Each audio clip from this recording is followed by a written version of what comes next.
Yo, what's goody, gang? We back at it again with another Dokkan battle live stream, baby. And bro, we're doing something a little different today. I'm gonna be following up on a series I was doing the other day, which is pretty much just gonna be reacting to basically the history of Dokkan. Hey yo, Dame, what's goody, my boy? What's goody? Yo, how's everybody's day today so far, man? Talk to me, guys. How's everybody's day today, man? Good, man. Dude, I'm feeling good today, man. Today is like my last day of work for the week. Hey, yo, Dame, thank you for that dono, gang. Appreciate it. Thank you. Appreciate that dono, Brody. But yeah, man, today was my last day of work. Now I'm off for like the next 3 days, so we're just gonna be hardcore Dokkaning like the rest of this weekend, man. But yeah, so today we're gonna be getting back into these reaction videos. We have the second year of Dokkan we're gonna be reacting to. In case you guys weren't there yesterday, we did end up reacting to the first year of Dokkan, which had a lot of shenanigans, bro. Like the first year of Dokkan was a mess. I'm talking like, oh, sorry guys, I'm gonna have to brim up for this one, bro. You had stacking world tournament after world tournament after world fucking tournament, bro. Could you imagine having so many world tournaments in 1 year? Imagine getting a world tournament every month, bro. That's what the first anniversary or the first year of Dokkan was looking like. World tournaments every month. But yeah, I mean, apparently we're past that now, and we're gonna get into the second year of Dokkan. So without further ado, let's go ahead and get into the reaction. Before I do though, I just want to give a shout out to Ploof in case you guys haven't come across his channel. His name is Ploof. He's the one who does all these history of Dokkan videos. Go ahead and shoot him a sub, you know what I'm saying, bro? Like, I really appreciate him for putting these kind of videos out, because for a player like me who hasn't been playing since the beginning, it's good to know where like a lot of these units came from, or where a lot of these events originated, and what kind of like shenanigans Dokkan had going on back then. So again, shout out to Ploof. I'm gonna go ahead and link the video in the description once the live stream is over, so you guys can go watch it. And yeah, let's go ahead and let's react to it, baby. Let's talk about it. The second year of Dokkan, bro. Let's go. The month of January started with a new strike character, Kid Vegeta. Hey yo, Rashad, what's goody, man? How you feel about the new metal cooler? And are you summoning? Oh yeah, I'm summoning for sure. I'm summoning. That metal cooler looks so sauce. I'm definitely summoning on that for sure. I will be live streaming my summons for metal cooler for sure. Strike characters were pretty much outdated by that time, but this guy was actually not bad because he shared 4 links with the other Strike Vegeta. So if you're a new player or facing a strength type enemy, this was actually a pretty decent rotation. They were pretty much the exact same character, just with 1 different link and different leader skills. The next day they released another filler banner, this time featuring all of the Realm of Gods characters. So Text % Blue Goku, Physicals % Blue Vegeta, AGLs % God Goku, AGLs % Blue Goku, Strengths % Blue Vegeta, AGLs % Blue Vegeta, Strength Beerus, Tech, and Int Whis. So not a bad. Yo, what's goody, gang? Said Ploof the GOAT. Yeah, I'm saying shout out to Ploof for the video, man. Shout out to Ploof for the video. When did you face? This is me, bro. This is me. I'm not gonna lie to you. I gotta fix the brim low key because it's looking a little. I don't know. It's not looking very chopperish right now. All right, let's talk about it. First year of Dokkan, baby. Banner at all. Or second year Both Dokkan. Gokus and Vegetas were still pretty decent characters, and the banner also had a 1 discounted multi with increased SSR rates. Well, the rates were actually increased last year for all banners, but I forgot to mention that. A week later, they released another Vegito, and this guy was actually not bad. His leader skill was okay. He had a supreme damage multiplier while also raising the attack of all allies by 20%, and a Nukin passive giving 10% attack per key sphere obtained. This guy was pretty much just an offensive version of Tech Vegito. So if you wanted more damage and less support, you would just go for this guy. His banner was also not bad, I guess. It featured Tech Vegito, Agile Gotenks, Strengths for Oob, Int Android 13, and Int Perfect Cell. And Vegito also came with another world tournament, the 7th world tournament. And you would think that the 7th world tournament would bring something new to the table since... Okay, so you hear what he said right here? The 7th world tournament. The 7th world tournament, which means...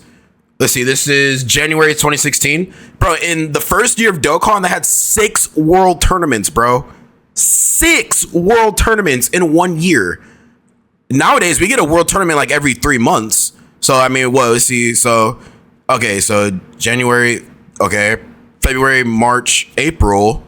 So, April, that'd be the second one. May, June, July, that's the third one. August, September, October. That's the fourth one. So I think we get about like 4 or 5 world tournaments in a year. Okay. You know, the number 7 is kind of a big deal in Japan. And, well, no, nothing changed. Same rewards, same 80 wins for an SSR ticket, same everything. The only difference was the reward card. This new AGL Beerus had an interest in leader skill, recovering 500 HP per same type orb obtained. This could have been a very good leader skill coupled with like some HP on a new Boo unit, but alone and on a Beerus, this was pretty much useless. He did have a 70% attack on Super though, so this guy was actually a more consistent and reliable version of Strength Beerus, and probably the best Beerus overall at the time. Obviously Strength Beerus at his peak was better, but his peak was only available 30% of the time, so you're honestly just better off running this guy. 4 days later, they released the hero version of the Exterminator. Bro, this event fucking sucked ass, bro. I hated this event with a passion. The hero extermination and then the what was the other version? Well, wait, was it the same one? The hero extermination plan? Yeah, dude, both these events, bro, these are the worst rates I think I've ever seen in this game, bro. This event has some of the worst rates I think I've ever seen. I hated farming this. Or trying to farm it at that. Extermination plan event. This event came with a new farmable Whis and new Dokkan Awakening medals for some of the OG SSRs. AGL Whis was actually pretty good. He had a decent leader skill for Fish Play unit and a 25% chance to stun on super attack and a free Senzu when you drop below 30% HP. That Senzu alone made this guy insanely valuable. He was a must on pretty much every single Fish Play team at the time. As a matter of fact, when I started playing this game back in 2018, this game was still a must run on most Fish Play teams. AGL's % Goku on the other hand was not as great. Like, he was good, but for a TUR he was quite disappointing. He only gained an additional 30% defense to his leader skill, an additional 20% chance to stun on super while keeping an extreme damage multiplier, and an additional 2k when below 50% HP. So 7k overall when below 50% HP, which was obviously very good, but the thing is, when you're below 50% HP, it's pretty much kill or get killed, and this guy's damage was just not that great because of his extreme damage multiplier. You honestly were probably better off running the Strength % Goku from the One Piece crossover campaign. Text % Vegeta was not any better. He got the same leader skill buff as Goku. And you wanna know what's crazy about a lot of these characters? So I remember when okay, so you guys know the Great Saiyaman in 1 and 2 not Prime Battle, but it's the friend summon character. Bro, you needed these guys easy aid to beat that event, and this is one of the worst drop rates in the game. Hey yo, Zai, thank you for those donos, Brody. Appreciate it, Zai. Thank you, gang. Appreciate those donos, bro. Thank you. Goku, but no changes to his super attack effect. Like, bro, he kept an extreme damage multiplier with nothing new. Like, what were they thinking? I guess his passive got quite a big upgrade. He went from 2k and 2000 attack when below 30% HP to 3k and 2500 attack when below 80% HP, which, like I said, is quite a big jump, but his old passive was just so bad that even with that upgrade, his new passive was still not that great. Piccolo, on the other hand, got quite a huge buff. Like, his leader skill and super attack still sucked, but he now gave 70% defense to all allies unconditionally. This was insane at the time. Like, crazy beyond belief. Like, a super type buff that high was something never seen before at the time. Like, if his link set wasn't that bad, like if this guy was a sane character, he would have easily been one of the most valuable units in the game, and a must run in pretty much every team he was on. Oh, and Super Vegeta was also now farmable from that same event. So a good thing, I guess, if you still haven't SA leveled the AGL Super Vegeta, which you probably... You said, who would you recommend for me to use the Book of War? The Book of War? I'm gonna be honest, I still haven't even used mine yet. I think maybe the most valuable character that I can remember seeing on there was like Super Saiyan 2 Tech Gohan or something. I don't know, I'd have to double check, but that's the character that kind of like stuck out to me. Probably didn't, since guys were extremely rare at the time. Like, you pretty much had to be a whale to have some. They were only obtainable from the World Tournament as a ranking reward. Fast forward to the end of the month, the countdown celebration for the first anniversary, baby! Every player was rewarded with 30 stones and new Super Saiyan Goku and various rewards, including a new support item, Gull's Panties, which was a GP exclusive. I don't remember this item. Okay, we got the panties. Well, okay, nonetheless, that item was crazy. Okay. It pretty much just maxed out the key of all of your allies. So best believe that this was the time to grind any Dokkan event you ever struggled with. Especially when you take into account the fact that they brought back every Dokkan event and Strike event for the anniversary. Anyways, the new Super Saiyan Goku was nothing crazy, but a good card if you are a new player and needed something to start with. Talking about new players, they also held a returning campaign if more than 100,000 players returned. Oh wow, so that returning campaign's been around since the beginning. Oh wow, okay. Yeah, I did not know that. I thought that was kind of like something that just randomly incorporated, but the returning campaign, that shit's been around since day one. Okay. To the game during the duration of the campaign, every player would be rewarded with 35 stones and a new Spirit Bomb Goku. Yes, the infamous Big Ass Hope Goku.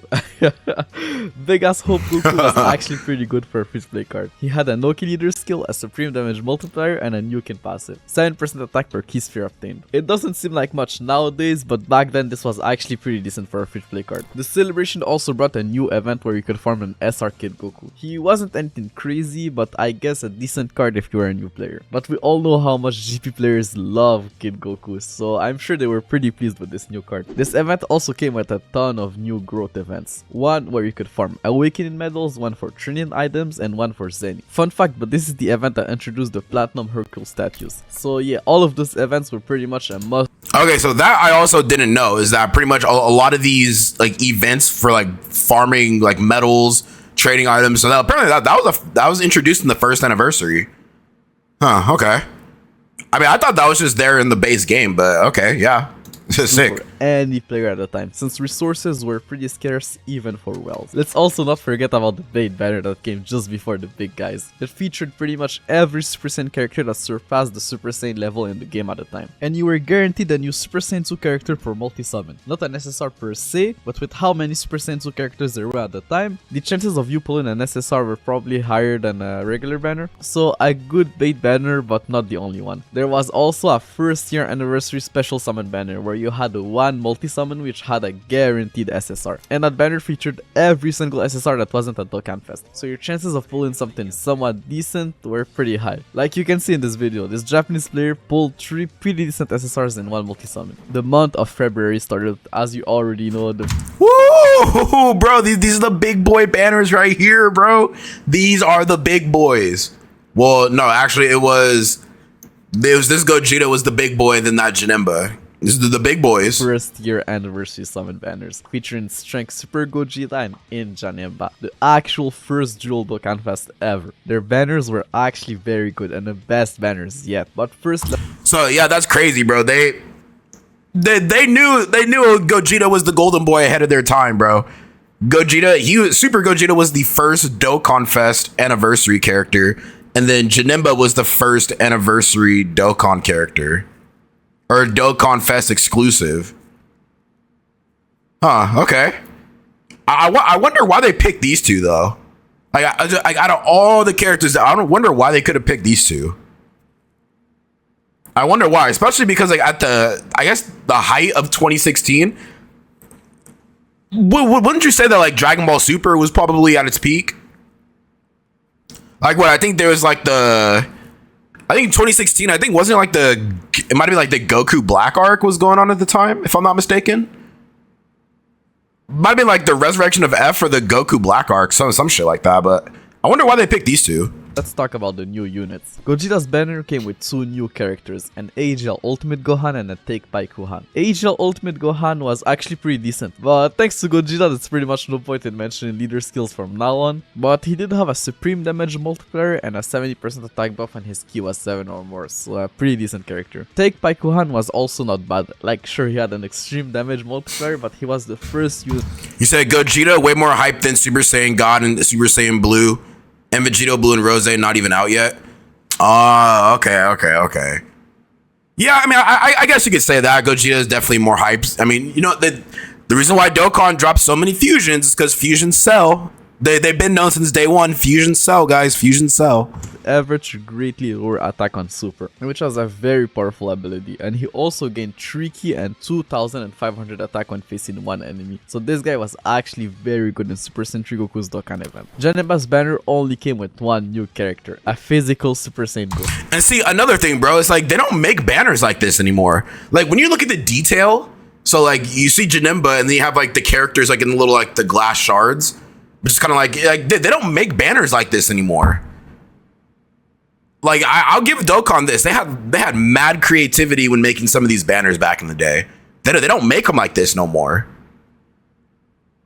You know what I'm saying? Like, it's just usually like whatever Dokkan Fest are on the banner, whatever other banner units, and then it's just like little like lightning across. Like, no, bro, they need to go back to their roots, man. They need to go back to their roots. Ayo, Devil Yami, what's goody? Pop Smurf, what's goody, boys? What's goody? Appreciate y'all for coming back to the stream. We're reacting to the second year of we're reacting to the second year of Dokkan, baby. First anniversary. Let's talk about it. Thanks. He had the supreme damage multiplier and the second unit ever to be able to seal on super, which honestly is kind of weird. Like, why are the only sealers in the game physical type units? I guess they really wanted you to summon for Janemba. So best believe that this guy was insane in every event where he could seal the enemy's super attack. He also had a 77% attack buff when performing a super attack, so this guy was also hitting pretty hard. But the crazy thing about him is that he was Gogeta's best linking partner. They shared 4 links together, with 3 of them being key links. So if you were able to run them together, you pretty much couldn't miss a single super attack under Gogeta's new leader skill, but we'll get into that. Now talking about the big boys, let's start with Janemba. Janemba was the best extreme class unit at the time, and it wasn't even close. He had a supreme damage multiplier, a star of turn flat stat buff of 5000 attack and defense, and probably the strongest ability in the game, Guard. The first unit to have unconditional guard. Couple that with his pretty decent link set, this guy was pretty much the best tank in the game. Bro, okay, so imagine that, right? Unconditional guard. Ayo, ZX, what's goody, bro? What's goody? Ayo, ZX, thank you for that dono, gang. Thank you for that dono. Appreciate it. Thank you, thank you. The new metal cooler had me crying, bro. I was laughing so hard. All right, what? Like how, like, wait, what was so funny about it? Was it his, what's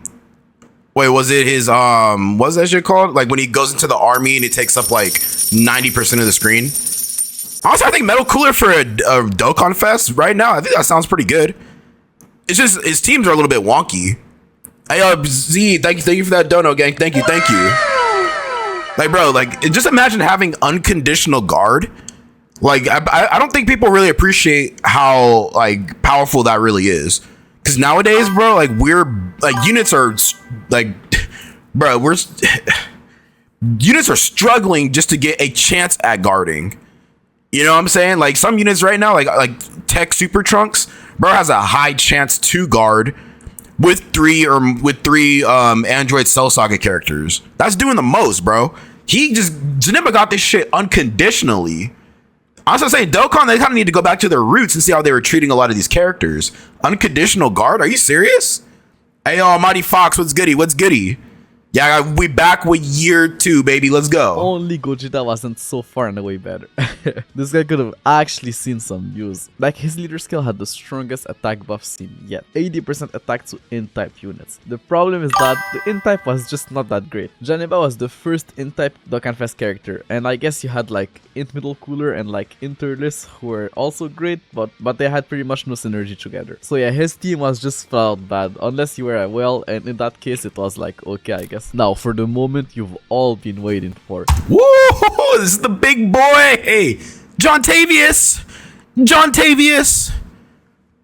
Hey, Almighty Fox, I'm doing good, gang. Just, I got off a cool, long, interesting day at work.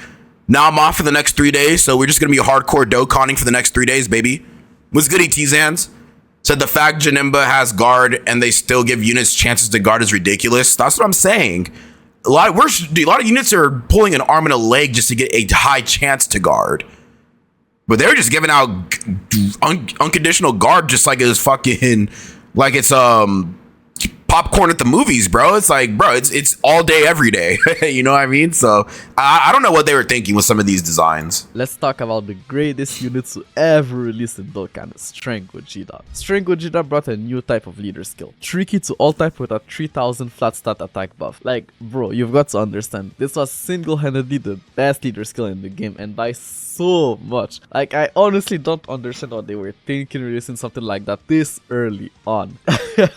Like, bro, this guy had the same leader skill as all of the other Dokkan Fest characters, but without the type restriction. Like, the only thing that made those leader skills balanced at the time was the fact that they had a type restriction, and this guy just came out of nowhere with an unrestricted leader skill. And I don't want to get ahead of time, but they were not even done with the other leader skills. Like, there was still no int or physical Dokkan Fest with the tricky type of leader skill, and those were bound to come. So just him coming into the game not only killed every single leader skill that released before him, but also killed future leader skills that were about to come. So yeah, just for that leader skill, you absolutely needed Gogeta. Like, there was...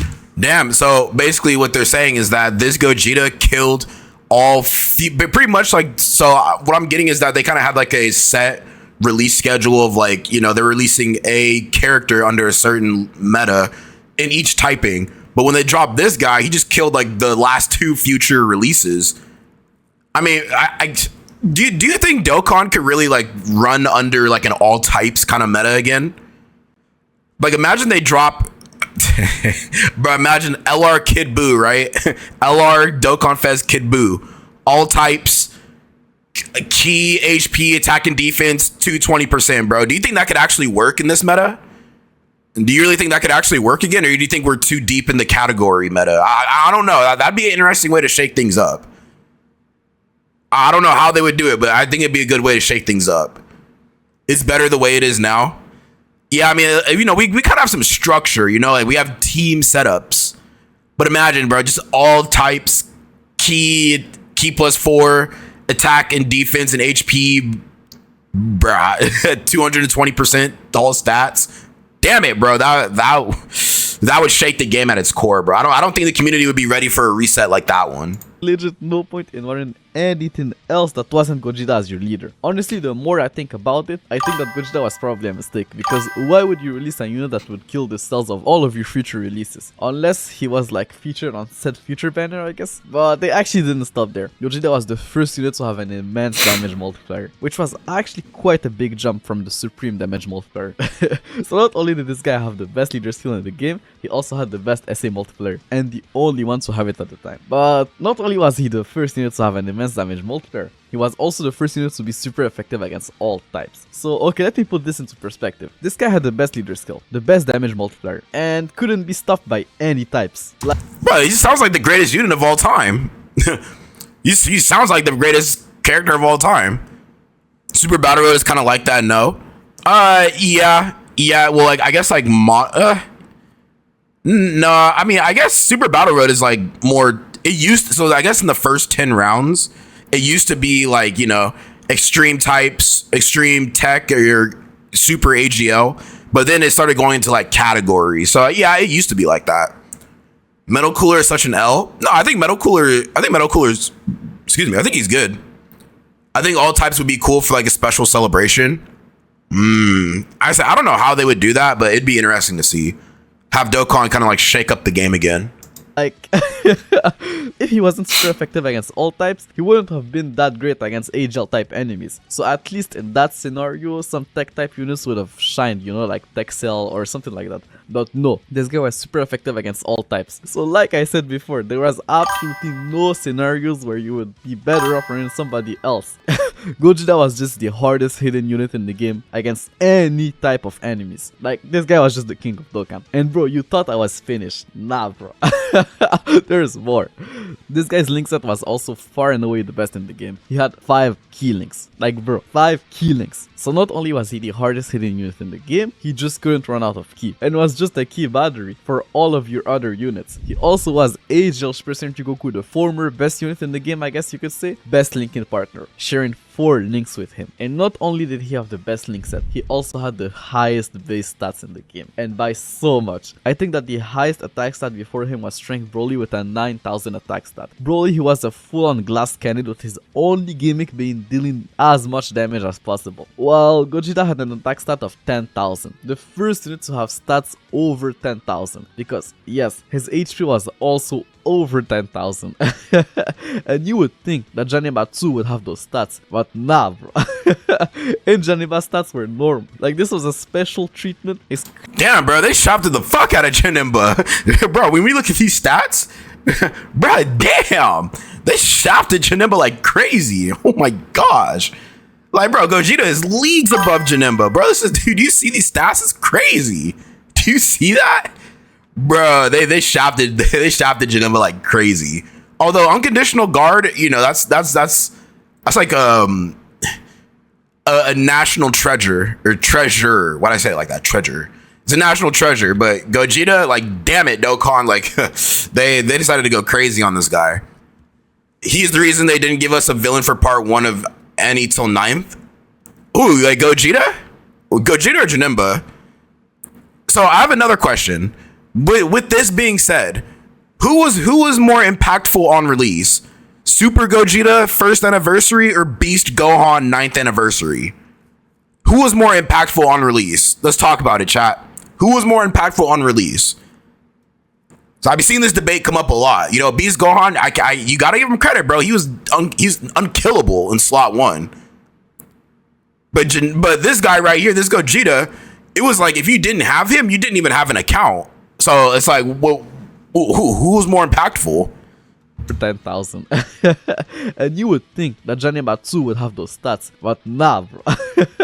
And Janemba's stats were normal. Like, this was a special treatment exclusively given to Gogeta. And then they wondered why Janemba's banner performed so poorly. Like, bro, the dev really didn't think this through. It's insane.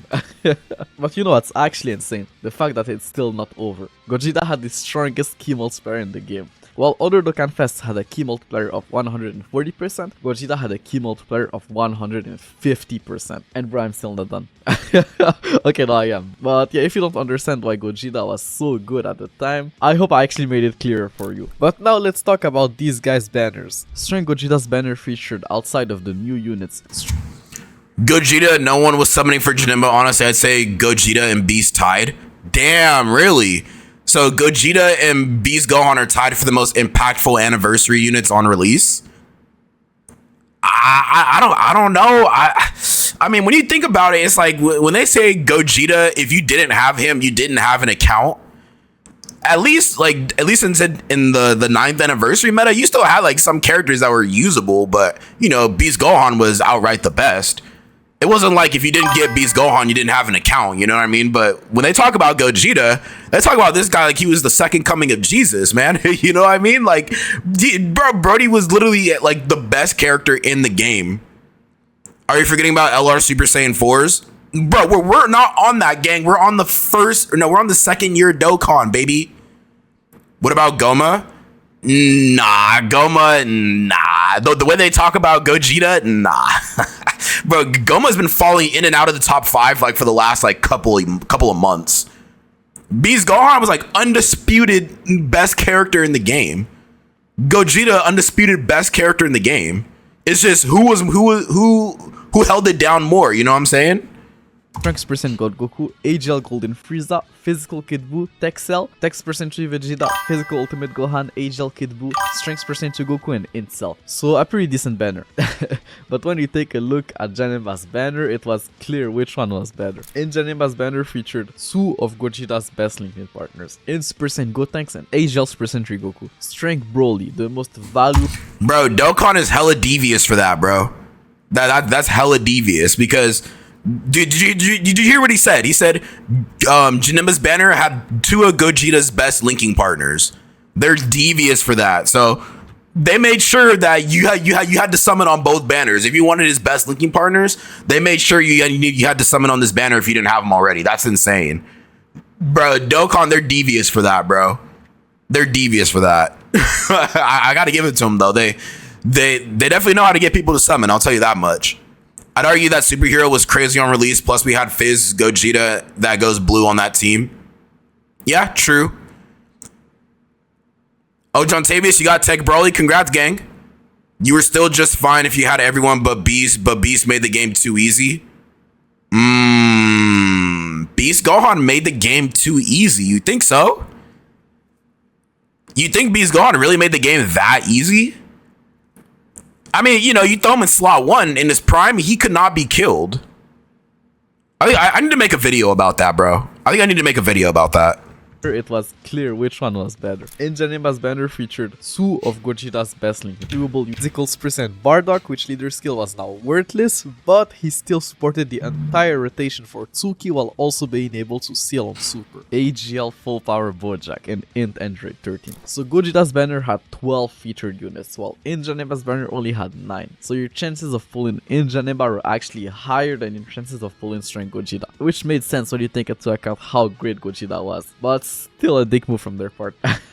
Their banners were also the first to introduce the Perform 3 multi-summon and get 1 free, with 130 stones discounted mold. So yeah, you had to summon for Gogeta until you were able to pull at least 1 copy, and then probably summon on Janemba's banner to complete Gogeta's team, which honestly... Damn, bro, they were summoning on iPhone 4s, bro. No, the banner comes out tomorrow night. The banner comes out tomorrow night. Bro, they're summoning on iPhone 4s, gang. Bro, what some of y'all know about iPhone 4s, bro? Those things are like a relic of the past. Crazy, bro. I mean, this whole lineup is just elite, bro. That's actually insane. Bro, Beast ran the game for a whole year, but it's hard for me to pick which was more impactful because they were both goated. Devil Yami, you gotta reach into your inner soul, you gotta reach into your inner Saiyan spirit, and you have to come to a conclusion. You have to, bro. Nope, there can't be 2 number 1s.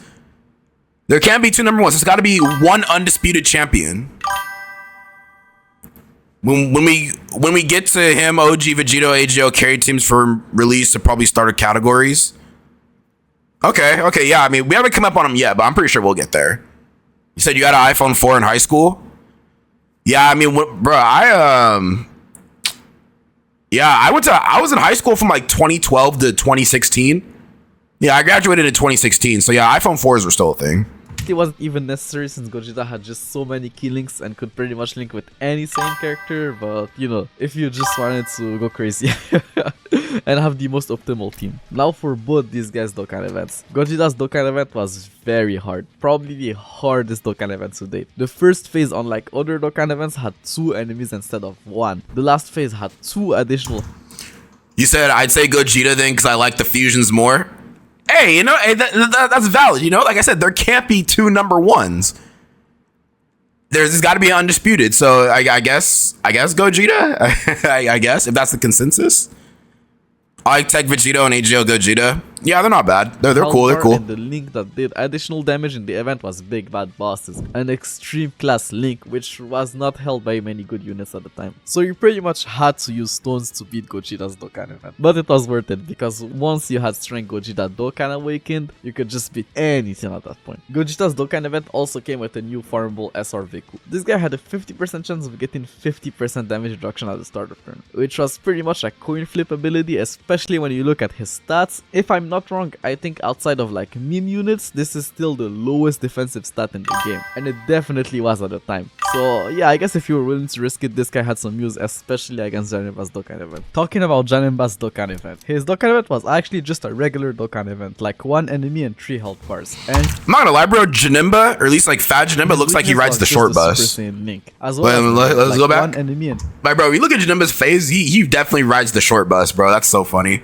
He's a otherworld threat, but looks like he just hopped off the short bus. Hey, Team Apocalypse, what's goody, bro? Welcome back to the stream. 3 health bars, and his weakness was just the Super Saiyan Link, as well as Gogeta and Veku. So yeah, his Dokkan event was way easier to beat, and if you had Gogeta Dokkan Awakened and physical Gotenks who could seal, this was just a breeze. Well, by Dokkan event standards, obviously. Compared to what Dokkan events are today, this was still fairly difficult, but probably the easiest Dokkan event to date. Anyways, now the fun is over. It's time for another World Tournament. The 8th He said don't do them like that. They made some changes to the rewards. Like, you still need 80 wins for an SSR ticket, but you could now get a free copy of one of the new SSRs if you reach the Beer's tier, which was way easier to do than to get 80 wins. As for the 2 new reward cards, bro, they were trash thanks to Gogeta, and honestly just not worth the grind unless you were a fan of GT. Like bro, they still had extreme damage multipliers and fairly low attack buffs in their passives, so yeah, not great at all. They also added some new cards to the World Tournament banner, but only 2 of them are really worth going over. The new SR Bulma was actually a must run in the World Tournament if you had strength goalies. The new SR Hey yo, my Bulma work, was King. Thank you for the actually a dono, gang. Appreciate that. Thank you, bro. Thank you for that dono. Appreciate it. Dokkan events back then was like the red zone. Bro, I was just thinking that, gang. I was just thinking that. The way they're talking about those OG Dokkan events is like they were modern day red zones. That was the red zone before the red zone, I guess. I feel tired AF. I just got a lower back strain, hurt like hell, I tell you. Yeah, hey, listen, Devil Yami, just be careful, because those lower like back pains are nothing to joke about. Seriously, just stay up, gang. Seriously, those things are nothing to joke about. Since she gave Tricky to strength type units. Like this was the first unit in the game to support for Tricky, which was quite the jump and could make the difference between your Broly launching a super attack or not. Physical Kami would have had a great leader skill if it wasn't for Gogeta, and his damage multiplier would have been also fine, but nah, the only thing going for him at the time was his passive skill. He was supporting all allies for 15% attack and defense, which was honestly not even that great. Like under Gogeta's team, which was the only team at the time, you're just better off running another damage dealer instead of a support type unit that does no damage like physical Kami. 5 days later, they released a little Xenoverse celebration, which was still part of the first year anniversary, with 5 new characters and 1 new strike event. Age of Super Saiyan Zero Trunks was honestly not bad. Like he had a supreme damage multiplier with a decent. Kind of crazy. We just got their we just got their EZAs too. So what? 10 years later, over a decade later, we just got their EZAs. That's crazy. 10 years. 10 a decade later, bro. My goodness. Raising his attack by 50% for 3 turns. There was still no potential system at the time, so no additional super attack, so no way of really making the best out of that ability. But coupled with his 40% starter turn attack buff, he could output some decent numbers. But nothing even close to what Gogeta was capable of doing, that's the problem. Tech Toa was a support type unit given 2 ki to all allies. So actually not bad, but that was pretty much her only use. Like she had a garbage leader skill and extreme damage multiplier. I guess greatly lower in defense was a decent ability. Damn, so Toa was just ass from day one, huh? Toa was just ass. The crossover team is hella fun, facts. Now you got to think that these units were on top. Yeah, I mean, I wasn't aware of their game, bro. I really wasn't. No, it's funny, until they actually EZA'd these cats, like I never touched them at all. I haven't even had them link leveled. That's how low I thought of him. I never even had him link leveled, bro. And I link level a lot of my characters. You know what I mean? In like Broly's Dokkan event, but she was tech, so honestly forget it. In Demigra, on the other hand, actually had the closest thing at the time to Gogeta's leader skill. Tricky when above 50. Demigra is pretty crazy. I think he's like worst leader skill in Gogeta. I think the way it goes, it's Mira, Demigra, and then the Trunks. Just Mira and Demigra. Those are the only 2 that really stood out. But when you look at the rest of his kit, it actually looks better than it is, because this guy was pretty much just a stunner. He had a supreme damage multiplier with a 20% chance of stunning for 2 turns on super, and a 50% chance of stunning the attacked enemy for 1 turn with his passive. So yeah, if you were able to keep the attacked enemy stunned every turn, his leader skill was actually quite decent. He also had big bad bosses and was in, so this guy was actually a pretty good card in Gogeta's Dokkan event. Physical Mira was also alright, I guess. Like he had a supreme damage multiplier and a 70% attack buff on super, so he was like Super Saiyan Xeno Trunks, like an okay unit. SR Supreme Kai of Time. I guess she was just like an updated version of SR Injaku. Like they had the same passive skill, but she had a 7% chance of stunning all enemies for 2 turns instead of 1. And she also lowered attack on super. So yeah, not a great card unless you were very lucky. 4 days later, they followed the Xenoverse campaign with a new Future Saga campaign. It came with a new banner featuring 3 new characters and a new story event featuring 2 new free-to-play characters. The new free-to-play characters were honestly not that great. Like honestly, they flat out sucked. But on the bright side, Super Saiyan Trunks was now farmable, right? Well, actually he wasn't. This new Trunks was called Super Saiyan Trunks Future, so he didn't share the same name as the other Super Saiyan Trunks, who were called Super Saiyan Trunks Teen. I honestly to this day don't understand that naming. Like, I get it, he was 18 when he went back in time, but you're telling me that he has the same age and is the same character as the Trunks from Dragon Ball Super? Like, well, doesn't make sense. Now, as for the new summonable characters, the androids were orb changers, but the new Kin meta was pretty much dead by that point, so they didn't really see much use. Like, if they had released like 2 months prior, both of them would have been crazy, but they unfortunately came at the wrong time. The meta now was just Gogeta, and that's pretty much it. Tech Future Gohan, on the other hand, was actually not bad on Gogeta's team. He greatly stacked attack, shared 3 links with Strength Gogeta, and had a 60% attack buff when below 80% HP. So a decent option if you're a fan of Future Gohan or needed a decent tech type unit to run on Gogeta's team. Also, I almost forgot, but the Future Saga story event had the best stage to farm Gravity Chambers, which was the best training stage. And honestly, it's still my go-to training stage to this day. The month ended with the first ever Super Strike event, AGL Super Strike Vegeta. It was damn time, because those strike events were just worthless by that point.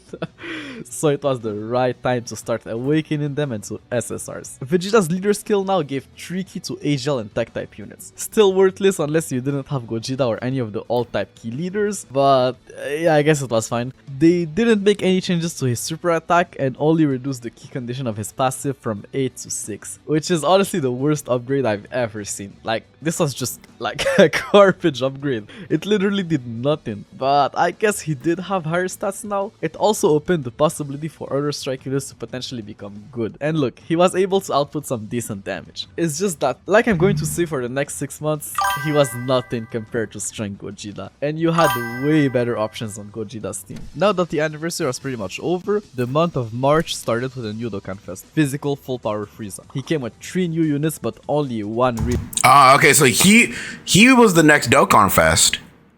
So I mean, by this point, then Gogeta was pretty much just Gogeta was just gapping all these guys at this point. So I might go to sleep. Hope your stream goes well. Hey, Devil Yami, hopefully your back feels all right, gang. I appreciate you for coming through. You have a nice night, and hopefully we'll see you in the next stream. Okay? Hopefully your back feels better, gang. You have a nice night. Go ahead, get some rest, gang. Get some rest. Get some good sleep.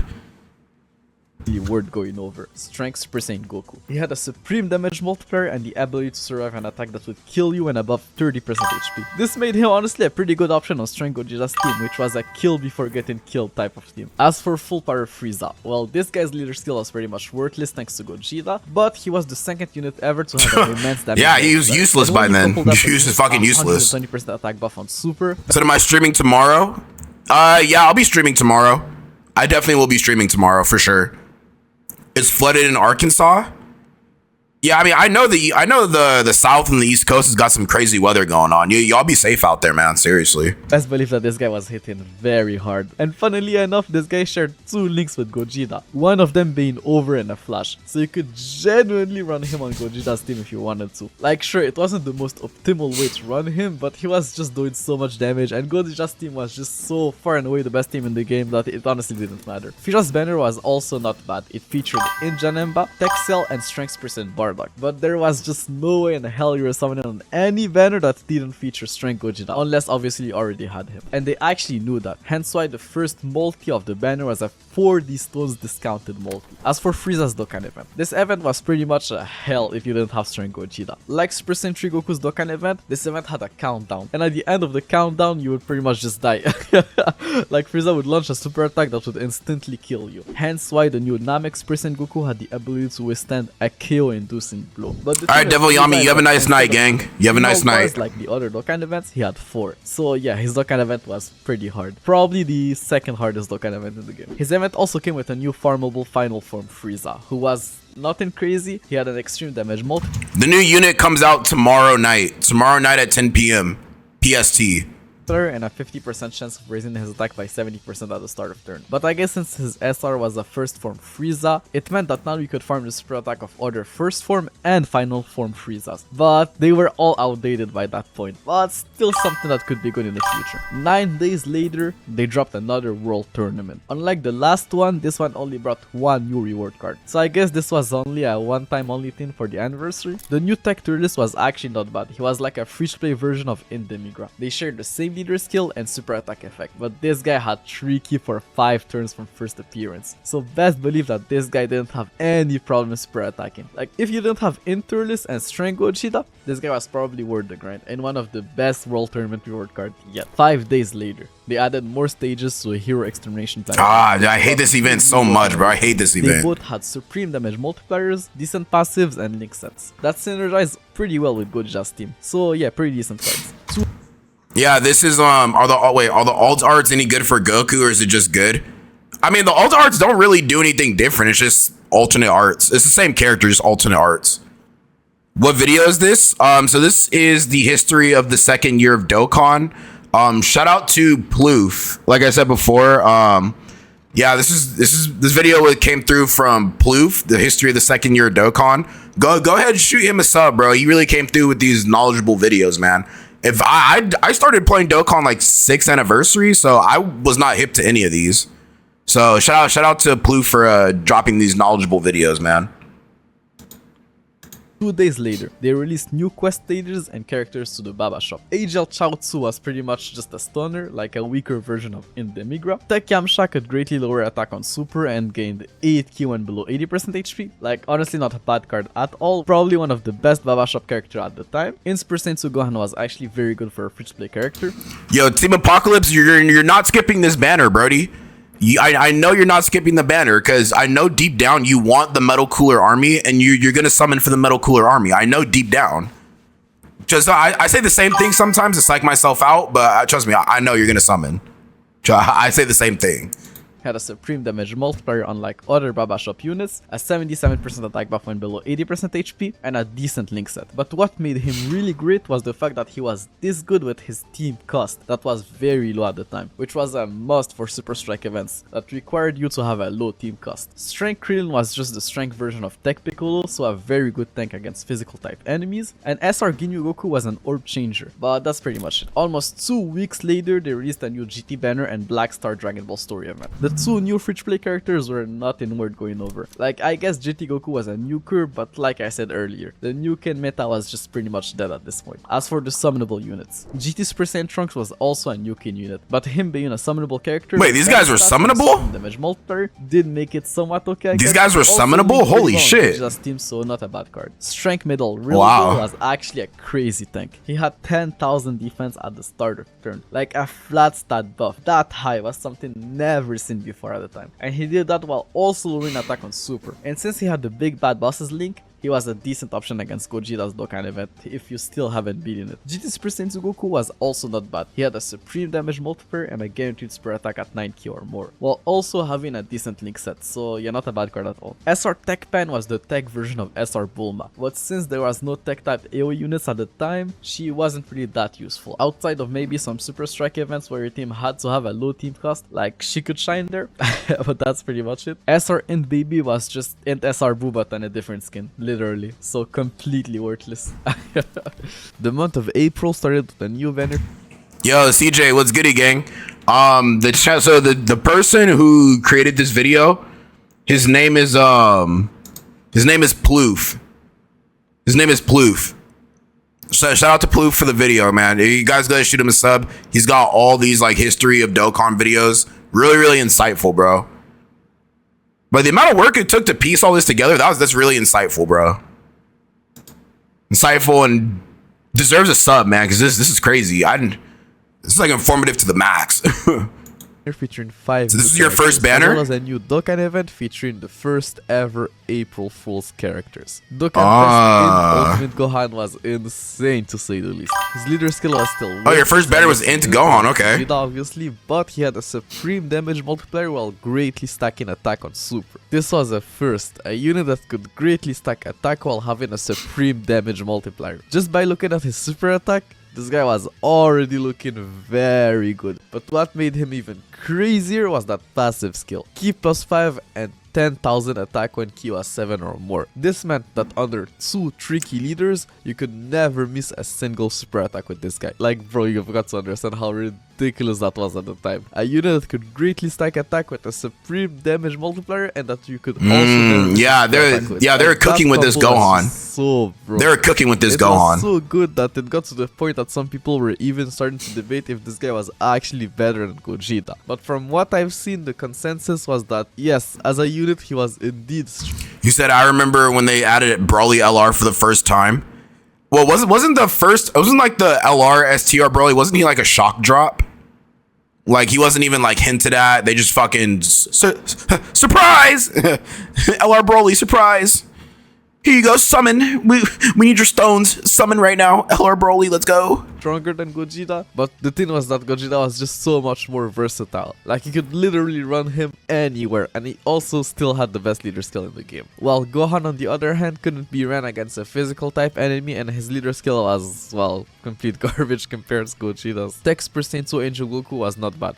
He had a supreme damage multiplier and a very decent passive. Ki +4 and 7000 attack as the third attacker in turn. With his Link set, he was like the perfect floater on Gogeta's team. Or honestly, any team where you needed a filler unit. Str Gogeta, on the other hand, was not so great. Like, sure, he had a decent leader skill if you didn't have Gogeta and a supreme damage multiplier. But his 77% attack buff as the first attacker in the turn was just not that great. Like, don't forget the Dokkan events at the time were still hitting pretty hard. So you wanted to have your hardest hitter in the first few slots so that you could defeat the enemy before he was able to kill you. And Gotenks was a decent hitter, it's just that the strength type was already so stacked with hard hitters like Gogeta, Broly, Super Saiyan 3 Goku, or even God Goku. So most people were choosing to run Agel Gotenks instead. He wasn't as consistent, but you weren't stuck on that one slot. The two new Buu units were, I guess, a good addition to Physical Kid Buu's team, who was actually featured on the banner if you were like a Buu fanboy, but otherwise nothing meta relevant. But don't worry, we'll talk about them later on when they'll get their Dokkan Awakens.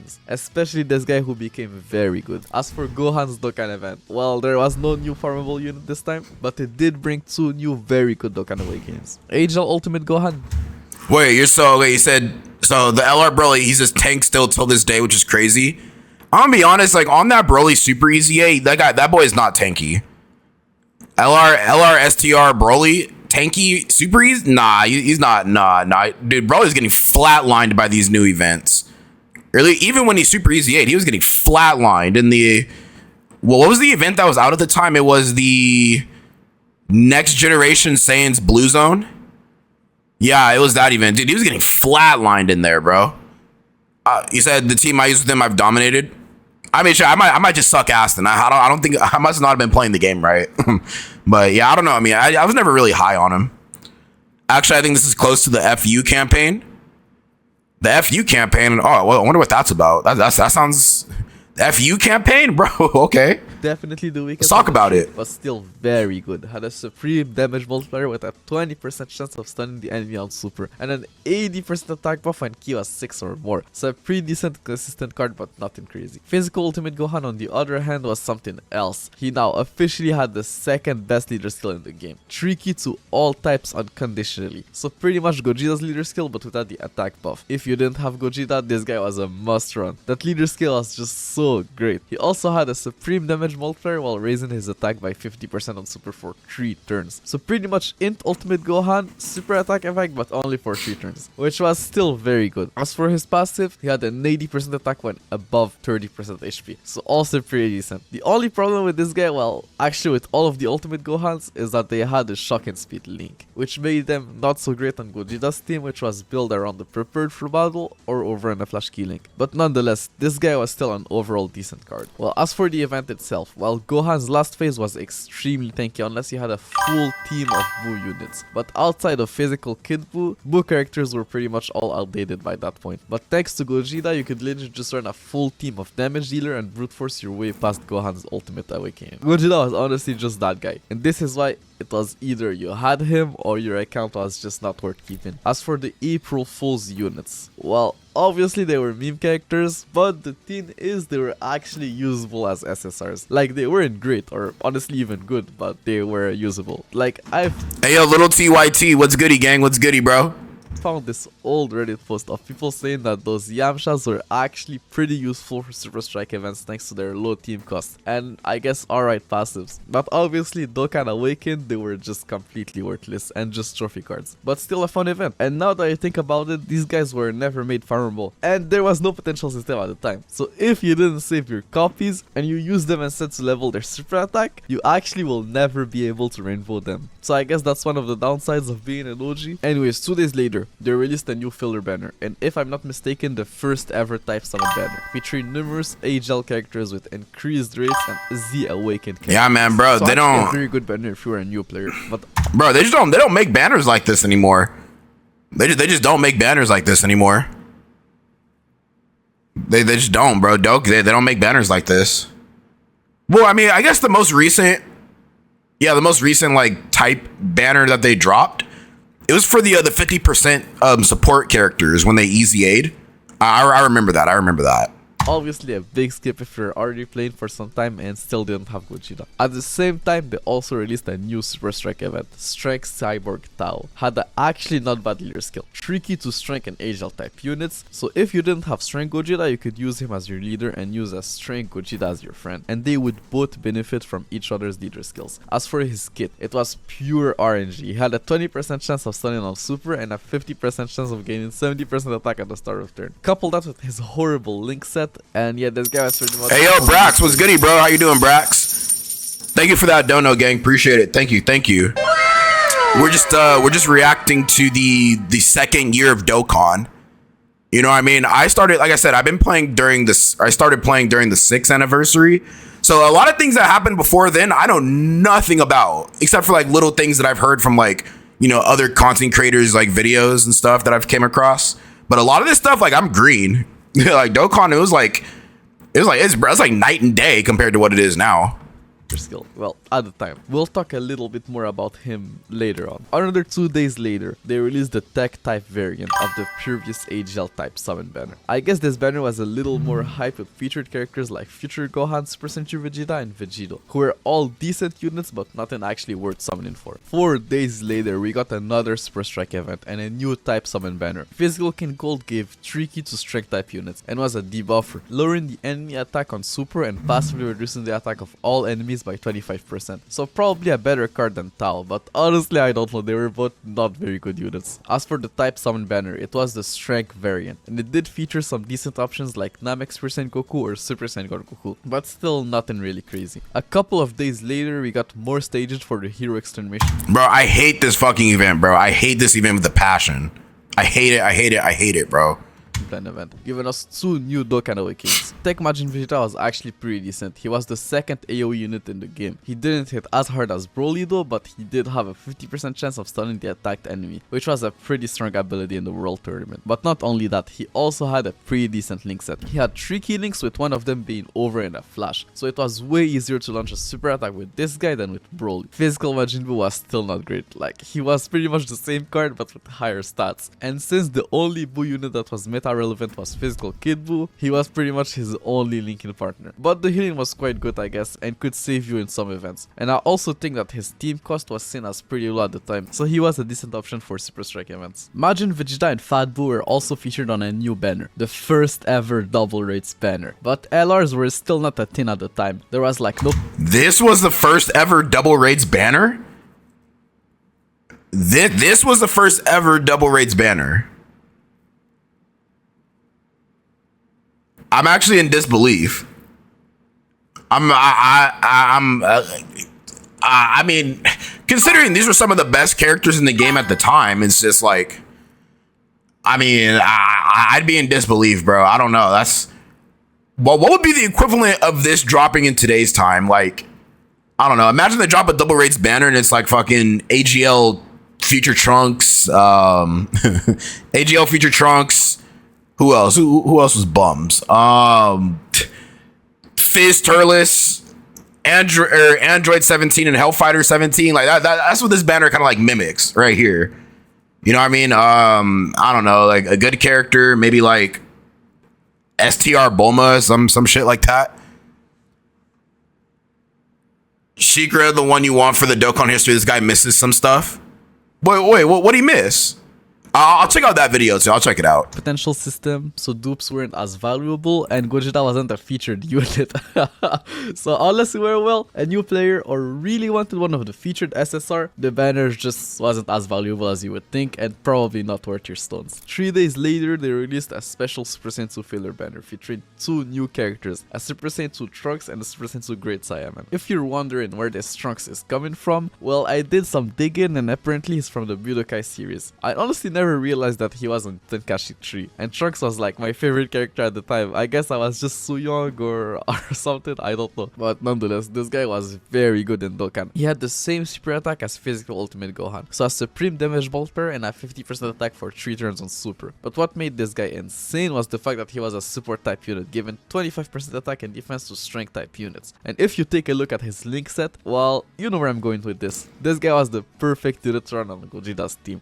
Not only did he support Gogeta, they also shared 3 links together. So yeah, a pretty decent card. Great Saiyaman on the other hand was just not that. So really, to me, what this sounds like is that every character that you're summoning for, you want to build around Gogeta. Like it didn't matter what any other Dokkan Fest like dropped that year. It's like you were summoning for characters to build around Gogeta because he was just that dominant at the time.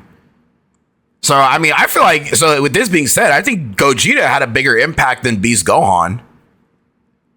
Yeah, I mean, if you're summoning for characters that you want to only build around Gogeta, with Gogeta in mind, I mean, shit, I think Gogeta takes the cake, man. This is telling me right now. Gogeta takes the cake.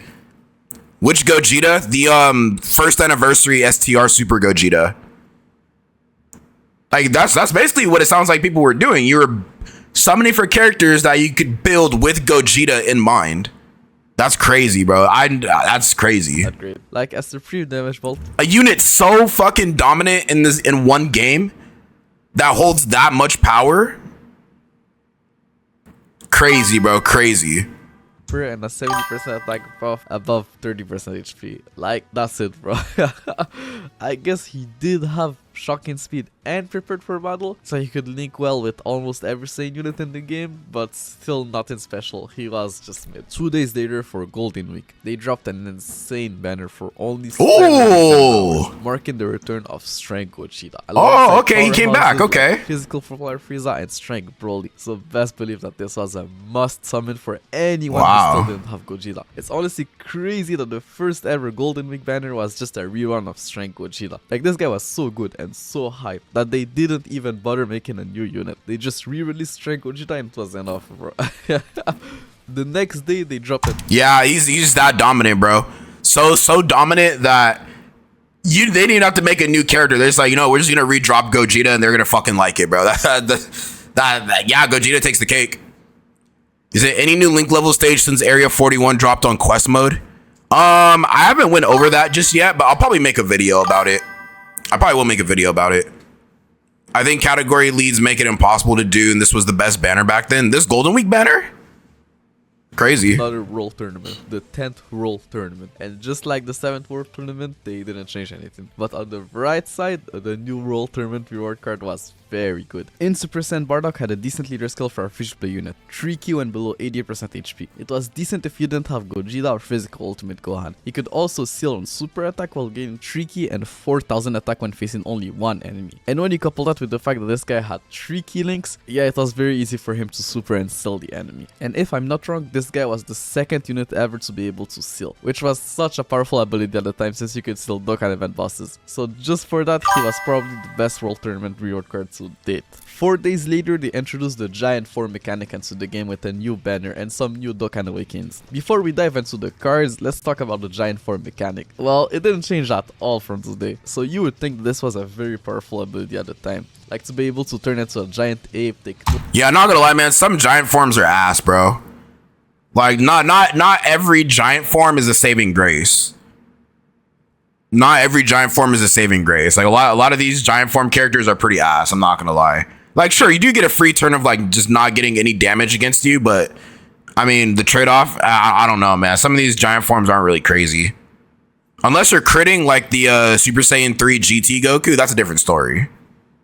Damage and do a lot of damage, but the problem with it is that it was just way too RNG reliant at the time. The summonable apes had a 7% chance of turning into a great ape at the start. You said we need something other than Metal Cooler. I got nothing to link up with them. Well, Salvador, the LR Carnival Metal Cooler is gonna be easying, so I mean you have that guy. I don't know what else they're gonna do, but it's gonna be interesting. We'll see what the easy A's look like. turn, which was very low. And once they transform, there's a chance that the transformation would only last 1 turn. And don't forget the fact that if you kill an enemy and move to the next phase, you lose the transformation. So for the Great Ape transformation to really shine, you had to have the perfect RNG of it coming out in the last phase of a fight and lasting more than a turn. And the probability of that happening was very low. So it was a very fun mechanic, but it didn't change the meta at all. Gogeta was still the king of Dokkan and a way more reliable unit. Now, AGL Great Ape Vegeta. He had a supreme damage multiplier and a 70% attack buff and below 80% HP. He said, I'm playing Dokkan while watching you react. That's what I'm talking about, little TYT multitask. That's what I'm talking about, baby. Get those links up, gang. If you guys aren't link leveling right now while you're watching me react, bro, like what the fuck are you doing right now? If you guys aren't link leveling while watching me react, bro, I'm telling you, bro, I'm about to bring out the belt and somebody's about to get a spanking, bro. You guys need to be link leveling right now as I speak. So he was like okay, but when you take into account his giant transformation, he was quite decent. Like I said earlier, giant form transformation were doing a lot of damage because of their high giant ape stats and destructive damage multipliers. And since they all shared the same damage multiplier with no passive whatsoever, their stats is what made the difference. And Vegeta had the second highest giant ape stat at the time, so he was hitting very hard when transformed. But like I said earlier, it was a rare thing to see or make the best out of. But if you did, it was single-handedly the strongest ability in the game. Strength Raditz, on the other hand, had the lowest giant ape attack stat, but he was still hitting very hard in his giant state. As for his base kit, well, he was a nuker, and he had a decent leader skill if you didn't have Gogeta. But the problem is that his 12 key multiplier was very low for a summonable unit. He had a 12 key multiplier of 120%, which you would guess is because of the giant form transformation, but no, Vegeta had a key multiplier of 130%, and Goku a key multiplier of 140%. So this guy had the lowest giant ape attack stat and the lowest 12 key multiplier.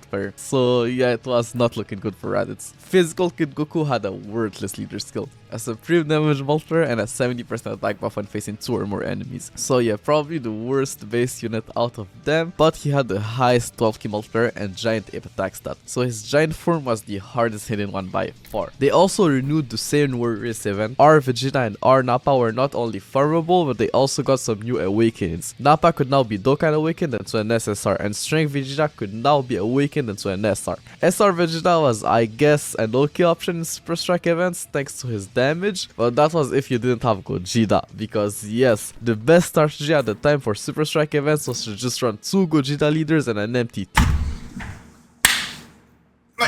Like, come on, gang. Like, bro, like, what are we doing right here? Like, but to say Beast Gohan had this kind of effect? Bro, ain't no way. All you needed was 2 Gogetas. Can you believe that? Just 2 Gogetas, and that's all you needed. Beast Gohan he did not have this kind of effect, bro. It's like, basically no other unit mattered as long as you had Gogeta. That's it. As long as you had Gogeta, that's all that fucking mattered. He ran 2 of these guys and straight Cybermen, bro, and that was enough. If that tells me Gogeta wasn't the best character of all time, then I don't know what will. This says it all right here. All you needed was just Gogeta, bro. He was the savior of your Dokkan account. is what this is getting at. Like, Gogeta was just so insane that you didn't even need units on your team. Like, you'd literally just run Gogeta alone and he would carry the whole look at this team, which is look at this, bro. All you needed was Gogeta. Look at this. Him because of the team cost restriction. Oh my gosh. Dokkan Awakening was actually very good. He could turn into a giant ape and supported in-type units for 25% attack and defense. So even if you didn't summon on the banner, you could at least try the new giant ape mechanic with this guy. Unfortunately, he only had a 3% chance of turning into a giant ape, so it was even more rare than his summonable friends. But the biggest problem with this guy was actually his team cost. Out of all the giant ape units, he was the one with the highest team cost, which didn't make any sense since he was the free-to-play one. But I guess they wanted to balance things out since his giant ape transformation was kind of a cheat code. 3 days later, we got another Super Strike event, this time for 10. Yeah, bro, I'm so glad they got rid of team cost, bro. There was no reason. I'm so glad they got rid of it, bro. Like, that should have been stopped ages ago. Like, what, they got rid of team cost, I want to say, like, before 7th anniversary or during 7th anniversary? Or no, I think it was like during the version Z update. That's when they got rid of the team cost. Like, they should have got rid of that like years before that. At this point, it might be Gogeta Glaze. They don't do this for Vegito. Hey, that's why we got 3 summonable Gogetas in 1 year. 3 summonable ones. Bro, Vegito never gets this kind of love. That's crazy. Like Jackie Chun. And his Super Strike Awakening was probably the best one so far. He now let Tech and In-type units for Tricky, got the ability to sell on Super, and his Super attack buff went from 10% attack to 25% attack and defense for Tech-type units. So yeah, this guy was one of the most valuable free-to-play units at the time. The ability to seal was just so powerful in Dokkan events, the hardest content at the time. And he could do that while providing some support to your Tech-type units. Like, sure, there was no like highly tough tier tech unit like Str Gogeta or even close to physical full power Frieza, but those were bound to come. So best believe that this guy aged pretty well for a free-to-play unit, as you'll see later on. They also dropped the In-type banner at the same time, which featured some units who were still somewhat decent like Vegito, Turles, or Metal Cooler. But like the previous banners, nothing really worth summoning for. The month of May started with a new Strength Super Saiyan 3 Vegeta Dokkan Fest. His leader skill, unlike other Dokkan Fests, was surprisingly... You said on Shikara 2 anniversary is a thumbnail of Gogeta with 2016 on it and Gogeta with his Soul Punisher in his hand. Oh, so the banner PNG basically varied from JP and Global. So basically like on JP they had the additional effect, the Soul Punisher, but on Global they didn't. Huh, okay, yeah, I didn't know that. Yeah, I didn't know that one. Okay. And you know what's also crazy, bro? It's like, well, at least with this Super Saiyan 3 Vegeta, bro, they don't drop characters like this anymore. Like, I think Dokkan's kind of went the route of like kind of playing it safe. Like, they don't take risks like this. Like, I don't think they understand how hype. Like, imagine they drop another Super Saiyan 3. Like, well, I mean, they did drop. I mean, Daima technically, but imagine just like just a regular Super Saiyan 3. Could you imagine that? Or maybe like another Super Saiyan 3 Broly Dokkan, you know? I think that'd be good. I'd go kind of crazy at this point. I think Dokkan's a little scared to take risks. Not completely worthless, because a lot of strength type units at the time had the over and a flash key link. And if you remember, this was still before the link level update, so key links would proc twice for the character in the second slot. So an over and a flash unit would get 6 key instead of 3 if the 2 units around him also had the over and a flash link. So yeah, this meant you could go crazy with Gogeta on his team, and if you didn't have Gogeta, you could even just run him as your main leader and use a friend Gogeta leader, and you would have a good combination of key and attack. As for his kit, well, he did have a supreme damage multiplier and a 50% chance of stunning the enemy for 2 turns on Super. So this was good. But what made it even better is the fact that this guy had one of, if not the best defensive passive in the whole game, reducing damage received by 80%. Yeah, 80% damage reduction. So, bro, that was like Hall of Fame type fucking passives back in the day. Can you imagine that? I can't remember a time where just damage reduction alone was enough. Like nowadays, you need damage reduction, guard, additional damage reduction on top of that. You know what I mean? Like, just crazy, bro. Just crazy. I don't know. I go, like, yeah, it's crazier to think enemies are hitting so hard nowadays that it's just, damage reduction nowadays is just not enough. Just 80% damage reduction nowadays, that shit's still gonna get you killed. It's crazy. He said, yeah, I definitely love another SS or Super Saiyan 3 Broly. They did the Tech 1 bat on release, and with his Easy A, he makes AGL Trunks look like a god. Yeah, I heard they shafted him pretty bad. But another Super Saiyan 3 Broly would do numbers. I will say that. I can guarantee that. This guy could tank pretty much everything in the game. And since he was a stunner, the turn restriction didn't even matter, because by the time it would wear off, the enemy would have already been stunned or debuffed. Just an insane card. His only downside really was his damage, like it was very low. But on the bright side, he linked very well with some of the hardest hidden units in the game. He shared 4 links with Str Gogeta and 6 links with the Super Saiyan 3 Gokus who were featured on his banner. Talking about his banner, it featured 3 new units. The new Super Saiyan Kid Goten and Trunks were pretty much the same card, and they were nothing special early, but don't worry, their time is coming.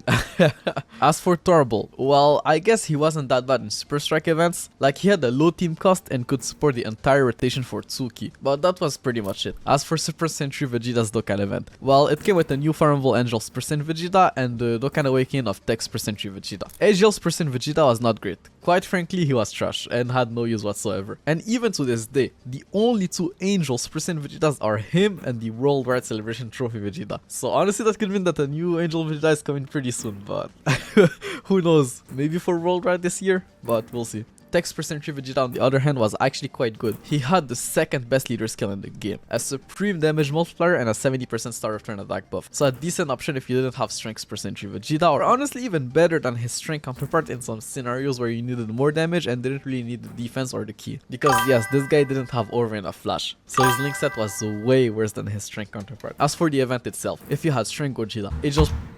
If it gets to Super Saiyan 4 Gogeta and those not talk about the FU campaign, switch to the Shikra one. Okay, yeah, I could do that. Hey, yo, Bobby! Bobby, what's goody, bro? What's goody, Bobby? Goku, or honestly any nuker, the event was fairly easy. Like, his only gimmick was that you needed to beat him under 18 hits, so about 6 turns. And since he only had 3 health bars, it really wasn't that hard. Probably the easiest Dokkan event to date. On Goku's day, they gave everyone 9 stones and dropped the physical type summon banner alongside physical Mecha Frieza Super Strike event. 2 things that had absolutely nothing to do with Goku. But I guess the 9 stones were enough. The physical type summon banner was actually pretty good. It featured physical Super Saiyan Gotenks and physical Super Saiyan Bardock. 2 units that could seal, which was, as you already know, an insane ability for Dokkan events. Physical Mecha Frieza was decent, I guess. Like, for a free-to-play unit, he did some decent damage, he could lower attack on Super, and if you had a full power Frieza, he shared 2 links with him. He also was one of the few Super Strike units that could Super at 9 ki, which was by far... You said Str Gogeta was more impactful than Beast Gohan? Yeah, that's kind of what I'm getting at this point. Like, if you only need to run 2 Gogetas, then it's like, bro, like, come on, bro. Like, Beast Gohan wasn't even like that, bro. Beast Gohan was not nice like that. Like, he was unkillable in his prime, but just running 2 Beast Gohans only, he was not nice like that.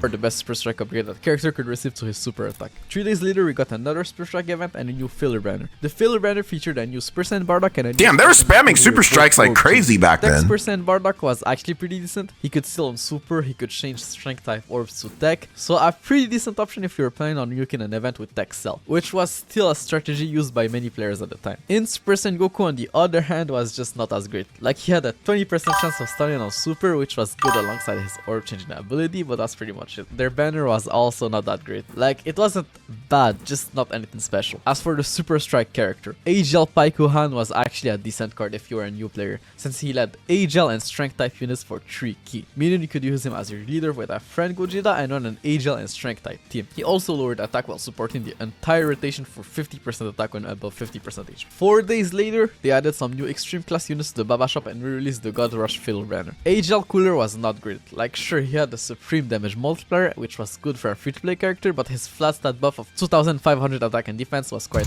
Bro, flat stats. You know what's crazy? They still be giving flat stats to the fucking Prime Battle characters. Like, okay, wait, what was the last Prime Battle character we actually got in this game? Was the last Prime Battle, was that LRTN? Was that Tien, or was it Doc? No, it had to have been Dr. Wheelo, right? Right? Was it Dr. Wheelo or was it LRTN? Or am I missing somebody? Because even whoever the last Prime Battle character was, they were still getting flat stats, bro. That's fucking ridiculous. You think Tien? Yeah, even Tien had flat stats, bro. That was ridiculous. I think Tien, I think it was like a 2023 character. I think Tien was like 22 or 23. Crazy. Deck Bojack had an interesting leader skill that had some use in some niche scenarios and a 50% attack buff on Super, which looks good on paper, but he had an extreme damage multiplier, so yeah, not great. Strength Android 13 on the other hand was actually not bad. Like, he had a 30% damage reduction when ki was 8 or more, and if I'm not wrong, all those new Baba Shop units could Super at 9 ki. So when you couple that with his low team cost, he was a pretty decent option for Super Strike events, if you obviously didn't have Gogeta. I honestly still can't get over the fact that Gogeta was just so good that literally it's all you needed to beat the whole game. Just Gogeta and 6 Cybermen, bro. As for the God Rush filler banner, they added no new units to it, so the banner was even less valuable this time around. 3 days later, they dropped the 11th. Another fucking world tournament, bro. Another one. DJ Khaled, bro. Another one. When you couldn't use the leader skills for 6 months and JP players got all their Dragon Stones back. I heard about that. That was that wasn't like on wasn't that Fizz Kale? When they dropped Fizz Kale on the banner, or was that It was that. It was like when they dropped awakened art on a banner or something like that. I think they refunded people stones. I think that it was one of those two. Still no changes to the rewards, and the new reward card was questionable to say the least. Physical Super Boo was not bad, I guess. Like, he lowered attack and had a very interesting passive. Recover 1000 HP per key sphere obtained. This ability was very strong, unlike a tanky team, and he linked pretty well with physical Kid Buu, but it just wasn't the right time for him, you know? Like, this meta was all about Gogeta and doing as much damage as possible, hence why the previous World Tournament reward card was just so much better. The next week, the 60 million download celebration started. It obviously had your typical login rewards, but with nothing special this time around. Unlike the previous one, which gave an SR Angel Goku trophy card. They dropped a Dokkan Fest filler banner featuring In Gohan, Texel, and Strength. Oh my god, dude. Per se, but like, they're spamming these like crazy back then. Not worth your stones unless you already had Gogeta. You also probably didn't know this, and I'm sorry for the low quality of the image, but that's really the best I could find. They held a campaign at the time where players could vote for which characters they wanted them to Dokkan Awaken. So pretty much like the 2nd year anniversary LR campaign, but for Dokkan Awakeners instead. They also released the tech type banner, but this time around the characters you would pull would be fully leveled up instead, and not just leveled up to level 40. Some changes were made to the featured unit, but honestly not something worth mentioning. And the banner was obviously also not worth summoning for, especially without knowing what was coming after. The first big new banner of the celebration was a Baby Saga GT banner featuring 4 new characters. In Super Baby 2 was the first in-type Nuki leader, had a supreme damage multiplier while also lowering attack on Super, and had the one character you never get to fucking use, bro. The one character you never get to use just because he's banned in all the events, bro. The one character you never get to use. I max link level the new God Goku. Now you're working on Beerus. Okay, little TYT. I see you, gang. I see you. I see. Hey, little TYT, what's your power level now? Everybody drop your current power level right now in the chat. Drop your current power level right now. I want to see something real quick.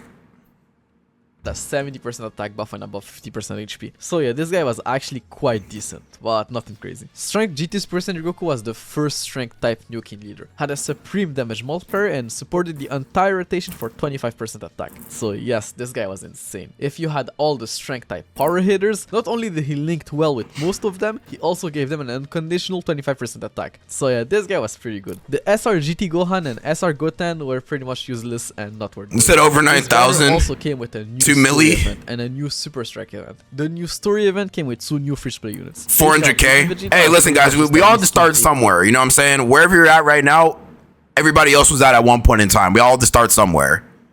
What is power level? Power level is pretty much like your, I guess, your progress in the game or player level. No, power level, yeah.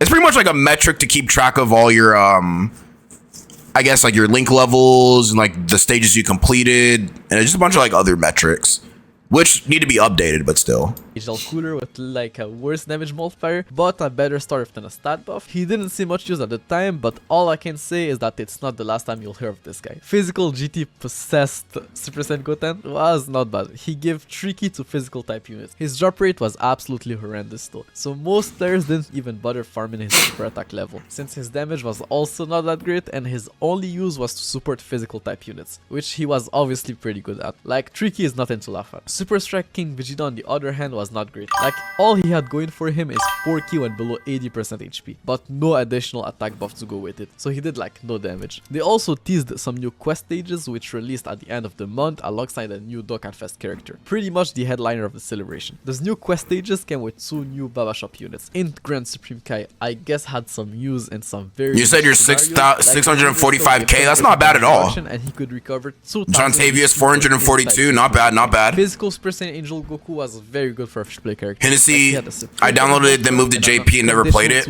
Ah, come on, gang. At the start. You get that power level up, broski doski. This guy was expensive. Like, 1 copy costed 777 incredible gems. Like, bro, if you started playing the game like 4 or 5 years ago, you already know how tedious the incredible gem farm was. So imagine at that time. Anyways, the new Dokkan Fest character was Beerus and his banner was... Damn, bro, they spammed fucking Gogeta on all these banners. That's crazy.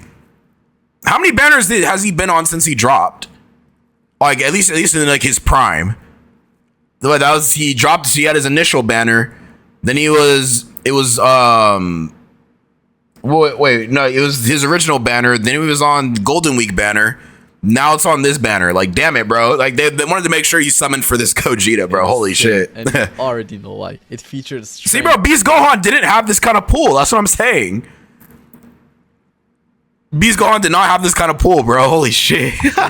So if you didn't have Gogeta, this was pretty much a must summon banner. This new banner also came with a new Int God Goku, who was actually very good. He had a supreme damage multiplier and a 70% start of turn attack and defensive part. So this guy was both good offensively and defensively, something that was very rare at the time. Tech Beerus was also quite good. His kit was nothing crazy, but he came with a reskin of the Giant Transformation, a rage mode that would proc when you were below 30% HP. He would then be invincible for one turn and do a lot of damage. And what was crazy about his enraged form is that it had 3 different spray attacks. One that would proc when your key was between 1 and 7. So Team Apocalypse, you're at 1 million. Okay, I see you, gang. 1 milli power level club. I see you, gang. I see you. A stronger one when it was between 8 and 11, and the most powerful one at 12 key. So you just couldn't miss a super attack with this guy, which was insane at the time. His Dokkan event was very hard though, probably the hardest one to date. He had the rage mechanic, which made him pretty much invincible unless you had a god unit to disable it. Luckily, if you did, those Realm of Gods characters were still pretty decent and that pool was filled with stunners. His Dokkan event also came with 2 new Dokkan Awakenings. The Dokkan Awakening of SR Tech Beerus was quite good, but if you had any of his summonable variant, this guy was pretty much... So another thing I want to add on to this, bruh, imagine... was filled wait, with hold on. stunners. His Dokkan... So imagine Dokkan, they drop, let's say like for every, I don't know, for every Dokkan event that drops for these characters, bro, imagine if they made a stage that was like red zone level. Wouldn't that be pretty cool? And that way you just play the game like maybe once or twice and you grind up all the medals you need. But he's dumb hard to beat. It's like its own individual like red zone level fight, maybe even harder. I think that would actually go crazy. Like it's nothing like, it's not like a burst mode kind of level, but it's like its own thing. I think that would actually go crazy, bro. Hey yo, Hennessy with the retro melody dono. Thank you, Brody. Appreciate that, Hennessy. Team. My mom is at 1.4 milli. Okay, Team Apocalypse. The Ma Dukes in the Milli Club. Okay, there you go. It also came with 2 new Dokkan Awakenings. The Dokkan Awakening of SR Tech Beerus was quite good, but if you had any of his summonable variants, this guy was pretty much useless, and only used as a means to raise the super attack level of other Beeruses. Strength Beerus on the... Hey yo, Team Hennessy with the big moonwalk dono. Thank you, Brody. Appreciate those donos, gang. Thank you. Other hand was now a coin flip monster. Like, he now had a 50% chance of raising his attack by 200% at the start of turn. 200%, like, bro. This buff was just insane.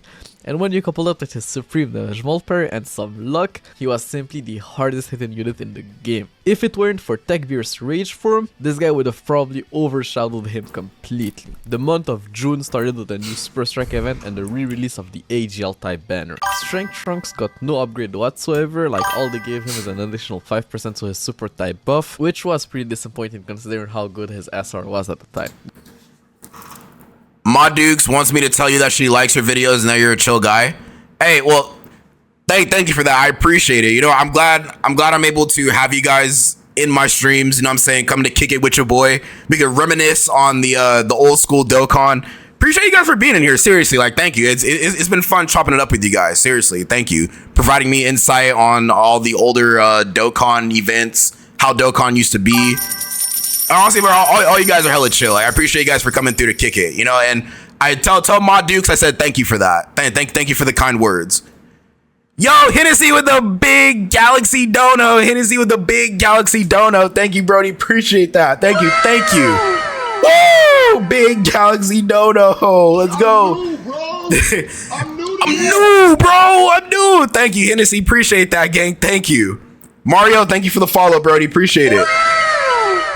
Oh, and Team Apocalypse, this is for Ma Dukes.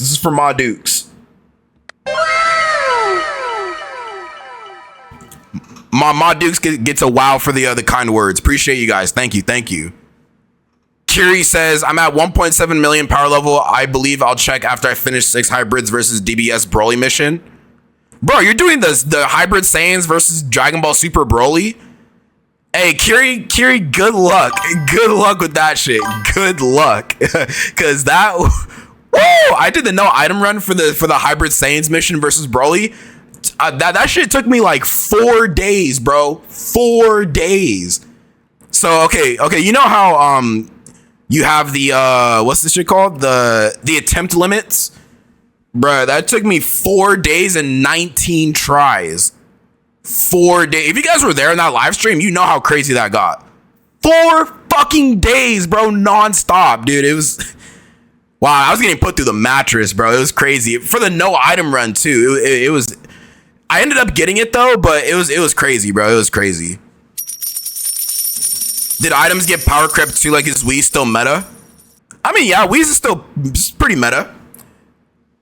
Yo, Hennessy with the big dono. Hennessy with the big dono. Thank you, gang. Appreciate that. Hennessy going crazy with the donos. Team. Wait till he covers 30th anniversary. That shit was so crazy. Yeah, hey, Team Apocalypse, 4 days. I'm not even kidding. Like, if you go back in my previous live streams, you see I've tried attempting that mission for 4 days straight. Just for 5 stones. For 5 stones and bragging rights. Was it worth it? Yeah, I mean, when I actually beat it, it was worth it. But going through the motions, I was like, dude, like fucking Dokkan, bro. Like with these shitty missions, giving us these shitty teams. But I mean, we got it done. There's not much to say about the new Rashad's at 1.2 million. Welcome to the Millie Club, gang. Welcome to the Millie Club.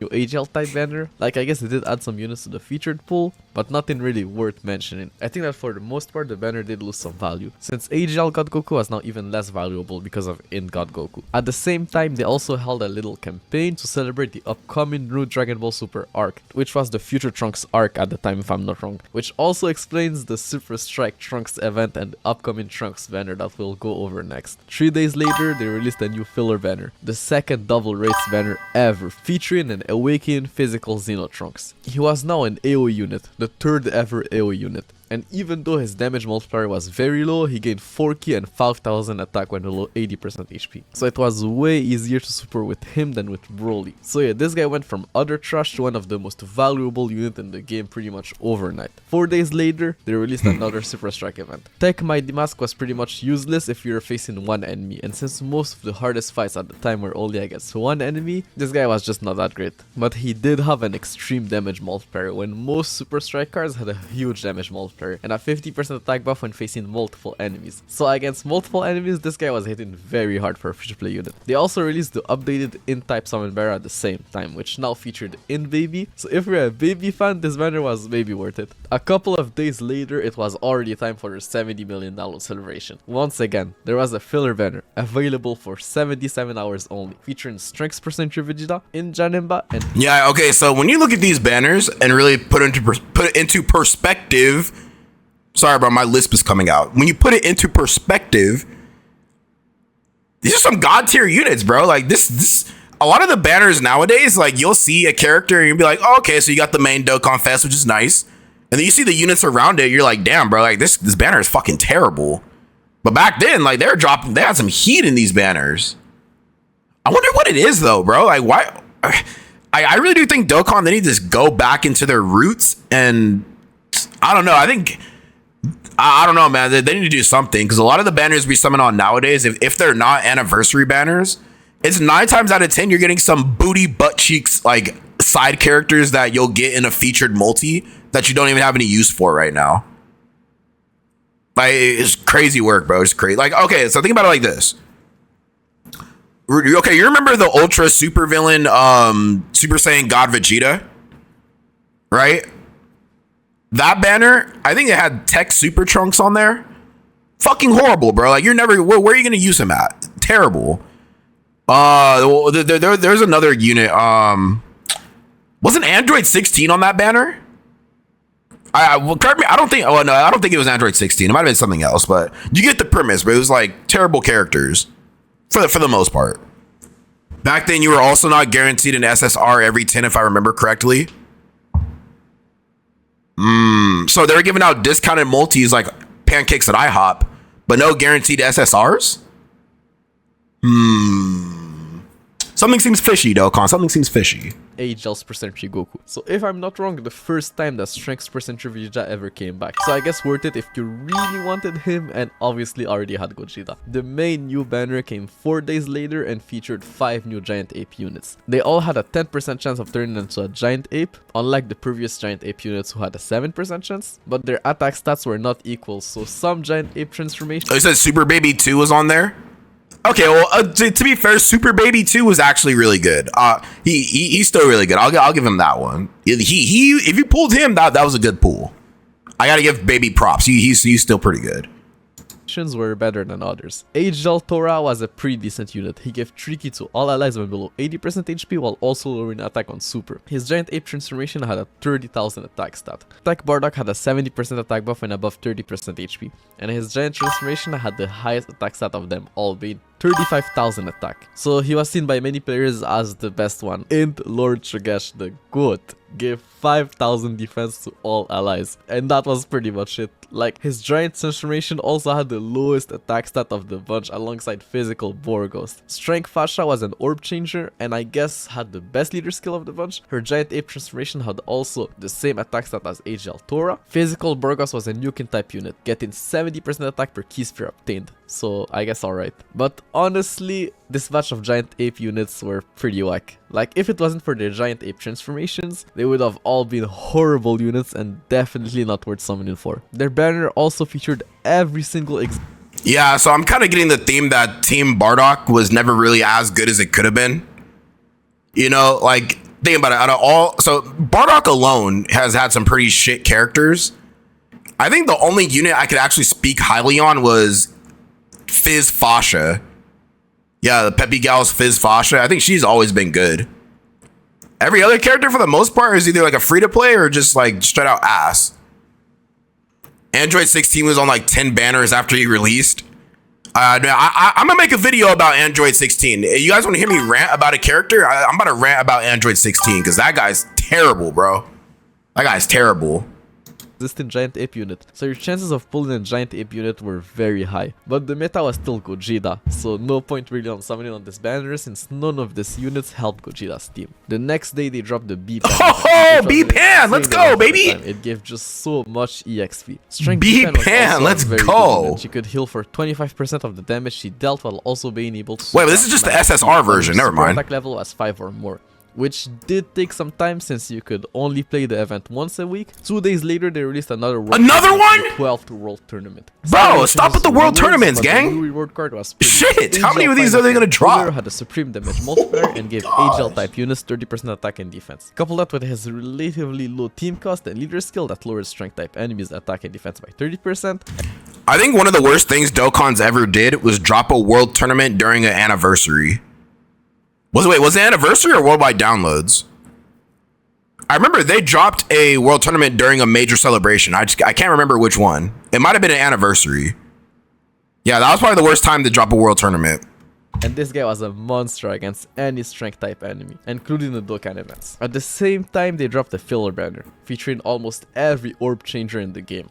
Honestly, if you needed an orb changer, this banner was probably worth your stone since it gave one Elder Kai per multi-summon. The first banner to do so if I'm not wrong. The month ended with the Super Strike Awakening of Int Android 16. This guy was pretty much the same unit but better, so he still had the same single use of being a monster of a tank against tech type enemies. It's also not much, but worth pointing out I guess that they dropped a little Logan bonus to celebrate the 30th anniversary of the Dragon Ball anime. Well, actually it was a countdown to something, but we'll cover that in the next video. The 30th anniversary countdown of the past month led to a new special event, which would have a new stage every day for 30 days. And each stage would cover a different part or saga of Dragon Ball, up to the most recent one, which was the Dragon Ball Super Trunks arc at the time. Not only would each stage give a stone, it would also give special coins that you could exchange for some Kais and trophy cards. If you're wondering why... You said this video is aging me by a year every banner?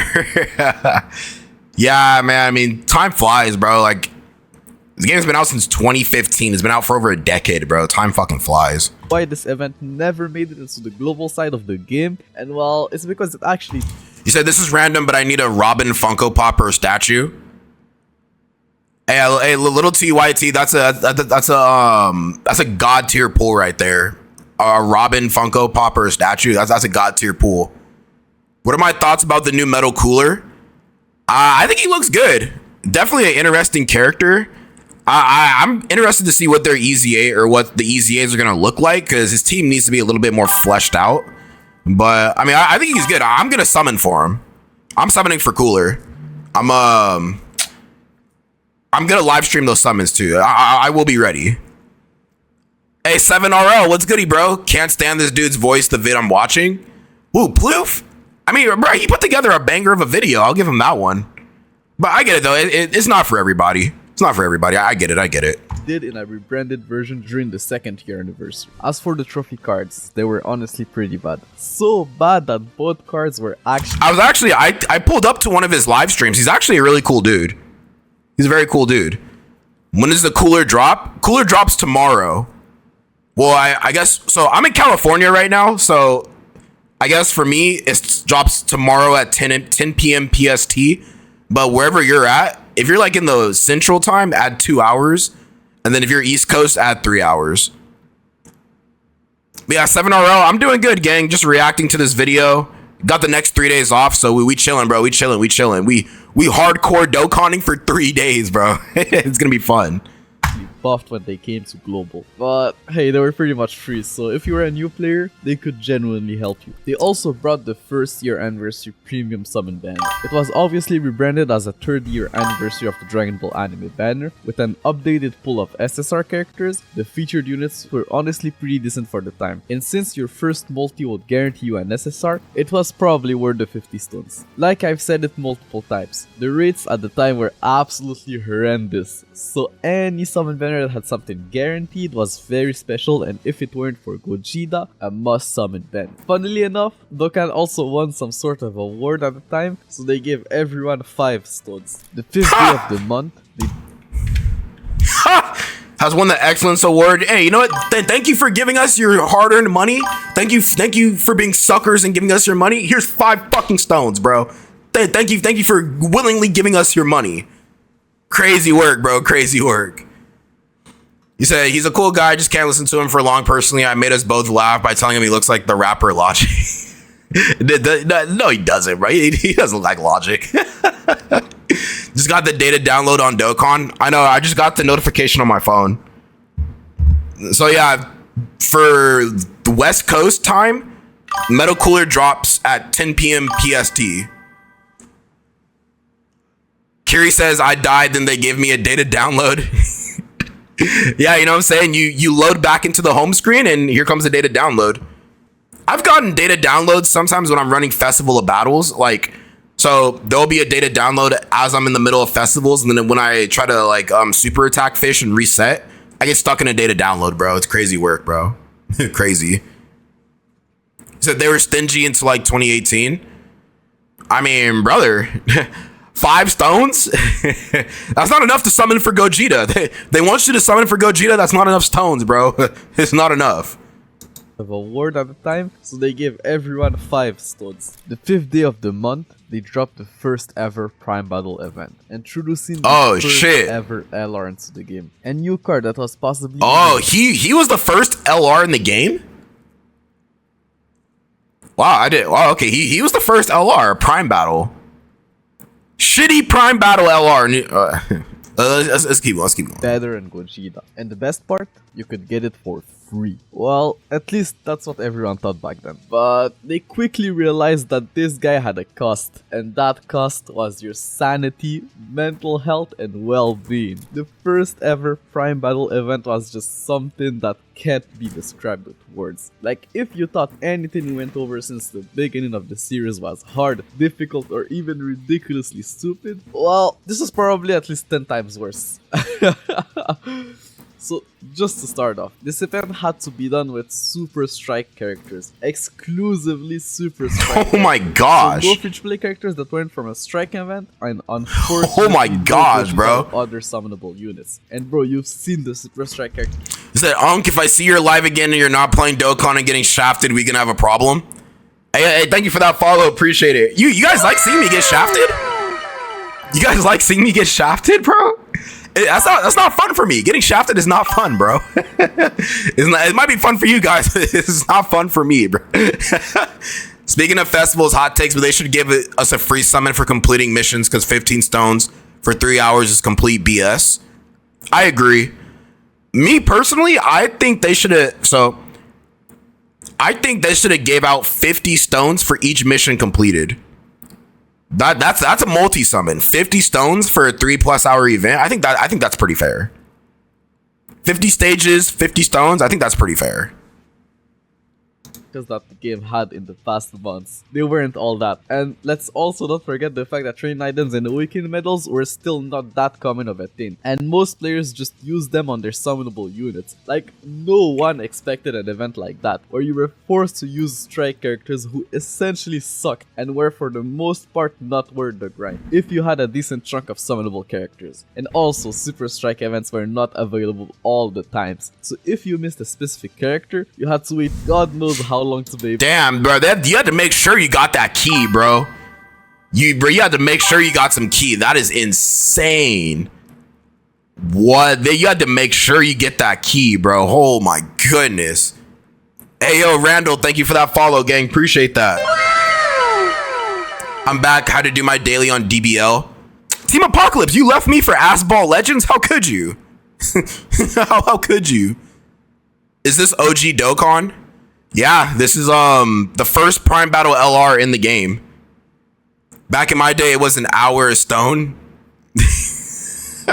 Yeah, I mean, players have it a lot easier now than back then. I will say that. Let's farm it again. As for the characters who were good in this event, well, obviously the GOATs were the in-type Super Strike characters like Android 16, Chilled, and King Vegeta. Then you also had Mecha Frieza and King Cole who were pretty decent with their debuff on Super, especially Frieza who could Super at 9 key, obviously Jackie Chun with his seal, and you remember when I said he would be mentioned again, Cyborg Tao. With the right RNG, this guy was a beast there because of his ability to stun on Super. As for the event itself, outside of the horrible drop rate of the first stage, like bro, you had a 1% chance of dropping Goku. A 1% chance. Thankfully, 1% chance of dropping Goku. A 1%. Thankfully, you were guaranteed one copy on your. That's 1%, bro. That's insane. 1%. They made this dummy hard for no reason. First run, but that's just absurd. More after that. But like I that's said, absurd. Outside of that, the first 2 stages weren't really that bad. The problem was the 3rd stage. It costed 50 stamina at the time, which was pretty much half of your stamina bar if you had a decent level. And the event was way too difficult when you take into account the number of times the stage had to be run. You were getting 5 medals most of the time, and you needed 777 medals.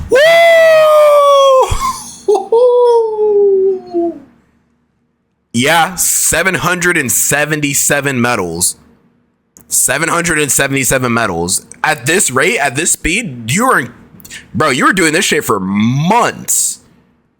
You were doing this for months. Okay. When are we getting the update like JP got? I think it's coming out like next month. Yeah, I think it's coming out like next month. Back in 2016 to 2018, if you wanted an LR, you needed to sell your soul or say goodbye to your family. Yeah, hey, bro, Dokkan, it needed your whole mind, body, and soul. Like, I think, so when I started the game, I think the first Prime Battle LR I grinded for was, I think it was Tech First Form Cell. Yeah, it was Tech First Form Cell. And I think this was before they started getting the drop rate boosts. So yeah, those Prime Battle, like the 777 medals, that was a fucking grind, bro. That was before Auto Battle. I was there before Auto Battle, man. That shit was something crazy. No, was it Auto Battle? No, wait, was it? No, it was. I think it was like 2 times speed. No, it was Auto Battle. Yeah, it was before Auto Battle. Yeah. Yeah, we have Auto Battle. That's been out for a cool minute, but this is before Auto Battle. I remember having to do this shits 1 by 1. I remember doing that 1 by 1, bro. That's Whew, it takes me back. Also awakened Goku and Son LR. So this meant you had to run the stage at least 100 times. And that's if you had some decent RNG and also didn't die in the event. So realistically it was more like 200 times. So let me get this straight for you. You could only run this event about 4 to 6 times a day because of the stamina cost. You had to run the event like 200 times with each run lasting about 10 to 20 minutes. So if you do the math, that's about 40 minutes to 2 hours of grind every single day for at least like a month or two. Damn. What? Like, bro, how good was this Goku to actually justify this? Bro, whoa! Goku was very good. He had Gogeta's leader skill and did more damage. Bro, they just wanted you to sell your soul for this LR, man. That's crazy. 2 hours a day.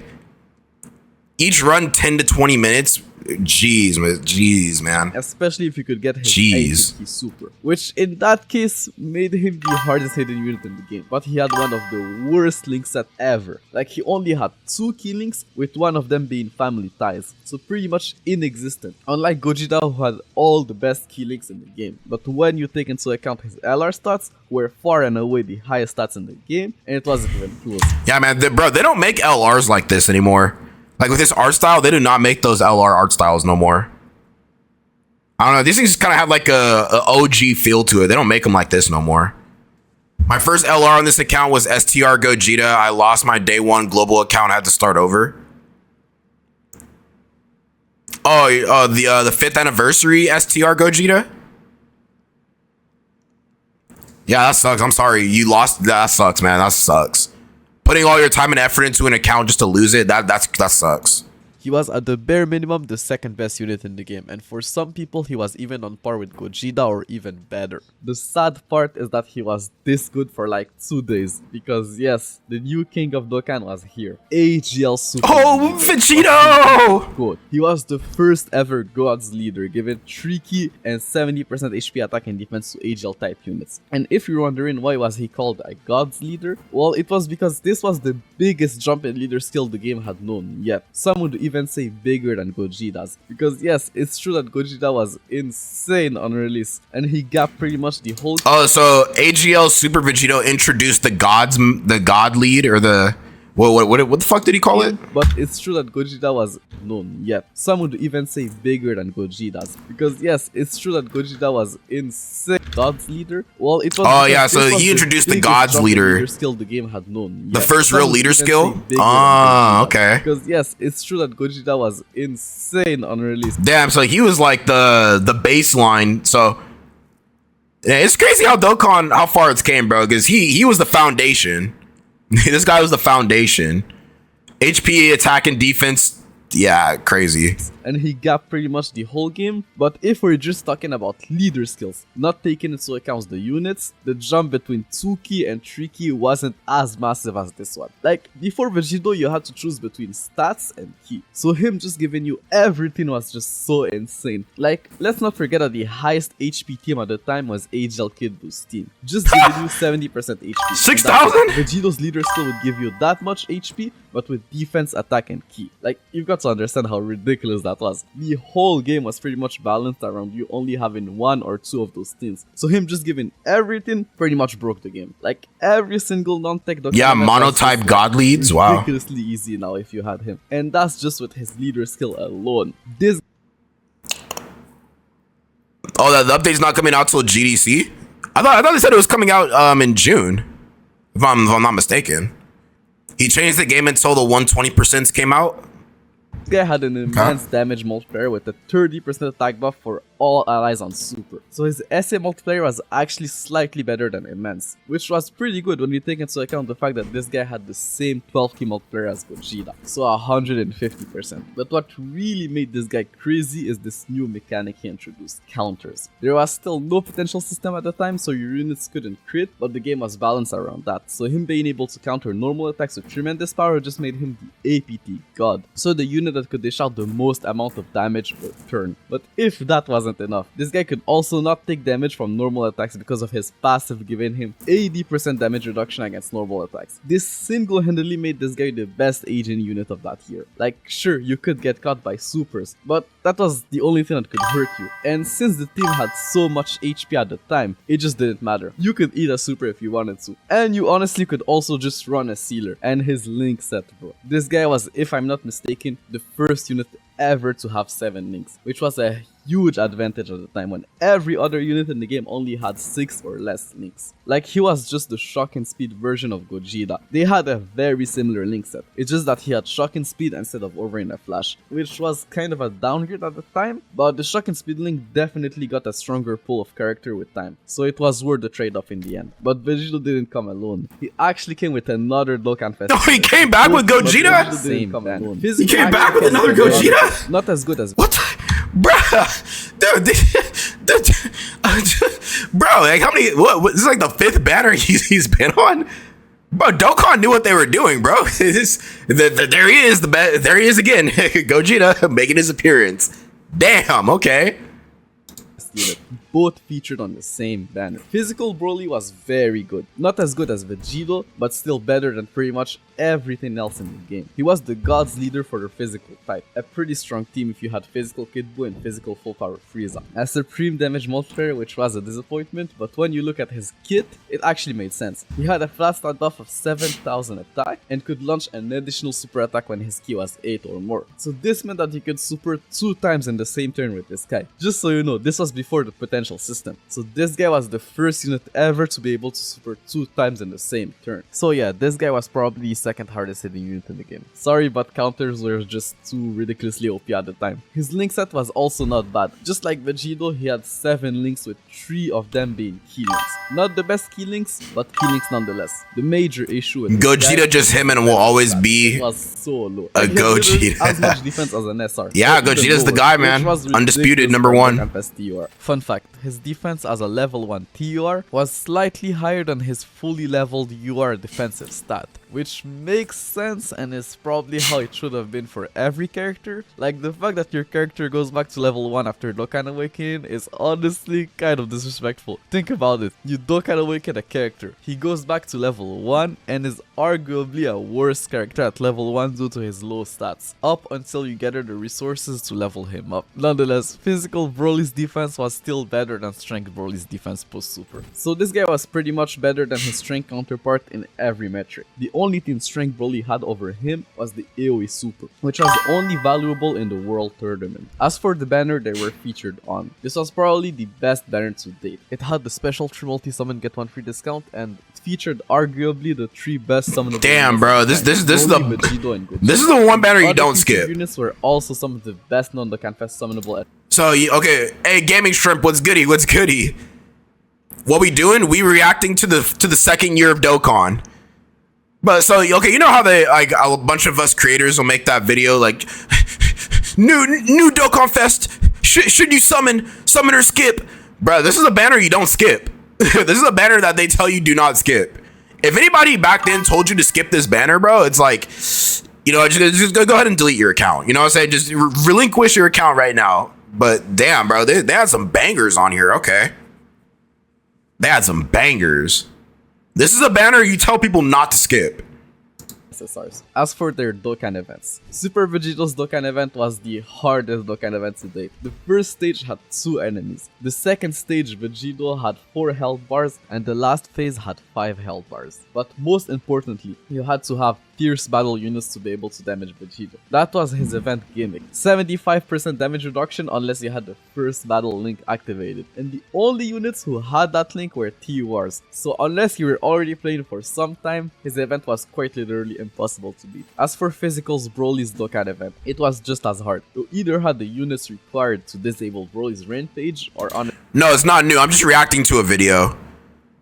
If they told you to skip the 100% LARP in the game, yeah, man, that's looking back now, like how impactful these characters were. Like a lot of these banners are a lot better back then than what they are now for the most part.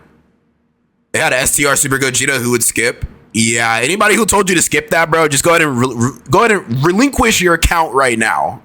Just everybody skip this and just fucking delete the game. This banner got me into Dokkan crazy. Been playing for the last 10 years.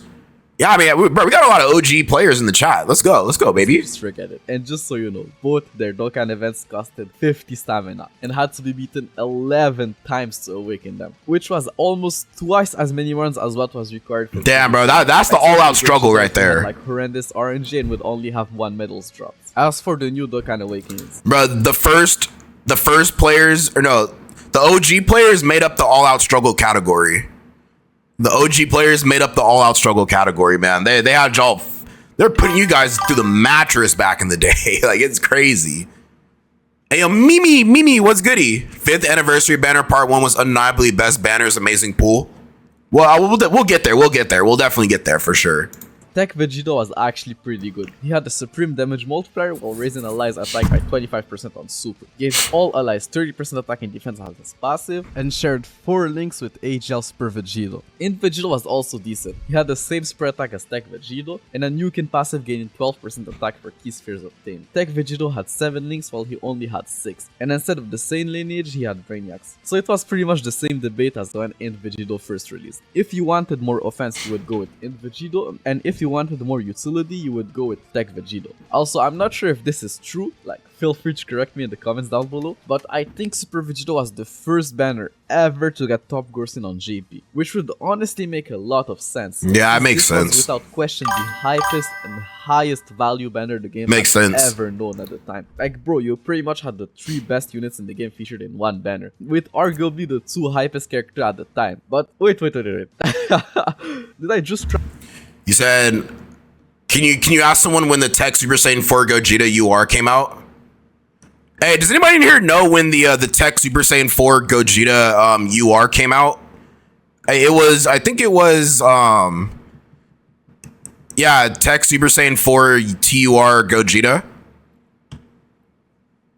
Look at Dokkan 1, man. Like, it's crazy how far this game has come. That's so true. Hopefully TDC balance and GDC balance out how underwhelming this year has been. Year 3, I think, not off the top, but maybe 2018. GDC 2017 or something. I could pull it up real quick. Check the code on why every other anniversary had some sort of fusion to it. Like, is this the banner that started everything? It honestly could be, if this is really the first banner to ever achieve top grossing on JP. But honestly, it could also just be the first time that they gave out top grossing rewards, which would make more sense, I guess. Funnily enough, the day after they gave even more top grossing rewards, because some countries outside of Japan got top grossing. Like, bro, what? France has been carrying this game since day 1, bro.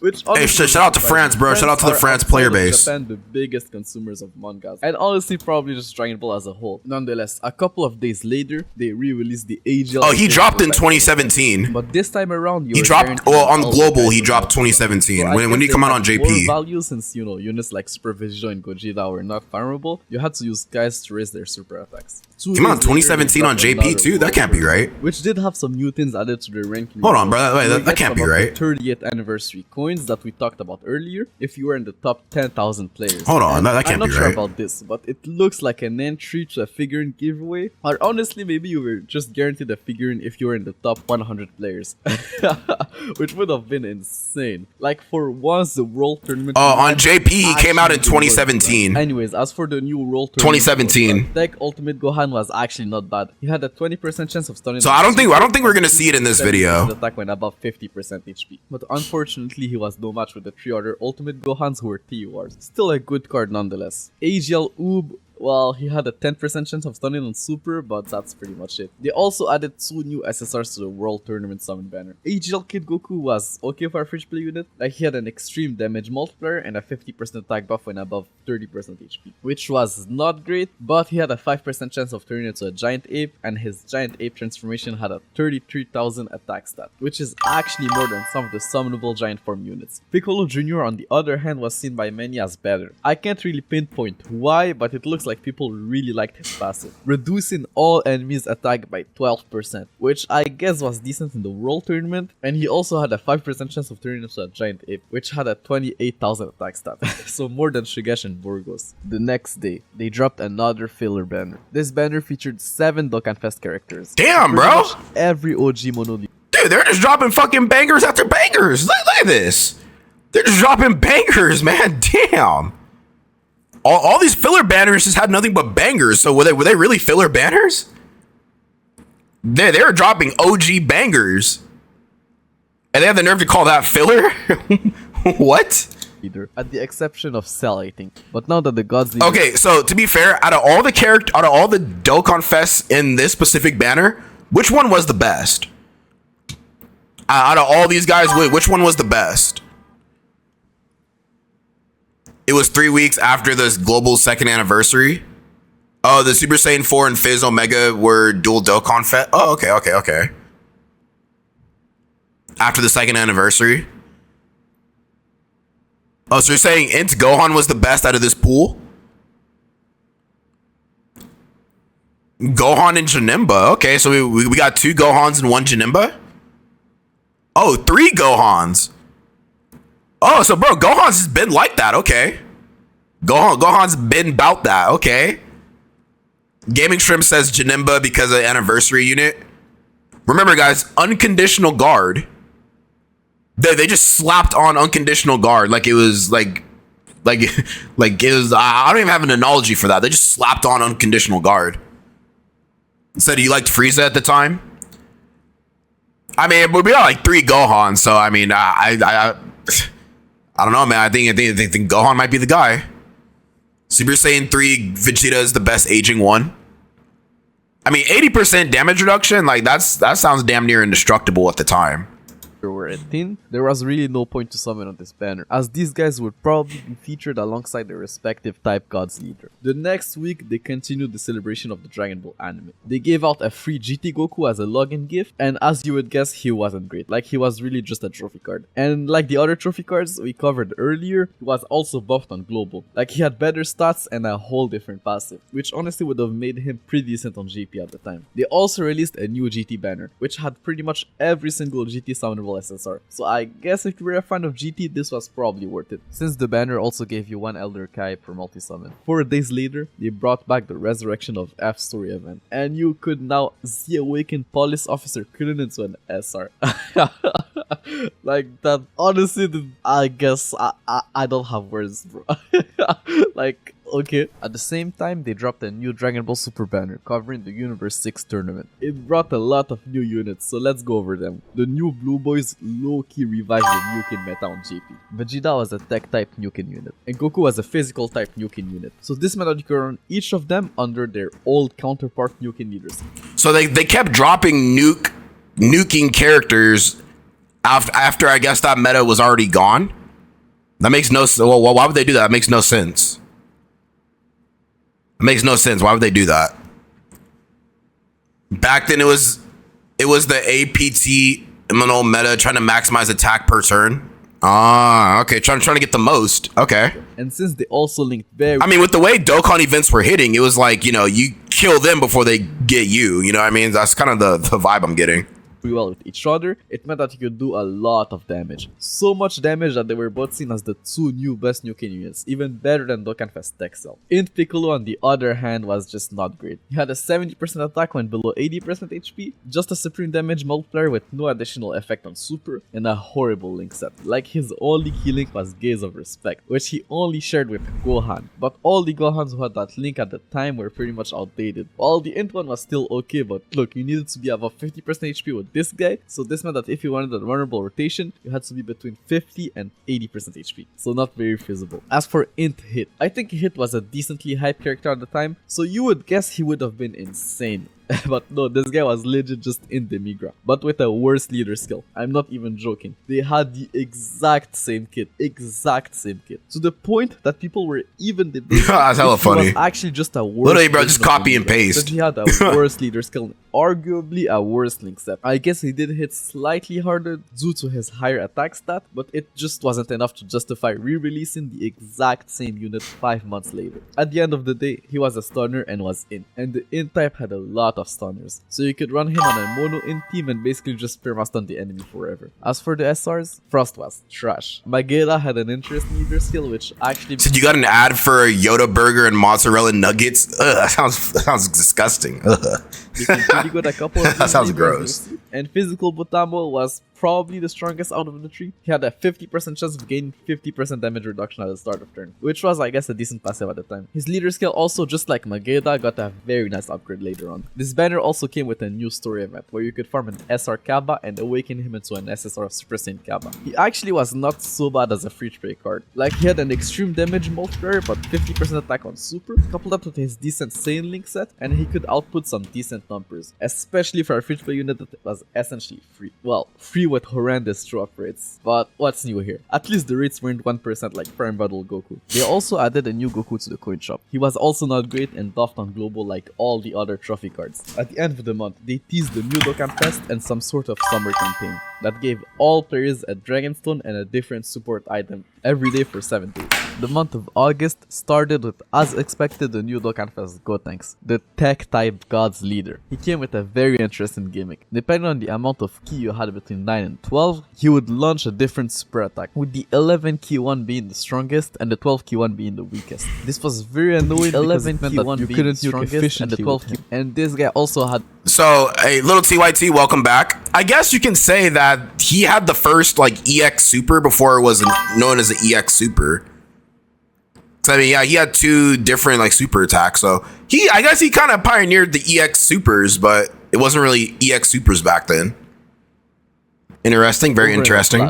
And like I said multiple times in this video, back then before the link level update, key links would proc twice in the middle slot. So you either had to run him alongside units who didn't have Overrun Flash or run him in the first or third slot, with the unit in the middle not having Overrun Flash and Fuse Fighters. So to get the most out of this guy, you couldn't link him with someone like Gogeta for example. But if you were able to hit his 11 key super attack, this guy was probably the new hardest hidden unit in the game. Like, he massively raised attack for 1 turn on super with an immense damage multiplier. That alone was insane. But he also had a 120% attack buff on super as his passive. So yeah, this guy was hitting hard. His banner was also not bad since it featured the other 2 Tech Dokkan Fests. Like, they didn't link well together, which was ironically maybe a good thing because of Gotenks 11 key super, and they were honestly still pretty strong. This banner also came with a brand new Gotenks. Strength Gotenks had a supreme damage multiplier. Yeah, not gonna lie, this banner looks kind of ass. 80% attack buff when facing only compared to those quote-unquote fillers. This looks kind of ass. So yeah, he was actually pretty decent. Was he better than his physical counterpart? Well, it depends. If we wanted more damage, this guy was definitely the hardest hitter of the 2. But if you wanted some more consistent utility, then yeah, physical Gotenks was better in that case, with the guaranteed seal. And also, is it just me or does it look like this guy is Super Saiyan 2? I'm pretty sure that's the pose he did before turning Super Saiyan 3, so he might have actually been in Super Saiyan 2. Too bad they didn't name him that. He could have been incredible linked with his physical counterpart. As for Gotenks Dokkan event, I don't know if this was the hardest Dokkan event, but it seemed like the one that annoyed the most amount of players. It pretty much had the same format as the Vegeta's Dokkan event, but instead of needing fierce battle characters to disable his damage reduction, you needed Super Buu or Piccolo units, and those were not great at the time. The best strategy was to use a Monotech or Gogeta's team with the farmable Super Buu and the Piccolo from the Baba shop. You could even beat it with Super Vegeta if you used all of your items in the tech phase and waited for Super Saiyan 3 Gotenks to reverse back to Super Saiyan. Gotenks Dokkan event also came with new Dokkan Awakenings for the SR Trunks and Goten. They were honestly not bad, especially the Tech Gotenks, since you could run him under Super Saiyan 3 Gotenks leader skill. They shared 3 links together, and Tech Gotenks was a Rainbow Orb changer, which helped a lot if you were running Tech Cell on your team. 2 days later, they made a little announcement in the game regarding the release of the Dragon Ball Fusion games on 3DS. To celebrate its release, they gave everyone a free Yamcha SSR. The fusion of the Dragon Ball Fusions? Well, exactly as you would expect, not great. I guess he did lower attack on super and was okay the 1 turn his passive would proc went below 80% HP. Not even a week later, they were already teasing the next Dokkan Fest in the news, and it looked like a new Blue Goku. And just before you know it, it was already time for the Fusions was peak. Hey, my bad. Hey, my bad, Brody, my bad. I don't know any better.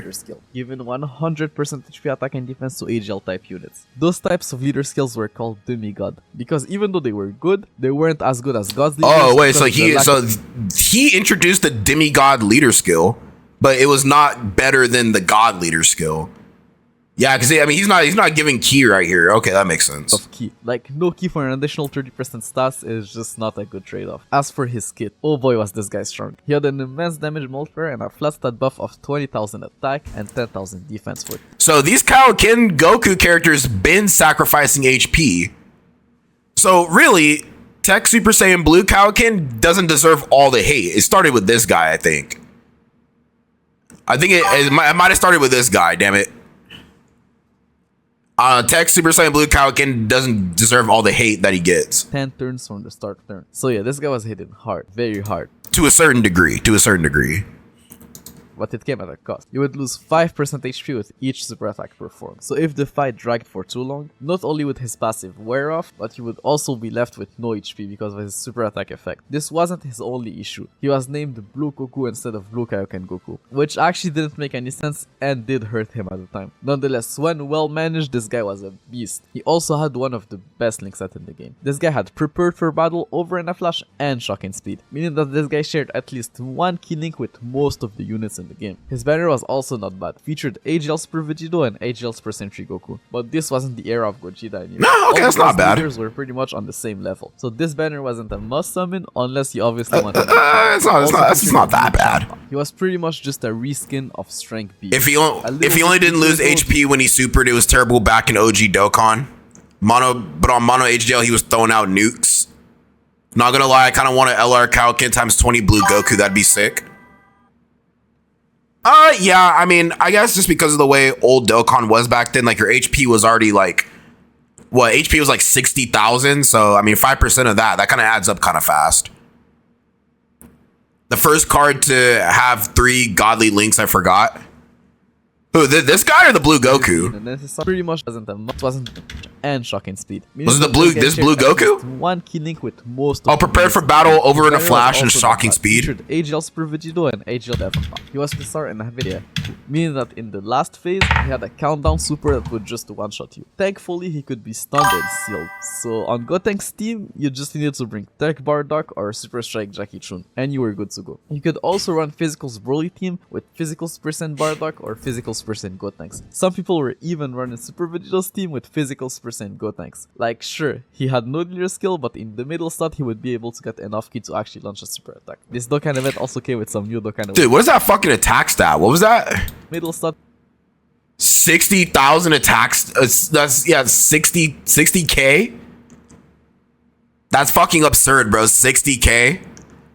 Wow. He would be able to get enough ki to actually time. Whoa, wow, what a time, huh? Also came with some what a time. AGL Blue Goku was good if you didn't have Kaioken Blue Goku. He had a supreme damage multiplier and a 100% attack buff on super, so he was doing a lot of damage. But his link set not being nearly as good as his Dokkan Fest counterpart kind of hurt this guy. Like, he only had one key link. Luckily, it was Prepared for Battle, a link that was quite common at the time. Tech Blue Goku was also pretty good. His new Kin Leader skill got an additional 3% attack buff, and he also got an additional 30% attack in his passive. But this didn't change much. The biggest change was really his leader skill, so the Tech Nukin team was even better now. Not completely meta, but definitely still runnable in some niche scenarios. Also, you remember that poll they held a couple of months ago where you could vote for the next Dokkan Awakening? Well, Tech's % to Goku won, and his Dokkan Awakening was pretty good. But what was the most surprising thing about this guy is that he had an immense damage multiplier.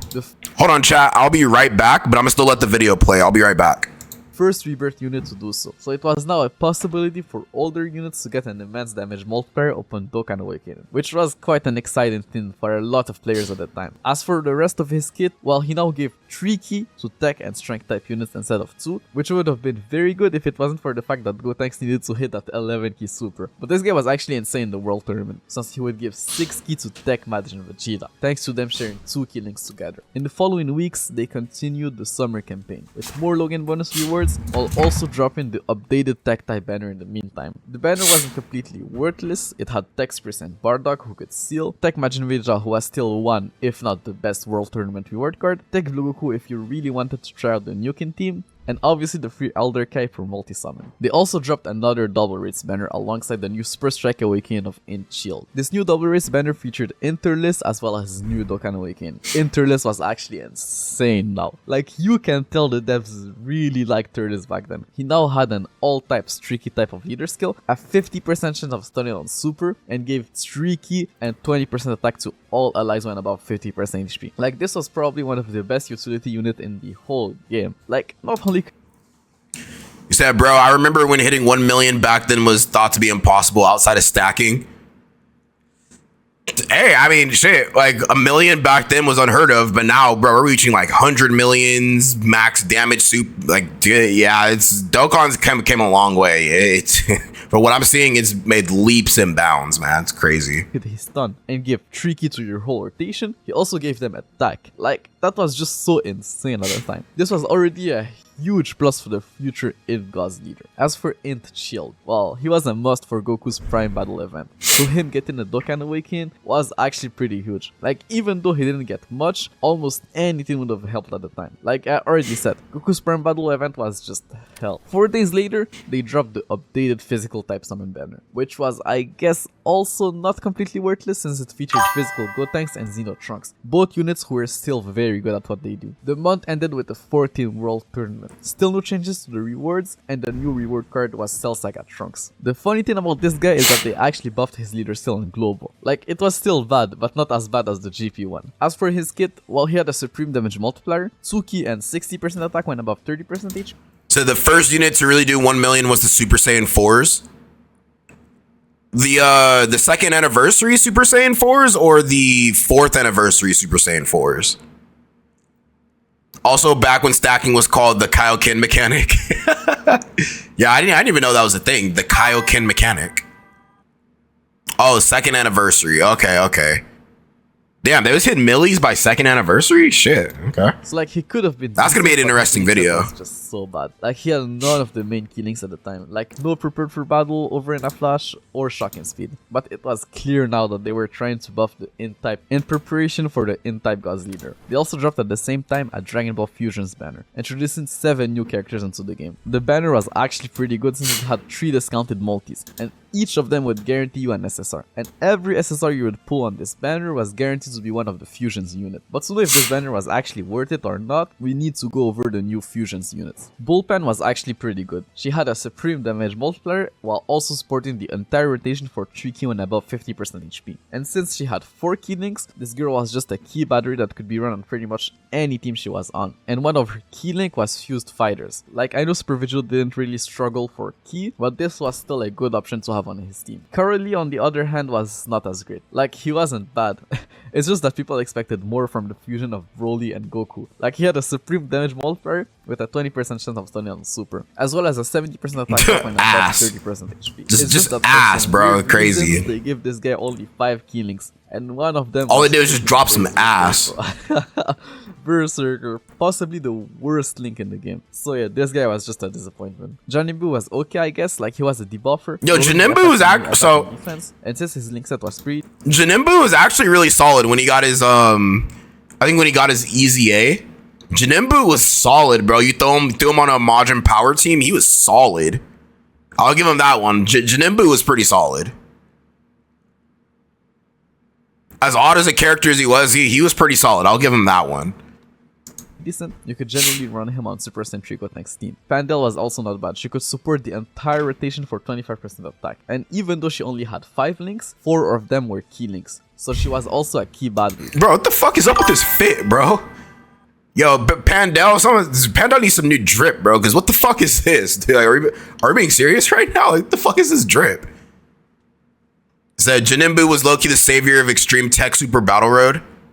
Oh, like that? Just like Bullpen. Janimbu was like that? The Barlot could have been great, but he was a nuker. And the nuking meta was kind of dead. Unless you were a tech type unit. My boy Chow, man. X% Blue Goku's leader skill. His link set was okay, I guess. He had 3 key links, but they weren't the most common ones. Honestly, the fun thing about this guy is that he was the closest thing people had at the time to a Super Saiyan 4 character. Like, if you look at him, especially from the front, it really does look like a Super Saiyan 4 Bardock. Kuliza was, I guess, decent. He had a supreme damage multiplier and a 70% attack buff on Super. A very basic kit, but when you couple that with his somewhat strong link set, yeah, this guy could cook. Sheoman was, well, the fusion of Chaozu and a Cyberman, so exactly what you would expect him to be. A self-deleting monster. You would lose 20% of your health every single time this guy supered, which I guess worked with his passive. Like, gave him 3 key winnable. I mean, hey, you gotta give him one thing. He was pretty crazy for those, like, multi-character fights. Like, Chow Man, dude, doing what he did. I mean, you got to give him that. Like, he did his job very effectively. I will say, very, very effectively. 50% HP, but that flat stat buff of 3000 attack was just not enough. If he was getting something like 200% attack and defense alongside the key, he might have actually been pretty decent in the world tournament. But with this kit, you literally would have just died right after launching your first super. The last day of the month, you wouldn't even guess what was teased: the 90 million download celebration. Like bro, did Dokkan just had 2 download celebration in the same month, almost back to back? Like bro, Dokkan was wild back then, and it looked like the next Dokkan Fest was going to be Boo Piccolo. So the month of September started with a 90 million download celebration, and the headliner was not Boo Piccolo but Wuhan. He was, as you would guess, oh bro, this is the guy. Bro, this is the guy. One of the greatest super easy A's to ever bless this game, bro. Holy shit. This is the he came out in 2016. Who would have thought this guy would have had the godliest super easy A I think this game has probably ever seen? What? Oh wow, okay. Damn, bro, that's wow. Wow. This was the re-rolling era. We boosted the fuck out of the downloads. Oh, so this was the prime re-roll era? I did not know that. September 1st, 2016, huh? Hey, yo, Riz VG. Riz, what's goody, gang? What's goody, Riz? And he surprisingly also came with a new mechanic. His super attack would actually get better as his super attack level would raise. But I mean better, like it had additional effects. When your super attack level was 5... So I remember when Chow Man got his Easy A and it felt like when Fizz Raditz or Fizz Xeno Trunks got his Easy A. Oh yeah, definitely the a new lease on life, as one would say, a new lease on life. You said Buhan was just as crazy on release, to be honest. Hey, yo, Riz, we're reacting to the second year of Dokkan. We're reacting to the second year of Dokkan, so I'm gonna need ass to chair and enjoy the video. Get your popcorn and enjoy the video. Ever above, his 12 key would now lower the enemy attack and defense, which as you know was a very strong ability at the time. Thankfully, Toshi felt generous at the time, so Buhan's super attack was farmable. But just imagine if it wasn't.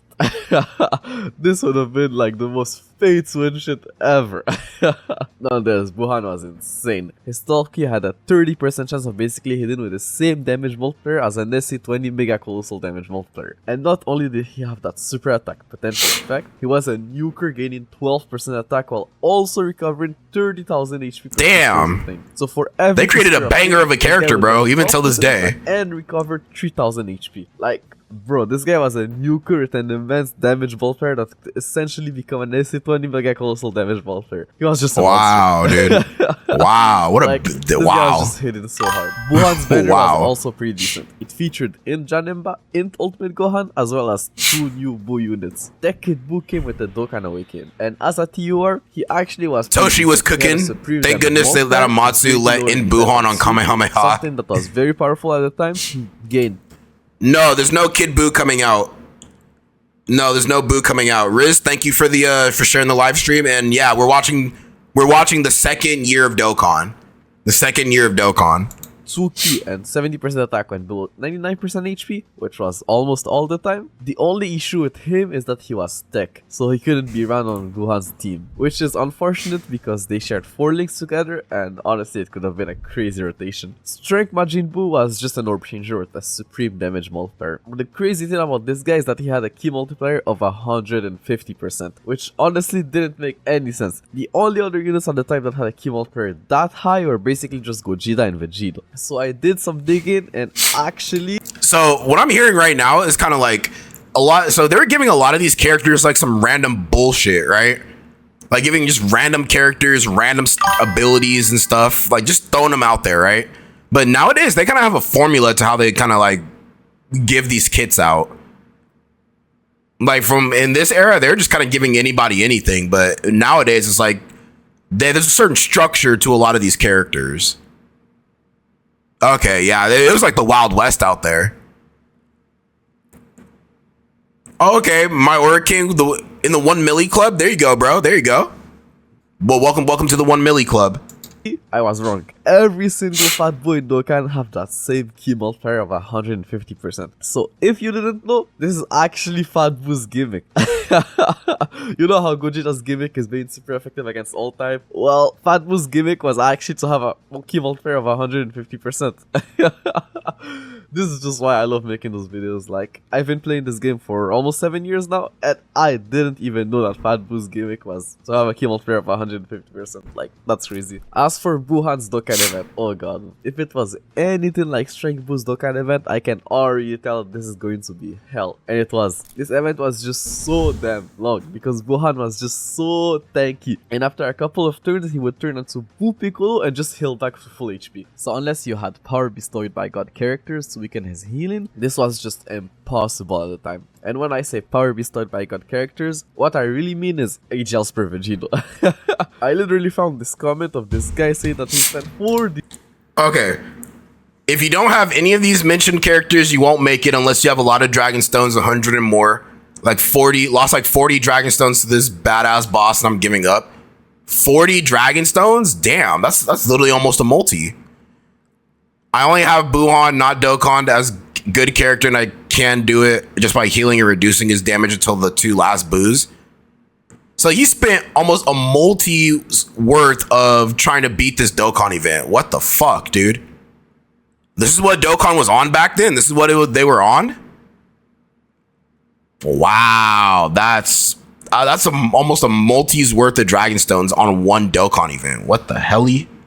These stones trying to beat Buhan just fell at the end, which might sound crazy today, but bro, at the time the kind of events were so hard that it was honestly a very common thing to do. Even when I started playing the game like 2 years later, I had to do the same thing to awaken my NTY Goku. So yeah, this was definitely one of the most tedious. Bro said Kiri said it was scary back then. Yeah, I mean it's shit, bro. I'm looking at it. Yeah, damn right, it was scary. Holy shit. I would like to say if you go back and look at videos back in this era, people did videos doing only singles, no multis. So I guess the multi summoning wasn't really as popular as it is now. Okay, yeah, I didn't know that. Kind of at the time. At least like I said earlier, Buhan was formable in the first stage, and that Strength Buhan was also not that bad as a character. He could help you in some Super Strike events thanks to his low team cost and Strength type support, and he also had the same mechanic as in Buhan, meaning that his super attack had a 30% chance of hitting with greater power, which in that case meant that his damage multiplier would go from huge to extreme. The next week, they added some new stages to the Hero Extermination. Oh, I hate this event so much, bro. Available every weekend. They also dropped a new Super Strike event, and at the same time made Super Strike events permanently available on a daily rotation. I guess to help new players or people who were still struggling with Goku's Primeval event. The Super Strike Gotenks were actually pretty decent. They had very good leader skills. They were like mini gods leaders, while also both being nukers and having the ability to recover HP with candy. So quite good in Kid Boo's Dokkan event. Physical Kid Buu, who was still a top tier unit by the way. Tank Gotenks could also super at 9k when his super attack level was maxed out. So even though they weren't int, they were still very decent in Goku's Prime Battle event. As for the new Hero Extermination Pan event awakenings, Agel's Percentage. So your yawn is contagious? my bad. While raising his attack by 50% for 3 turns on super. Gave 3 key to all allies when his HP was 99%. It's been a long day, guys. It's been a very, very long day. Best linking partner. Sharing 3 links together, with 2 of them being LR Goku's only 2 key links. So yeah, this guy was just made to be a key battery for LR Prime Battle Goku, which did also hurt him in a way, since he didn't have shocking speed or any of the other major key links. It was literally just made to be run with LR Goku and that was it. Physical Super Saiyan Goku on the other hand was a lot more versatile. He gave 2 key and 20% attack to all allies unconditionally, but only had a supreme damage multiplier with no additional effect. What time is it out here? It's 12, it's basically 12 in the morning. It's basically 12 in the morning. Multis was not the way, we was not guaranteed an SSR. Yeah, so it was more beneficial to summon, like do single summons. Okay. Yeah, I mean, to be fair, bro, nowadays you wouldn't catch me dead doing a single summon. You can never catch me doing a single summon, bro. Those never work out for me. I've been seeing people getting like the new unit on a single, but that shit never works for me. On super. So he didn't hit as hard as the other Super Saiyan Gokus, but he was seen by many players at the time as the strongest one, simply because of the value this guy provided with his support. So the choice was simple. On a monotech team, you would run the Tech Super Senzu Goku. If you wanted a good linking partner for the LR Prime Battle Goku, you would run the AGL one, and everywhere else you would run the physical Super Senzu Goku. Surprisingly, Tech Future Gohan also got his Dokkan Awakening at the same time. You'll understand why later. But yeah, this guy was good. He still greatly stacked attack on Super, and now gained 70% attack and defense when below 80% HP. So not only was this guy very good offensively, but he was also very tanky when below the HP threshold. Him and Tech Super Senzu Goku were actually at last rotation. They shared 5 links together, with 3 of them being key links. So under Gotenks leader skill, you were guaranteed to super with both of these guys when they were linked together on rotation. A couple of days later, they announced on the news that there was going to be a Q&A held in the Tokyo Game Show, and they dropped a link where you could actually send your questions. I did some research and I couldn't find it. Hey yo, Phillips, what's goody gang? We're watching the second year or history of the second year of Dokkan.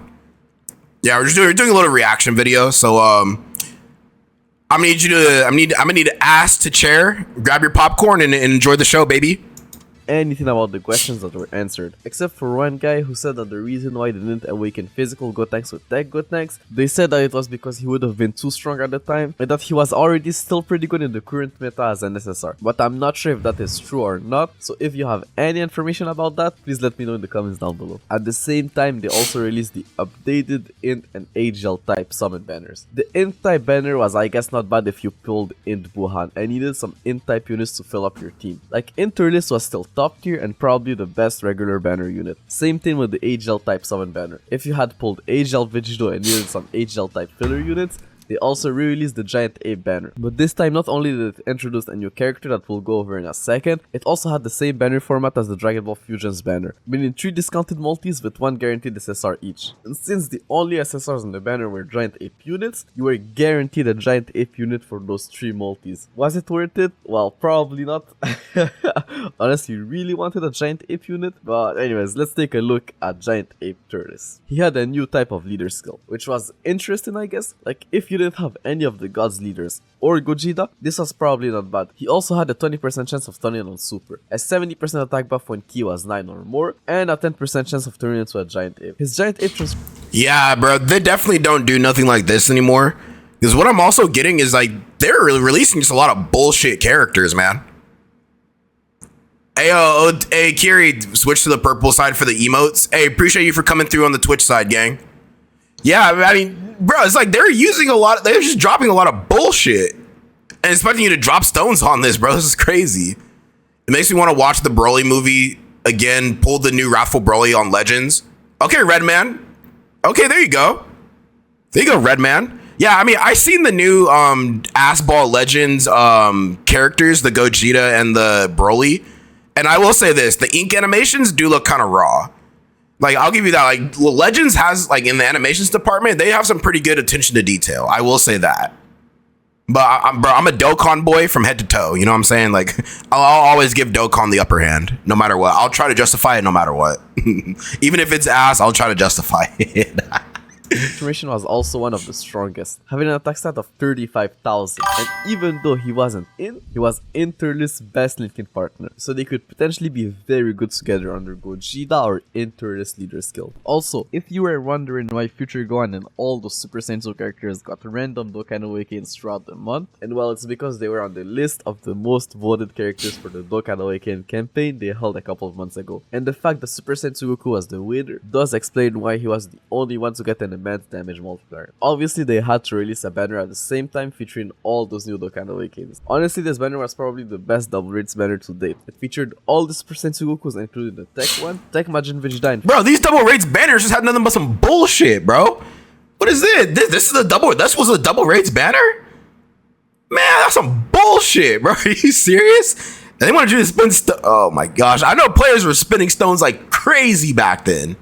They weren't giving out much, but they were making y'all spend like crazy on some bullshit. That's wow. Double rates banner to date. It featured all the Super Sensu Gokus, including the Tech one, Tech Majin Vegeta, and physical Xenotrunks, who are still very good in the World Tournament, Tech Future Gohan, and the Beast himself Interlist. But now that I think about it, they dropped like 4 banners in the same day. So yeah, this meant something big was coming soon, very soon, and that thing was a new Frieza. The next day, it was already time for the second part of the $90 million celebration, and there is a lot to cover. The new demigod lead was Tech Golden Frieza, and he was good, like very good. He had an immense damage multiplier while greatly lowering defense on super, and gained 70% attack and 70% damage reduction and above. You know, not gonna lie, this Frieza was pretty good too.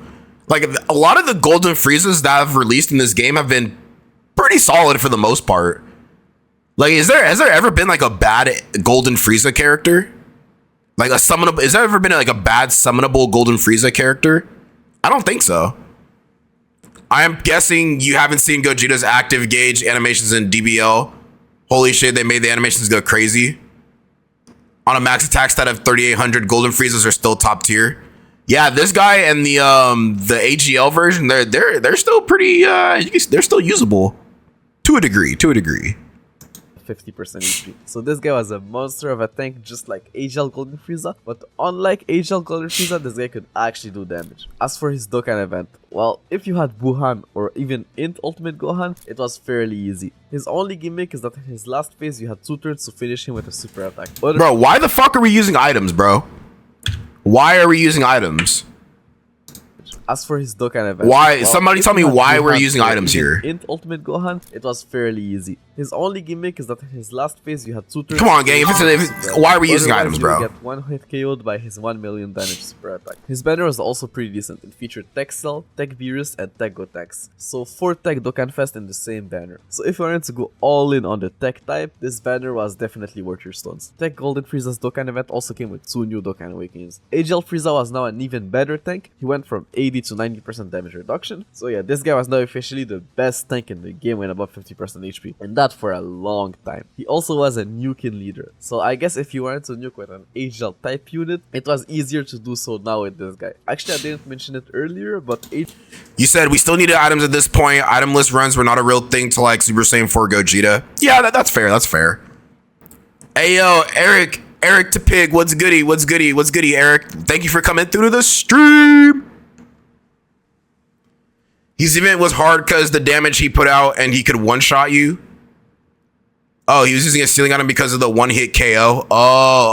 Okay. My bad. I don't know, man. That's the no item running me, bro. That's no item running me. I'm sorry. It's Blue Eyes. Hey, well, welcome to the YouTube side, gang.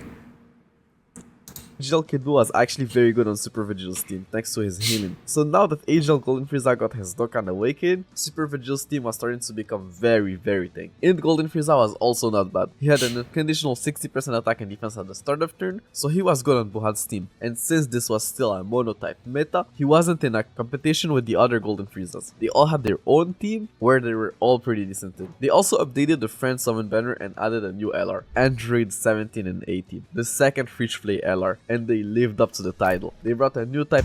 Dude, I hated the grind for this, bro. I hated the grind for this. Why was it that you had to farm so many fucking Dokkan medals for this character? I hated the grind for this, bro. This was actually insane, bro. This was a crazy ass grind. Trying to get these guys from an SR all the way to an LR, that was an insane grind. I remember doing this piece by piece, bro. Fuck, man, these guys were crazy. Just hella grindy for no reason. Go no item infinite Zamasu. Nah, I'm good, bro. I don't want that smoke. I don't want the smoke. I'm good. I'm good. 4 key to all types. Not as good as a God's leader, but arguably better than Gogeta's leader still. Their kit was alright, I guess, like they lowered attack and defense on 18 key and gained an additional 15,000 attack on super. But coupled with their LR stats, they were very good. They also had 4 key links, with one of them being shock and speed. So they were very good on Vegeto's team. But man, was their grind tedious. Probably still better than LR Goku's Prime Battle grind, but by not that much. Well, actually that really depended on your box. Because to awaken them into an LR, you needed awakening medals from every single Dokkan event that existed. Damn! Which wasn't that hard for the older Dokkan events. Oh my... Unfortunately... Wait, did they say every... Wait. Did they say every Dokkan medal in existence? Did I hear that right? The awakening medals from every single Dokkan event that existed at the time, which dude. wasn't that hard for the older Dokkan events, but unfortunately the one that you needed the most of were the most recent and difficult ones. So yeah, okay, I remember this. Yeah, Yeah, wow, bro. Wow. Why does one character have this much power, bro? Every Dokkan event at that point. What character needs that many medals? For a fucking friend summon. Remember, this is a friend summon character. A friend summon. Nah, that's devious, bro. Bro, Dokkan was on some different timing back in the day. That's devious. You had to grind them all the way up from a SR to LR. Now you had to get damn. I mean, I remember doing all these when they didn't have like the like well, you didn't have any auto battle. Yeah, there was no auto battle. Yeah, wow, that's just doing these shits one by one, bro. That's insane. Yeah, this was a grind. 55 runs, by the way. Holy shit. 55 runs. He said this was when Dokkan events weren't on a set rotation. Glad I started around the 10th Annie and not here. Yeah, listen, bro. Like a lot of the newer players, they have it easy. People don't understand how hard Dokkan really was back then. I mean, I came in on a time when I didn't experience half of this stuff, like the Broly event. I came during the 6th anniversary, so I was already kind of like, you know what I'm saying? Like in that in between of where like things were still kind of like in an old era versus kind of transitioning. But damn, bro, I was not ready for this one. I'll tell you that much. It was like, yeah, you kind of have to question yourself like, damn, was it even really worth it at this point? No double XP or nothing, just cooked. So if an event left, you were shit out of luck if you didn't finish. Shoo! Hey, old Dokkan wasn't for the weak, I'll tell you that much. Yeah, a very painful and long grind that I guess was worth it if you had Super Vegito. Funnily enough, they are the first fish play LR that I ever farmed because I love their card arts. The next day, they made a little announcement in game to celebrate the launch of the Dragon Ball Heroes God Mission 10 series. Everyone was rewarded with a physical Teen Gotenks. He was actually not bad for a free card and pretty cool, so very unfortunate that we never got him on Global. Nonetheless, the next week they dropped the first ever Dragon Ball Heroes banner, which I'm sure was a— Ooh, Dragon Ball Heroes! Dragon Ball Heroes! little bit crazy, man. This is the first banner? People were probably expecting something crazy like a Super Saiyan 3 or Super Saiyan 4 character, but at wow, least these were the first Heroes banners. I did not know that. Were pretty much endless. The banner had the same format as the Dragon Ball Fusions banner, so let's see if this banner was actually worth it. Baby Janemba was actually pretty decent on Vegito's team since he greatly lowered defense on Super, meaning Vegito's counter would do more damage to the enemy. He recovered 10% HP at the start of turn, meaning it was harder for you to drop below AGL Golden Frieza's 50% HP threshold. He had a flat stat buff of 5000 attack and defense, which wasn't all that, but still better than nothing, and he had the shock and speed link, so he could actually link with Vegeta. Super Saiyan Teen Gotenks was also decent. He had a supreme damage multiplier while raising his attack by 50% for 3 turns, and 80% attack buff on Super, and had a decent link set. Like, he had 4 key links, but he only shared one of them with Tech Super Saiyan 3 Gotenks. So on his team, this was probably one of the hardest hidden rotation in the game. Kid Buu Babidi was also not bad. He had a 50% chance of stunning on Super, gave 30% attack to all allies when below 80% HP, and was int, meaning he wasn't a bad option on Int Buhan's team who he shared 2 links with. Super Pai Gohan was also not that bad. He could greatly lower attack on Super, and then, you know, I'm kind of mad right now because, bro, they're dropping Kid Buus out the ass back then. They're dropping Kid Buus like crazy, and we still don't have an LR version till this day. Like when I really put that into perspective, that's actually unfathomable. Like a character as like threatening and as like popular as Kid Buu, a universal threat, and he doesn't have an LR. Like, bro, what the hell is Dokkan doing, bro? They want to give this guy TURs all up the ass, but no LR. That's wild, bro. That's wild. Are there any LR Buus? Not LR Kid Buus, but there's like LR Buu tanks that goes into Buhan, and then LR Super Buu. He was the only character allowed to have that for some reason. insanely powerful ability at the time and had a flat stat buff of 10,000 attack, when facing only one enemy, which was most of the fights at the time. His link set was not great though, like he only linked well with other Paikouhans, but at least he had shock and speed, so there's that. So yeah, the discounted multis on the banner were probably worth it. In preparation for the next God's Leader, they dropped the updated Strength type banner, and it looked like the next God Leader was going to be Shenron. So it was safe to assume that GT characters were going to work well on his team, so Super Sentry Goku and Myth will rule. The month ended with a new Dokkan Fest Omega Shenron. His banner was actually very good. It featured Strength Gogeta, Strength Super Sentry Vegeta, and Strength Broly. 3 units were actually... Bro, there's Gogeta. There's your boy again. They couldn't get rid of him, bro. There he is yet again.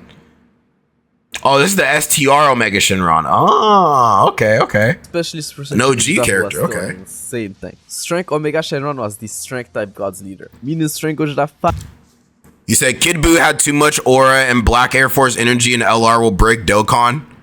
Well, yeah, I do agree. You know, it will break Dokkan, but when? When will it break Dokkan? When will they drop it for Dokkan to be broken? When will it drop? finally got a tricky and 70% to all stats type of leader. So you already know he was about to cook on Omega's team.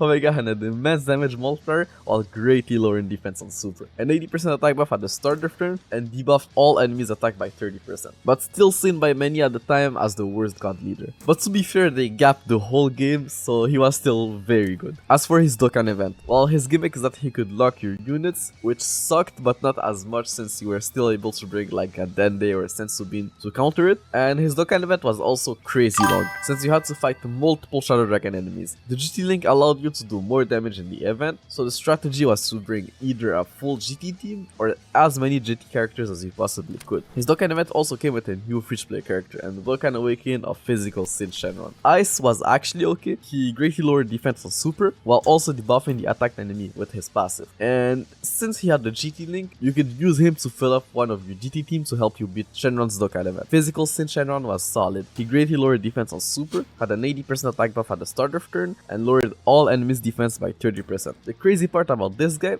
is that I think he actually was better a year later or even years later than on release, but we'll talk about that in due time. Omega Shenron also came with a bunch of new units, so let's go over them. AGL's percentage GT Goku was not bad. He had a 70% attack buff when facing 3 or less enemies, which was literally everywhere except the World Tournament, and a pretty decent link set, but no shock and speed or prepared for battle, so not the best option on Super Vegeta's team, although still decent. Tech Nova Shenron had a supreme damage multiplier, while raising his attack by 50% for 3 turns, and Tsuki and 70% attack when facing only one enemy. So a decent card, nothing crazy but solid. Strength percentage GT Vegeta was decent. He had 70%. Yo, tell me this wouldn't go crazy. Tell me a tag Ice and Nova Shenron wouldn't go crazy. LR tag Ice and Nova Shenron. That card would go fucking crazy, man. Like, and another GT bosses and Shadow Dragons buff. Like, who could be mad at that? Who could be mad at that? Like, it could be no, it has to be a tag. Well, I mean, I guess it could be an exchange since they're only on one real category. I don't know, a tag or an exchange. I'm cool with either or, but damn, that would be crazy. A tag Super Saiyan 4 Goku and Nova would be better. Ooh. Oh yeah, so they could do that same thing like they did with Golden Frieza and Gogeta. Just drop like an extreme, drop a super class Super Saiyan 4 Goku that tags into Nova Shenron. That would go crazy too.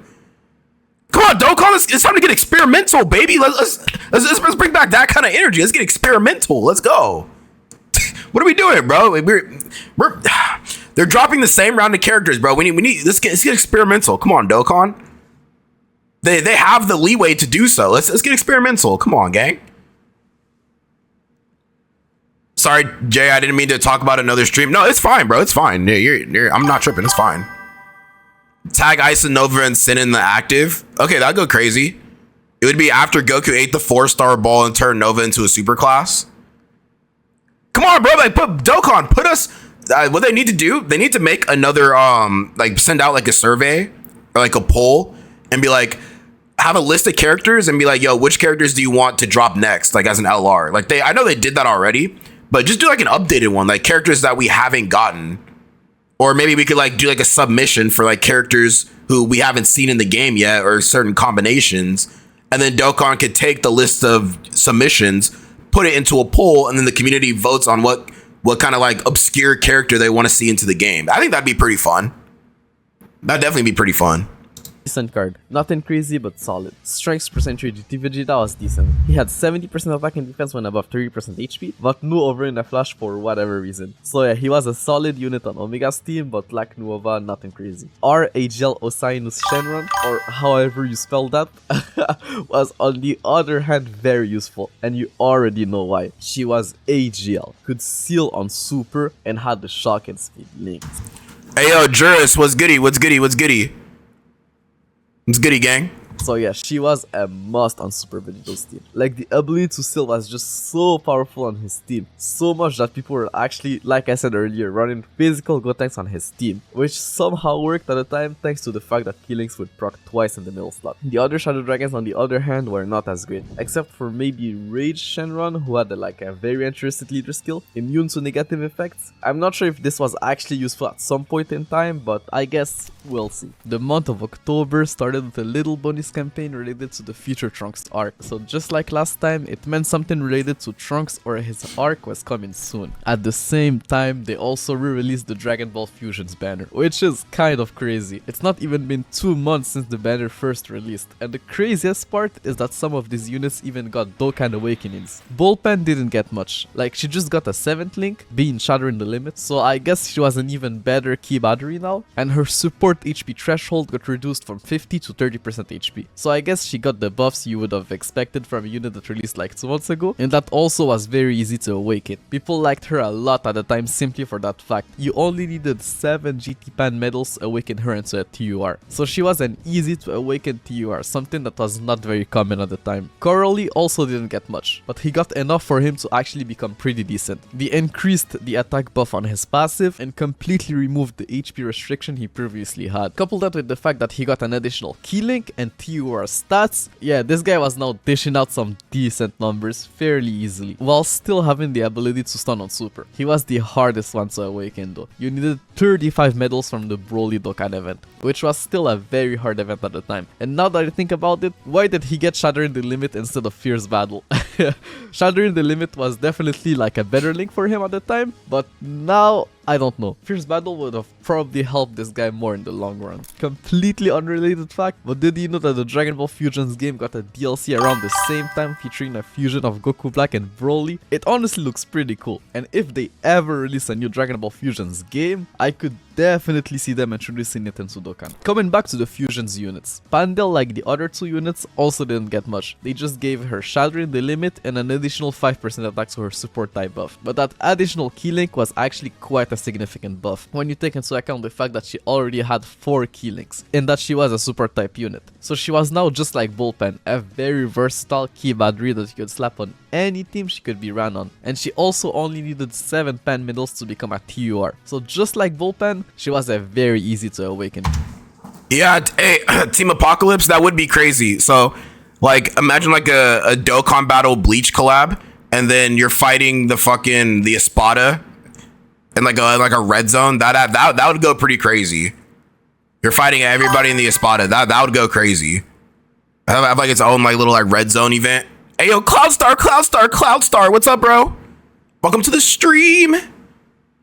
Hey, Cloudstar, just so to get you caught up to speed, we're reacting to the 2nd year of Dokkan. Dokkan had a One Piece collab once. Yeah, we went over that in the last video. They need to do another one. One Piece, Treasure Cruise, and Dokkan need to do another collab. They need to do another collab, bro.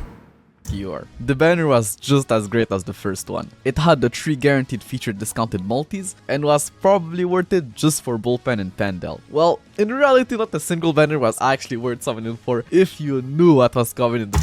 Okay, let's just say that... Let's say that One Piece did another collab, and it would be like... I don't know, fucking... One Piece collab, and then a new red zone is like... I don't know, the Enos Lobby edition where you're fighting the entirety of CP, I think it's like CP9, or they could do the Marineford War. So it'd be like I I don't know, Red Zone Marineford edition or War of the Best or whatever they call it or something. I think that'd be pretty fire. That would actually be fire.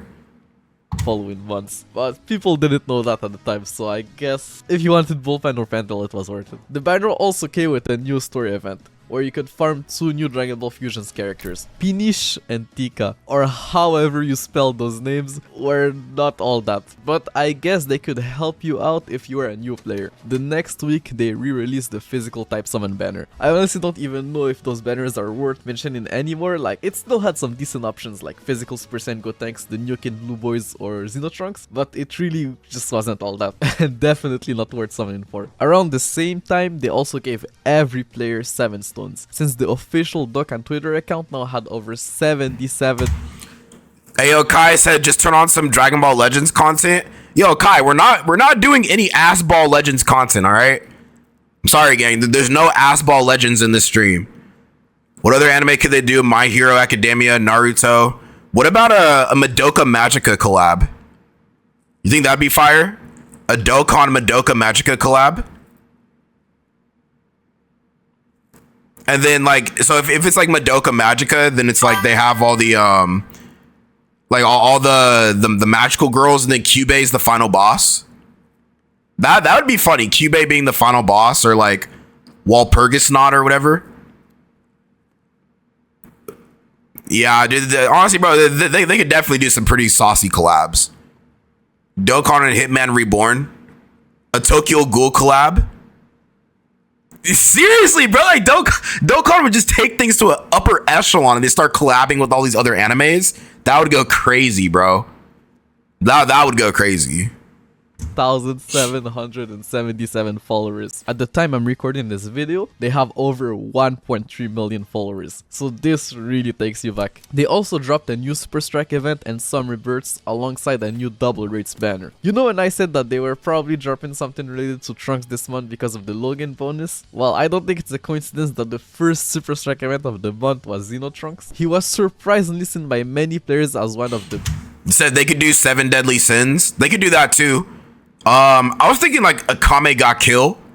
They could do like a Kame Ga Kill collab. It'd be like it'd be like Blue Zone, I don't know, Blue Zone Night Raid edition, and then the Red Zone Jaeger edition. That would go crazy.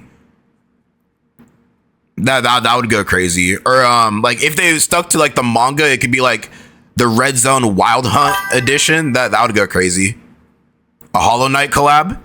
Yeah, I mean Dokkan, they could do anything. They really could. That would go crazy. They should do a collab with Toriko and bring back the OP collab and drop a shirtless Super Saiyan 3 Goku from the crossover episode. Oh yeah, they could do that too. I mean, they'd be digging like way back. They'd be digging like a decade back. But I mean, it's Dokkan. They can do whatever they want at this point. Attack on Titan collab when we fight Titans. Oh yup. Woo! Come on, guys. We're getting somewhere. Hopefully, Dokkan will listen to us. We're getting somewhere. Best Super Strike unit. I honestly don't understand how or why, but it looked like he could do a lot of damage. Like, I guess out of all the Super Strike units, he had... Beagle Ball says, "Would you crack Metal Cooler?" Nah, dude. I'm not cracking Metal Guts, bro. I don't even think I could, if I'm gonna be honest. Cracking Metal Guts, that's crazy. No, we are not cracking Metal Cooler. We are not cracking Metal Cooler. Think about the tail. I don't want to think about that, actually. I don't want to think about that. Higher attack stats, but he only had a flat stat buff of 5,000 attack. And his link set was also pretty whack, so I don't know. But what I'll say is that I'm sure that Tricky when facing one enemy definitely helped him a lot back then. As for the new rebirths, they pretty much followed up on the list of the most voted characters to get Dokkan Awakenings. The Baba Shop HL Super Saiyan Goku was pretty solid, especially on Vegito's team, since he was a super type unit given 2 key and 20% attacks to the entire rotation when above 50% HP, and shared 3 links with Super Vegito. So you could go crazy with Vegito's counters when this guy was on rotation. He only had an extreme damage multiplier though, so he couldn't hit very hard himself, but the support kind of made up for it. In Super Saiyan Gohan was not as good, like all they did was buff his damage. And his link set was pretty whack since he didn't have prepared for battle, and the in-type God's Leader was an extreme class unit that just didn't work well with him. So yeah, Gohan was okay at best. Strength Super Saiyan 2 Vegeta was also just a damage dealer, and even though he had... So part 2 LR Turles and AJL Turles Super Easy A. And a Fizz Turles Easy A. I mean, Beagle, in retrospect, that sounds like a killer celebration. But Beagle, bro, this is Dokkan we're talking about. Dokkan, they're generous, but they're not that generous. Unless it's like a big time anniversary, but just for a regular Dokkan Fest, no, they're not gonna be that generous. A Godzilla collab or a Pokemon collab. Imagine Ultra Instinct Goku with the Sharingan in his eyes. Okay, now we're getting into the realm of Dragon Ball Heroes, where there's just like well, what's that shit called? Fan service. No, we're getting into Heroes territory right there. Prepared for battle, like he still had a supreme damage multiplier and only got an additional 10% attack to his passive skill buff. Like he wasn't complete garbage, he could still output some decent numbers. This guy disappointed many players at the time, as they expected more from him. As for their double rates banner, it was not bad. Like every unit on the banner was at least runnable, alongside some very good ones, like Tech Future Gohan, the Super Saiyan 2 Gokus, and Interlist. But at the same time, they teased on the news that something insane was coming in December, so yeah, the banner was probably not worth your stones. A couple of days later, they re-released the AGL type summon banner, but honestly, who cares, because at the same time they teased the next Dokkan Fest and it looked like it was going to be Goku Black. Goku Black came 3 days later and was a big disappointment. See, that's what I'm saying, they don't make banners like this anymore. Look at that, bro, they're just in the shadows. They don't make banners like this anymore. Where did the spirit of the game go? The year of villains. If we're not getting Birdku in final form Cooler Easy, we riot. I'm expect. Well, okay. If we don't get LR Metal Cooler Easy, then yeah. But I mean, Birdku in final form Cooler, they might be saving them for like TDC. If I'm being honest, they could be a TDC thing. He was the physical type demigods leader and was pretty much just a worse version of Wuhan. He had the same special attack gimmick, meaning that his super attack would get additional effects at SA 10, but unlike Wuhan, he didn't have a 30% chance of raising his SA multiplier on super. And his Nukin passive gave a flat stat buff of 3000 attack instead of a percentage buff like Wuhan. His link set was also not great at the time, since he was the first Zamasu unit and his linking partners were still not in game. And just so you know, this guy was so bad on GP that they actually buffed him when he came to global. Like they literally had no choice but to buff him, otherwise nobody would have even bothered summoning for him. Like that's crazy. His banner was, I guess, okay. Like it featured physical full power Frieza, physical Kid Buu, physical Broly, as well as the... No, but see, here's the thing, right? Here's the thing. Do you guys see one thing wrong with this banner? Can somebody in the chat tell me what's wrong with this banner?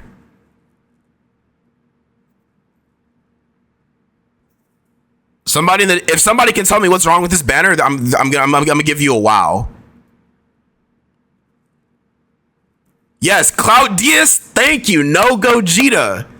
No Gogeta. Hey, Cloud Diaz, this is for you, gang. This is for you. Bruh, no Gogeta. You too, Gaming Shrimp. You too, Gaming Shrimp. You too, you too. Yeah, no Gogeta. So by default, if there's no Gogeta, then the banner wasn't worth summoning on, right? Since Gogeta was technically one of the best in the game of all time, no Gogeta means the banner was just straight up booty, bottom of the barrel booty butt cheeks. It was ass, bro. There's no point. If there's no Gogeta, there's no point in summoning on the banner. Crazy work, right? Bro, everything but a Gogeta, right? He was featured on the banner, I believe. I mean, these are all the featured characters. I don't know, did they even have like unfeatured back then? You can Blue Boys if you wanted to go that route with Goku Black. But like I said, he wasn't that great. As for his Dokkan event, honestly it was fairly easy if you had Strength Gogeta. He wasn't a server admin at this point. Unlike the other Dokkan events, he had no gimmick. Like, none at all. So all you needed really is good units who weren't in. He also came with a new farmable Goku Black to obviously not make his super attack effect pay to win. Tech Goku Black was obviously not good. Just a safe fodder for physical Goku Black. And his drop rate was apparently very bad. But I think people were just unlucky because I farmed him multiple times in the past and I don't think they changed the rates ever since. Maybe I'm wrong. And from what I remember, it wasn't that bad, honestly. 5 days later, they dropped the update 2.15.0, which expanded the amount of box space you could have. You could now expand your box space to up to 1000. I never bought box space and I'm currently sitting at 1875 box space and have 1126 characters. This just shows how far the game has come. It was also already time for the 100 million download celebration. It had the typical login bonus rewards, but like 10 times better. 5 stones every day for 30 days. Like, bro, that's crazy even by today's standards. I can only imagine how players felt at the time seeing this. But that's not the only crazy thing it came with. They also dropped an insane special ticket summon banner. It featured literally every single Dokkan Fest character Ooh! Ooh! This is like the mother of all banners right here. Okay. Ooh, this is some of the best characters in the game.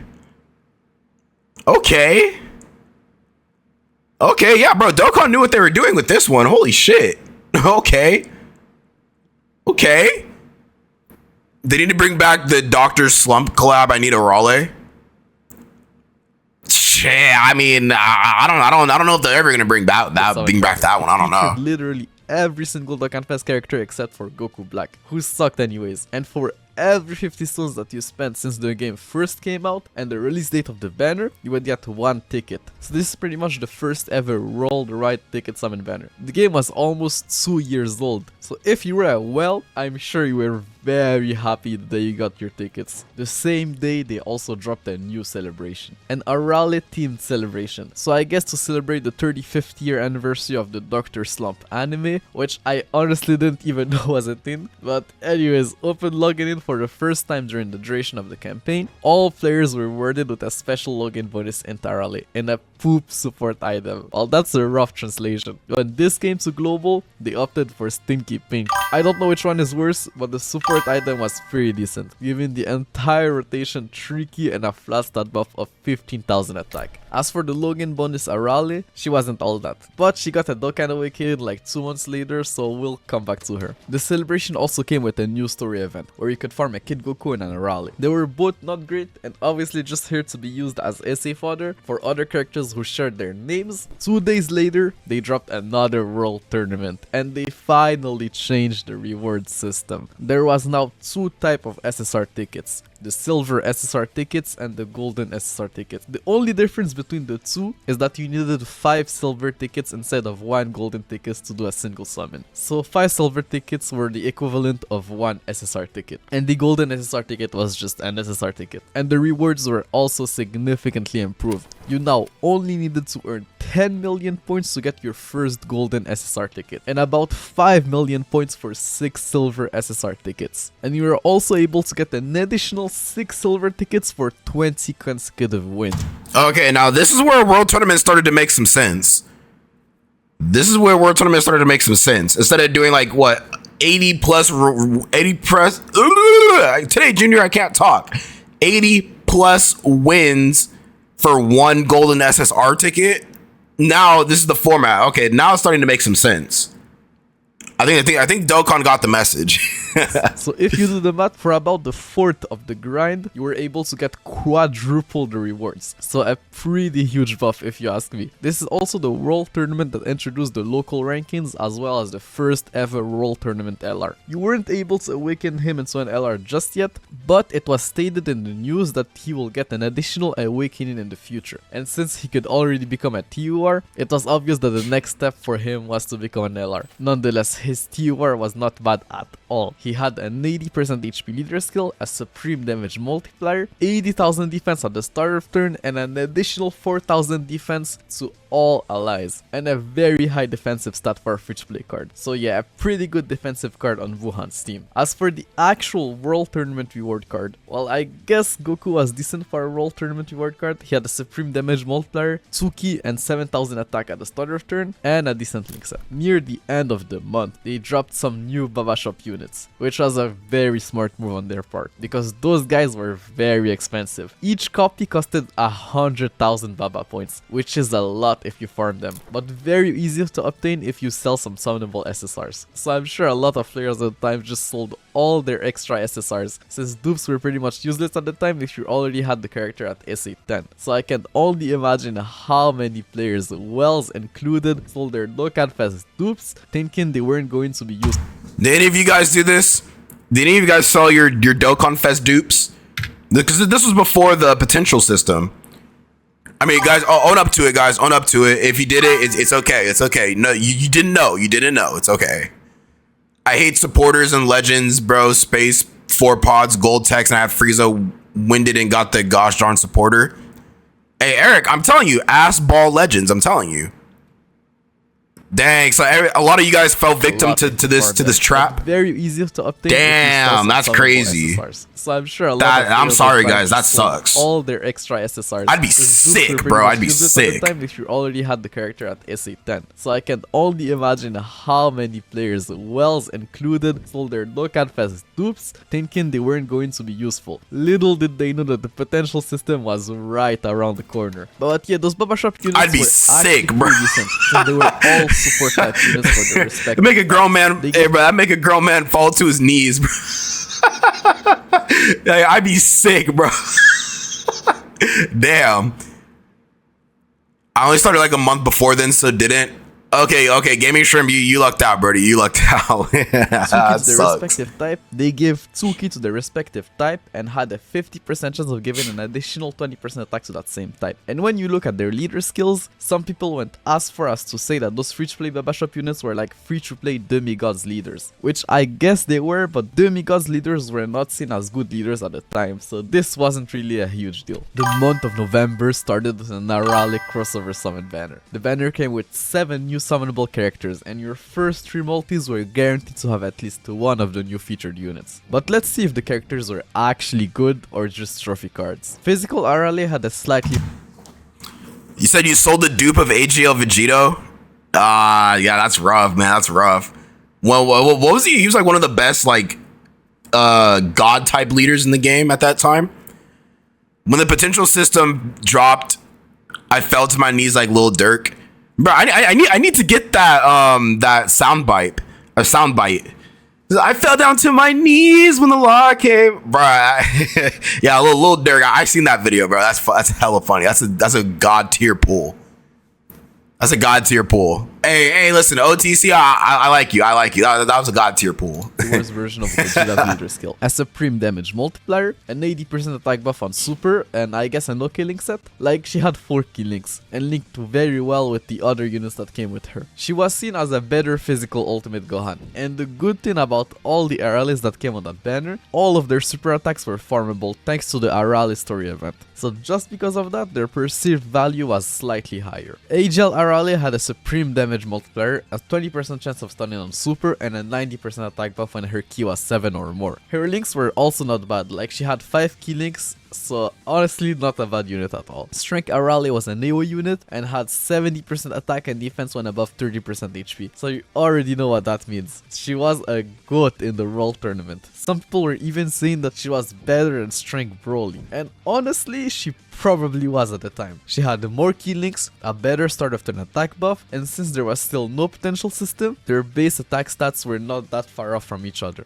Shaman, I don't I don't know where they come up with these names, bro, but yeah, he had a supreme damage multiplier, 60% attack and defense when facing only one enemy, linked pretty well with Arale, and had very decent stats for an SSR. So yeah, he was not a bad card at all. Tech Mercenary Tal, who's actually from one of the Dragon Ball movies that featured Arale, was actually not bad. He had a supreme damage multiplier and a 50% chance of gaining 100% attack at the start of turn. So he was like a mini Strength Beerus. Int General Blue was an insane debuffer. Like I already said, the Int type had a lot of stunners back then, and this guy had a 70% chance of stunning on super, while also having a 30% chance of reducing the attack of all enemies by 20% at the start of turn. So you already know, he was a beast on that Int team. He was pretty much just the upgraded version of his SR variant. Sourman, the closest thing we ever got to a Superman card in Dokkan, was, well, not super at all. Like, he was decent at the time, supreme damage multiplier and like a very decent passive when above 50% HP, but his link set was just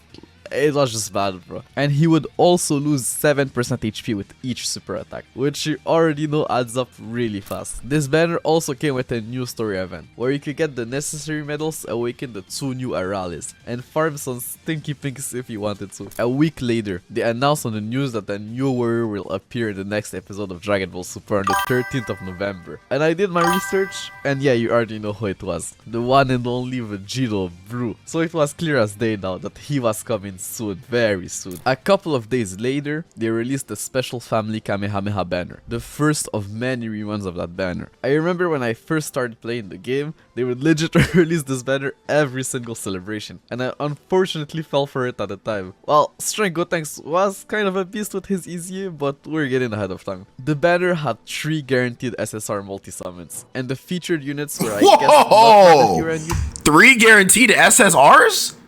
Whoa, okay. Bro, Dokkan's starting to step it up. Okay, 3 guaranteed SSRs. But the thing is, oh, this banner came up with a new story event, with some new free-to-play characters, and most importantly, Dokkan Awakenings for the family Kamehameha units. So I guess depending on how good their TORs were, and if you cared about Vegito Blue or not, this was maybe worth a multi or two. Agel's percent Gohan start of turn attack buff went from 70 to 90%. Coupled with his new TOR stats and the Shattering the Limit Link, I guess he was pretty decent and a beast in Broly's Dokkan event. Strength Super Saiyan Goku got a more significant buff. His HP condition went from 80 to 30%, so quite a huge jump, and he also now got 3 ki instead of 2 and 5000 attack instead of 2000, so he also became quite good. Str Gogeta on the other hand only got like a 30% attack buff at the start of turn, which I guess was still more than what HL Super Saiyan Gohan got, but not as big as a buff as Goku got. Nonetheless, with his ability to orb change, he was still very good and probably better than his HL counterpart. As for the new free-to-play units, Strength Videl was decent, I guess. She could lower defense on super and had a 70% chance of getting the entire rotation 20% attack and defense at the start of turn. The problem is that her team cost was just way too high to justify bringing her into a Super Strike event. SR Kid Trunks was just not great at all. Like,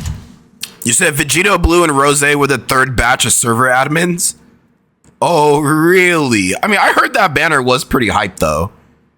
I heard it was pretty hype. His passive wasn't anything bad, but not anything good either. And since he was an SR, his stats were pretty low. If you really didn't have any other options, he was probably okay in some Super Strike events. 4 days later, they released another Super Strike event. Tech Piccolo was, I guess... Hold on guys, I'll be right back. I'm gonna let the video play, but I'll be right back. ...a super type buff and could lower defense on super. But this wasn't enough for him to be worth using in Goku's Prime Battle event, since he was tech. The same day they teased 2 new Dokkan Fest units, the GOAT Vegito Blue and Rose. I'm sure people found that weird at the time. Like, Merge Zamasu would have made more sense to go alongside found that at his Prime Battle event, since he was tech. The same day they teased 2 new Dokkan Fest units, the GOAT Vegito Blue and Rose. I'm sure people found that weird at the time. Like, Merge Zamasu would have made more sense to go alongside Vegito Blue, but whatever, the hype was probably through the roof since they teased these guys just after the episode aired on GP. Nonetheless, after probably the longest 3 days Dokkan. Damn, so okay, I didn't know that. So they dropped right after the episode dropped in the anime. Oh shit, that's... Wow, okay. I wish Dokkan would start doing that a lot more, but I mean, you know, Dragon Ball Super's over. Damn, this must have been really peak, bro. When Dragon Ball Super starts coming back with the Moro arc, they need to start doing this again. Like, soon as the character gets introduced in the show, they just drop it in the fucking game. They need to start doing that once the anime comes back.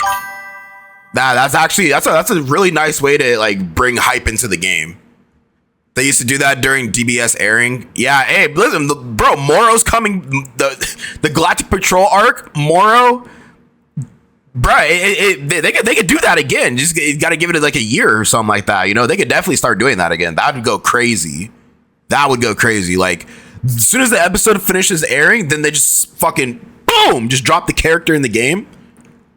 Oh yeah, yeah, dude, I start creaming my pants if that happened, bro. That's crazy.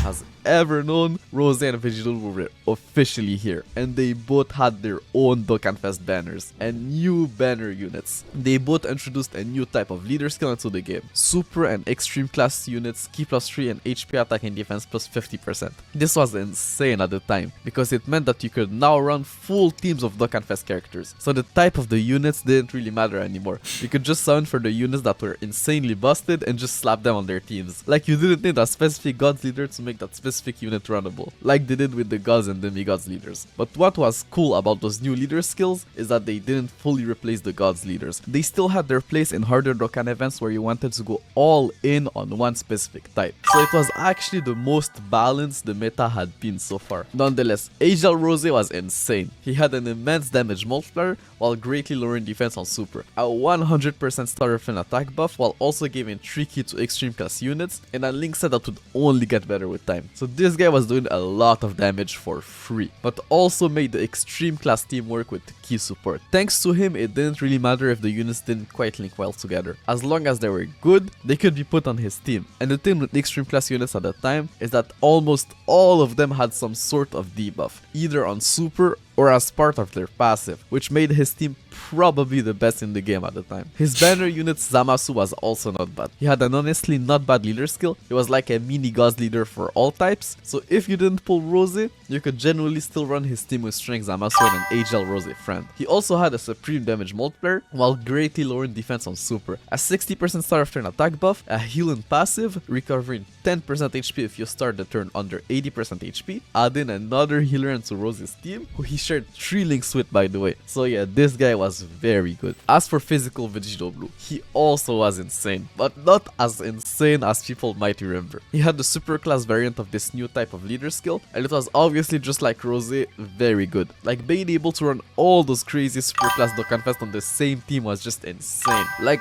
don't forget that this was the first time ever that you could run Agel Super Vegito and Str Gogeta together on an actual meta relevant leader skill. Like, sure, you could still do it before under Gogeta's leader skill, but that leader skill was just not meta anymore and was starting to age. Now you could do it under a leader skill that not only gave key, but also decent stats. And bro, Vegito Blue, Super Vegito and Super Gogeta all shared 5 links together. So yeah, best believe that this rotation was damn! But yeah. Damn! Bro, this was like every Dokkan player's wet dream rotation right here. Oh my gosh. He also was insane, but not. And it was obviously just like what? That was a wow. Like, being able to run all those crazy wow on the same team was just insane. Like, don't forget that this was the first time ever that you could run Agel Super Vegito and Str Gogeta together on an actual meta relevant leader skill. Like, sure, you could still do it before under Gogeta's leader skill, but that leader skill was just not meta anymore and was starting to age. You can run some of the best characters in the game under the same leader skill. Holy shit! Bro, they were fucking around. Vegito and Str Gogeta. They were not fucking around. Okay. Not meta anymore and was okay. Now you could do it under a leader skill that not only gave key but also decent stats. And bro, Vegito Blue, Super Vegito and Super Gogeta all shared 5 links together. So yeah, best believe that this rotation was just insane beyond belief. But yeah, Vegito Blue had an immense damage. That's peak right there. That's peak. Up to 2 additional that's peak, bro. Holy shit. Chance of becoming a super wow. And if you don't know how this worked, the first attack was always guaranteed, and then you had, I think, a 50% chance of launching the second super attack. But what made this guy crazy and probably my favorite unit ever is the fact that he could also counter. So let me get this straight for you. This guy could launch up to 3 super attacks in the same turn, tank normal attacks like nothing with his 30% damage reduction, and counter them with tremendous power. Like, this was just insane. But the problem is that he had no start of turn attack buff, which wasn't that much of a problem at the time, but don't forget that this was like 2 months before the second year anniversary, and the hidden potential system was still not out yet, so his counter also couldn't crit, and he didn't have the potential chance of launching a 4th super attack, which made a huge difference. Like, bro, the difference between this guy dupeless and this guy with 1 dupe was like night and day. This is probably the most dupe reliant unit in the whole game, honestly, even to this day. Vegito Blue, unlike Rose, came with 2 new banner units. Tech Trunks, even though not as good as Strength Zamasu, was still decent. He had a supreme damage multiplier, while raising his attack by 50% for 6 turns on super. An 80% start of turn attack buff when facing one enemy. And I guess a not so bad link set due to him having prepared for battle. He also linked pretty well with Tech Future Gohan. So on a mono tech team they were a decent rotation. But the thing is, you had so many better options on VB's team that there was really no point on running this guy, let alone keep him on rotation to stack his super attack effect. Int Mai, even though not crazy, was int and a decent stunner. Like, honestly, let's just be real. Like, bro, she was just the super class version of Hit, who is literally just Demigra. As for the Dokkan events, well, Rose's Dokkan event was fairly easy if you had Super Vegito, Vegito Blue, or Super Sentry Gotenks. And as long as you understood the fact that Zamasu in the second phase was invincible. Like, I can only imagine how many players tried to kill Zamasu only to realize that he couldn't be killed, and that all you needed to do was kill Rose. Rose did hit quite hard. As for Vegito Blue, well, if you had all the new Zamasu units, this Dokkan event was apparently very easy, one of the easiest to date. But if you didn't, it was quite challenging since Vegito had damage reduction in his last phase that you could only disable with a Zamasu or Goku Black unit. Like, it was still doable with a God's Leader, but you could easily get caught in the first phase that had 3 enemies of different types. Now let's talk about their banners. They both had 77 hours of the 3 multis get 1 free discount and featured some pretty good units. Rose's banner had physical Goku Black, who was now much better thanks to Angel Rose. Okay, this is an okay banner. I mean, you had God. I guess God at the time, I guess.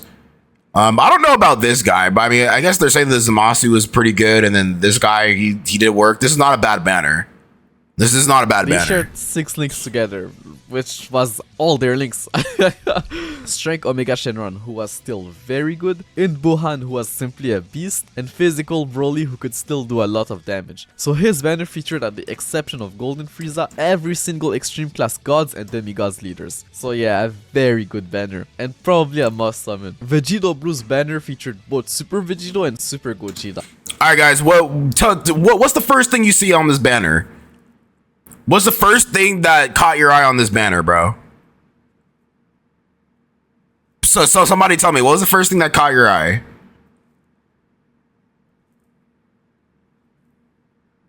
I can already think of 2 things. Whole banner full of server admins.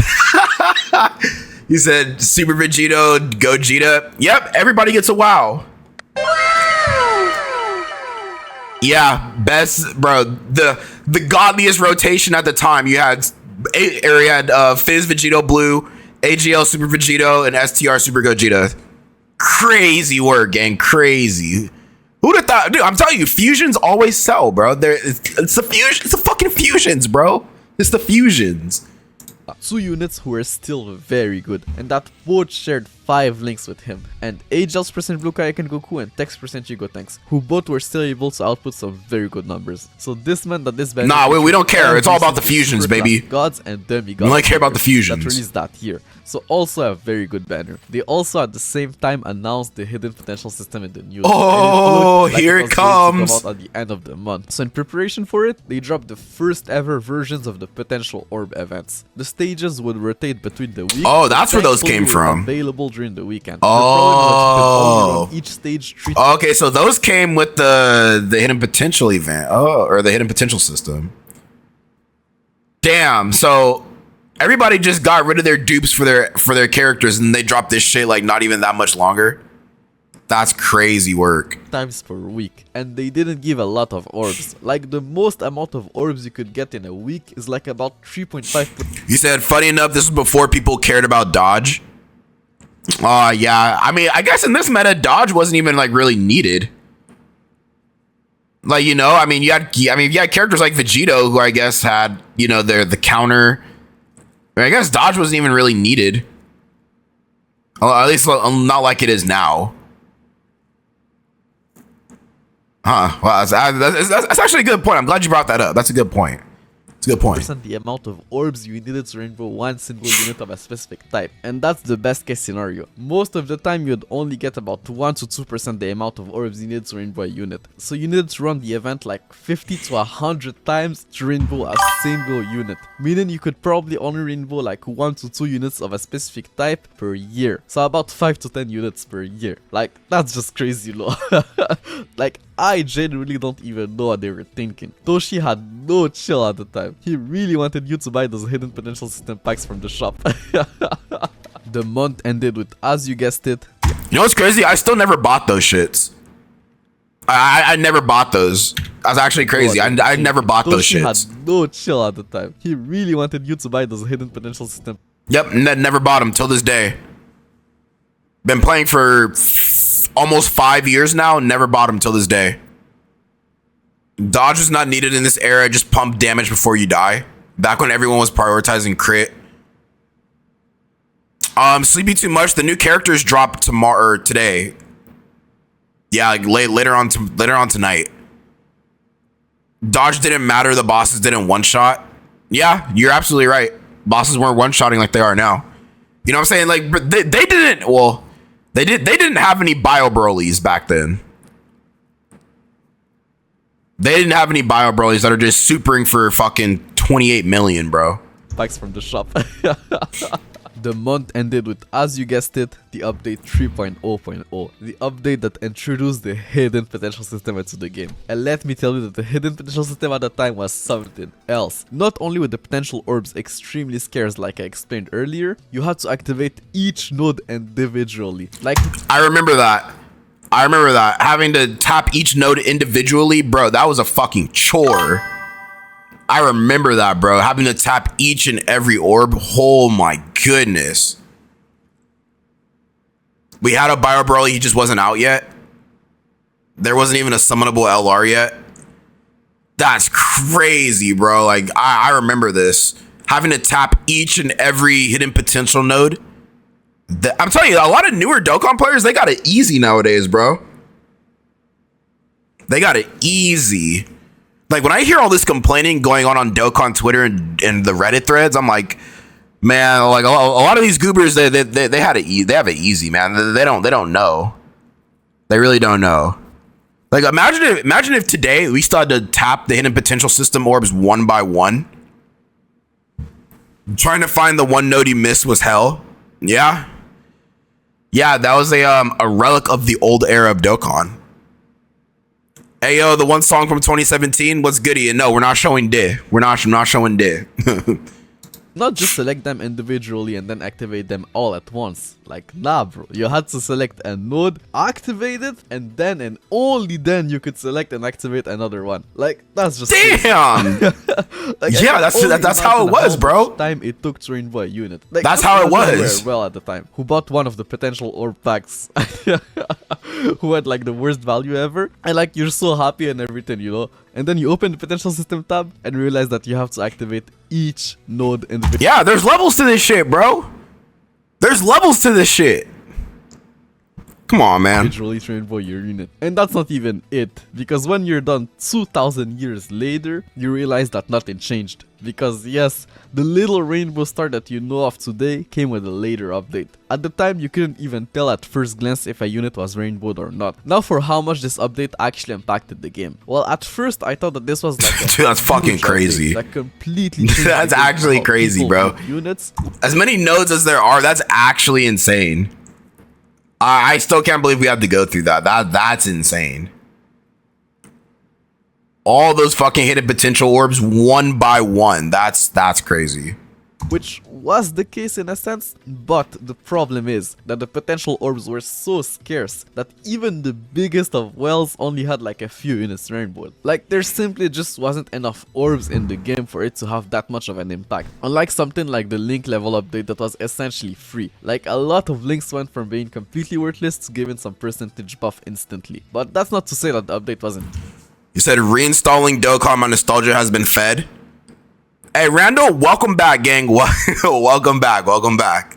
Big. Like, it for sure was. It's just that the impact of the update was spread out throughout the year, and not like instantly when the update came out. Like, it took some time for the player base to actually get their hands on some potential orbs and see by themselves how truly powerful that update was. As for the units who got the biggest impact from the update, well, you obviously had the GOAT physical Vegito Blue who just became cracked. Like, before the potential system, his counters couldn't crit, and he was only able to launch up to 3 super attacks. Now he was able to launch up to 4 super attacks, launch multiple supers more consistently, because if you don't know how the additionals work, is that the additional chance you get procs with each attack. So for example, if you have a unit that has a built-in additional attack and you give him 5 additionals, those 5 additionals will perk on his first super and second super. So you pretty much have twice as many chances of launching an additional potential system attack with a unit that has built-in additionals. And this also works with counters. So Vegito Blue was an insane slot one.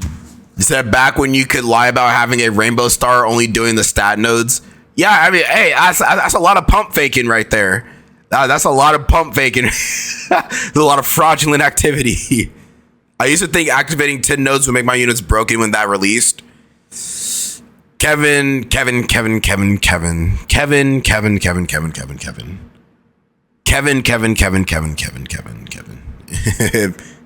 If only your former self knew.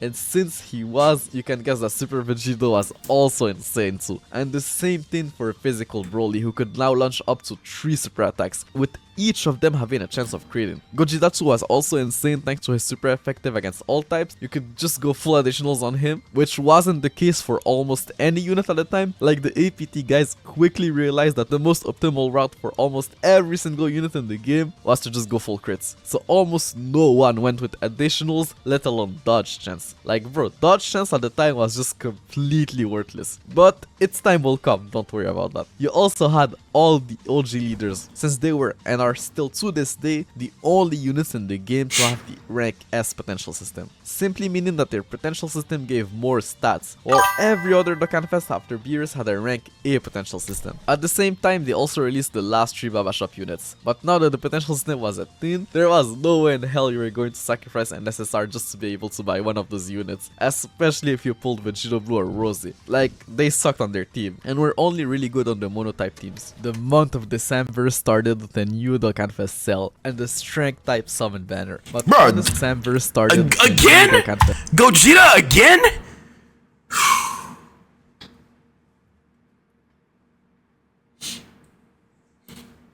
Look, I get it. I get how influential Gogeta was, but this is fucking, this is ridiculous at this point, bro. This guy's a damn near on every banner. This guy's on every fucking banner. Yeah, bro. Beast Gohan did not have this kind of pull. That's actually crazy.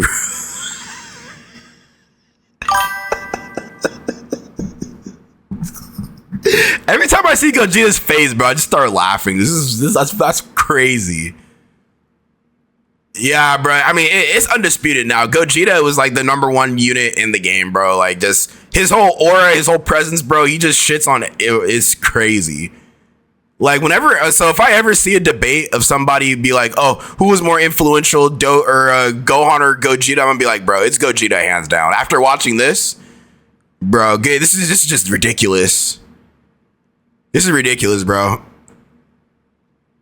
Death taxes Gogeta on every banner. That's fucking wild, bro. He's damn near on every banner throughout the entire year at this point.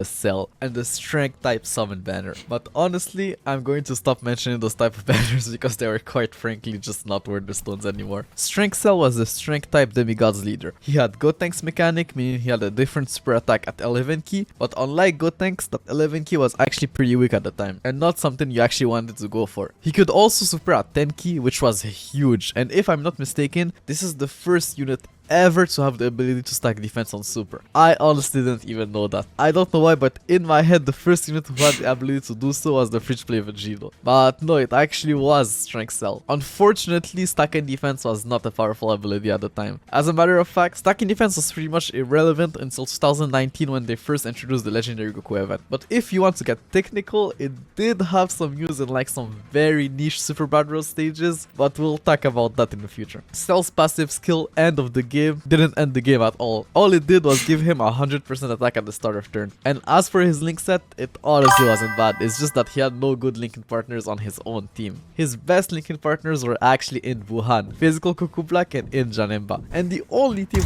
You said STR Cell was the strongest AoE when he dropped? Yeah, I mean, he did say that he was stacking attack and defense, right? Yeah, it raises attack and defense. Yeah, I mean, yeah, that makes sense. That makes sense. That event beat my ass for so long. Wait, what event? Are you talking about the legendary Goku event? Is that what you were talking about? Strength Cell wasn't mentioned in those type of demigods, but thanks to the ability to forge did was given that he had no good linking partners on his own team. The legendary Goku event? Yeah, that shit was beating my ass too. Cuckoo Black and in Janemba. And the only team where you could run them together was AGL Rose's team. And the worst part is that none of these units were actually featured on his banner. His banner featured Strength Omega Shenron, Super Saiyan 3 Vegeta, Strength Gogeta, Tech Cell, and Strength Broly. So actually a lot of Dokkan Fest characters, but none of them really worked with him. As for his new Dokkan event stage, well, it was just the Tech Cell Z-Hard stage, but with more phases, and Cell could be debuffed. So the strategy at the time was to just bring an in team and stun him to death. It was apparently very easy that way. But the thing is, you didn't even need to beat the stage on the super difficulty, since it gave the same type of medals as the Z-Hard stage, or the OG Tech Cell Dokkan event. It's just that, like, the super stage was more consistent, as it would always give you 7 medals, while the Z-Hard stage gave you between 3 to 6 medals. Nonetheless, this new stage came with 2 new Dokkan awakenings. Tech First Form Cell, who awakened from his SR, was surprisingly pretty decent. He was seen as a better tech boo by a lot of people at the time, since his super attack was easier to max out, so he would for the most part do more damage. And more damage meant more healing, as he recovered 30% of the damage he dealt as HP. Strength Super Saiyan Gohan was also pretty good. He had an immense damage multiplier, the second non-Dokkan Fist character to do so if I'm not mistaken, tricky and 70% attack at the start of turn, and a decent link set. So yeah, he was good, and could output some very good numbers on Strength Omega's team. And yet again, is it me, or does it look like Goku is in Super Saiyan 2 here? Unlike Gotenks, there's really no explanation here. He's just Super Saiyan 2 for like no reason. The next day, they teased a new Dokkan event, which came 3 days later. And it was a Dokkan event for Arale. And if you ever wondered where that fire OST came from, well, it came from her Dokkan event. And also, if you don't know much about Arale, well, let me just tell you that she's strong, like ridiculously strong. She can literally shape the reality around her, and she also pretty much soloed Vegeta in a Dragon Ball Super Special. Nonetheless, the Dokkan event... Oh yeah, I remember that. I remember watching that video. Arale hit like a truck. Remember that. The 2 new Dokkan awakenings were for the Interlogan bonus Arale and the physical Arale that came the last month. Almost doing 100k! Oh my gosh! Her stats were very low for a T-War, she had an extreme damage multiplier, and a subpar debuff as her passive. But since her super attack was easily farmable, she had some value as a filler unit on like an in-team, for example. Physical Arale, on the other hand, was insane. She had a very good leader skill, like tricky and 30% HP attack and defense to all types, meaning that if you didn't pull Vegito Blue, you could just run her as her leader and use a friend Vegito. And not only that, she had an immense damage multiplier, and with the same mechanic as Int Buhan, meaning she had a 30% chance of launching a super attack with greater power, and a 120% attack buff on super. Damn, dude. This girl was hitting hard. Fuck! The only downside... Arale, what the hell? Like, it wasn't really that great, but she had the best rainbow leader skill. Was one of the hardest hidden unit in the game, and her super attack was farmable. So yeah, she was good. Very good. The next week, they released sounds like a behemoth Yamcha story event where you could farm baseball Yamcha. And yeah, he was just a meme. Hey yo, Brandon, we're just reacting to the 2nd year of Dokkan. Yeah, guys, we're reacting to the 2nd year of Dokkan. So ass to chair, get some popcorn, and enjoy the show, baby. But he could stun on super, and the thing with those Yamcha's meme cards is that their team costs were very low, meaning they were actually not bad options on Super Strike events where your team had to have a low team cost. His drop rate was horrible though. Like, not as bad as Prime Bundle Goku, but like still very bad. So this is still going on? Yeah, I mean, we got about like 12, we got like 11 more minutes left. It's not that much longer, just 11 more minutes. She can literally break the world in half with one punch. Yeah, I see what she did to Vegeta. She's like kangaroo style yeeted him across the planet. At the same time, they also dropped a new Super Strike event. AGLTN was now way better. If you remember how trash his SR was, well, now he actually was not bad. He was one of the few Super Strike units to have an extreme damage multiplier. He had a 30% chance of stunning all enemies at the start of turn, which is way better than the 2% chance he previously had, and was AGL while having the Soul vs Soul link, so he was a good option on Strength Cell's Dokkan event. The same day, Dokkan won the Google Play Best Game Award in Hong Kong and Taiwan, so they gave everyone 5 stones. Like, bro, See, bro, look, best of 2016 games, bro. Asball Legends is not touching these. It's not touching Dokkan, bro. Did you hear what he said? Hold on, let's play that back. So he was a good option on Strength Cell's Dokkan event. The same day, Dokkan won the Google Play Best Game Award in Hong Kong and Taiwan. So the Google Play Best Games Award, bro. Asball Legends is not sniffing anything Dokkan's got, bro. They're not sniffing these kind of numbers, bro. Asball Legends.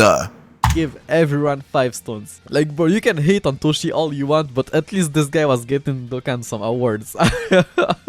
Like, I don't even remember the last time Dokkan won anything. There was a time where Dokkan was getting top gross in almost every single celebration. Like, did the game fell off, or are those waifu games just that good, bro? Nonetheless, I guess they expected a lot. Or are those waifu games just that good, bro? What kind of fucking game is this?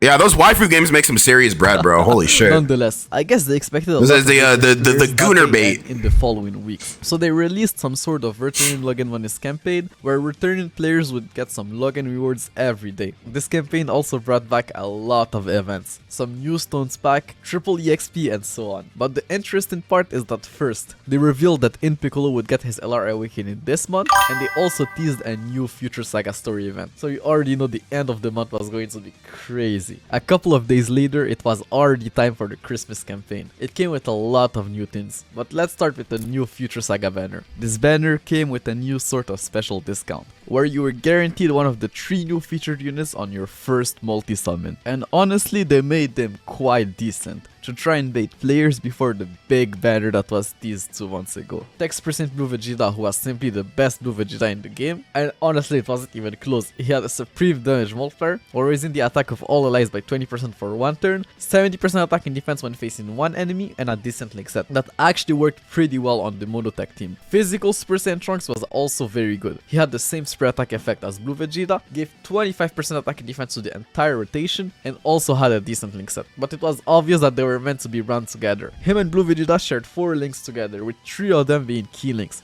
So that rotation. Hey yo, Cool Otter, what's goody, bro? What's goody, Cool Otter? Legends not even touching Ninja Blazing and it was hockeyed. Legends need Dokkan update if want to compete. Ass ball Legends.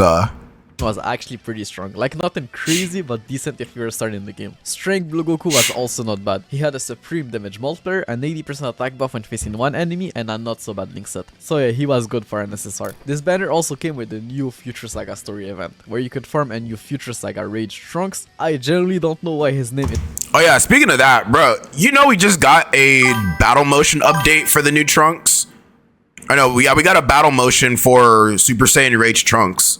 So, I mean, hey, who knows? We could be seeing like a new iteration of this guy. I don't know. They just gave him a battle motion. We could be seeing a new one pretty soon. Random ass character, but you know, yeah, I mean, who knows? It's not Rage Trunks, but this makes me think that they could still release this card as a Dokkan Fest or banner unit and actually give it the right name, just like they did with HGL's Percentile Trunks recently. Anyways, Trunks was decent for a fish play card. Extreme damage multiplier, 30% attack and defense for 7 turns, the ability to super at 9 key, 4 key links with 1 of them being over and a flash, and a pretty low team cost. So yeah, decent free to play unit. They also dropped the 16 World Tournament, and like I said earlier, you could now officially awaken Piccolo into an LR. Well, on paper you could, but this guy required 70 World Tournament medals. Medals that, if I'm not mistaken, were only obtainable as ranking rewards, and I'm not sure, but I think in the final rounds of the World Tournament, where you had to pick them up on the board before the AI catches up to you. So yeah, it was a very tedious grind. Nonetheless, in Piccolo... Ass, bro, just ass. He came with an insane leader skill, 150% HP. Like, bro, the highest HP we had seen yet was with the Gods Leaders, and it was an HP buff of 100%. And now this guy came with a 150% HP leader skill. So his team was probably the tankiest in the game, since that much HP coupled with Piccolo's support pretty much meant that you didn't need defense. But since you had no key in attack, there was really no point in running this team, other than trying to see how far you could push the HP bar, I guess. His passive was also pretty decent. He had a flat stat buff of 10,000 defense and gave 5,000 defense to the entire rotation. Like, that wasn't a bad support. But the most impressive thing about this guy was his defensive stat. He had 18,000 defense when rainbowed, which is still to this day the highest defensive stat in the game. As for the actual World Tournament reward card, Feat Kamehameha Goku was not bad. He had a supreme damage multiplier with a 20% chance of turning on super and 60% attacking. I don't know what it is about this character right here, but I remember he was an enemy in Battlefield for the longest time, and this guy was annoying. This guy, he was one of the most annoying Battlefield enemies I think I've ever faced. Yeah, he dodged a lot, and then he just hit you dummy hard, bro, and he stunned you. This guy was annoying in Battlefield. Yeah, I never liked going up against this Goku. Defense. His link set was not very good though, but still a decent free play card nonetheless. Still part of the Christmas campaign, they released the first ever Christmas double raids banner, where you would get 2 Centaroshis per multi-summon. They were essentially just Elder Kais but with a different skin. As for the banner itself, well, the featured units were almost the same as the previous one. It's just that it had GT Goku and Strength Oob, who actually got their rebirths at the same time. Agel's Percent 2 GT Goku was a decent card, but nothing special. He had a supreme damage multiplier, a 70% start of turn attack buff, and a pretty good link set. So honestly just a well-rounded solid unit that you could slap on any of your teams. He did get better with time, as you'll see later on. Strength Majub on the other hand was, well, okay I guess. He said nice gas tank. Drink your water, kids. Drink your water. Drink your water, kids.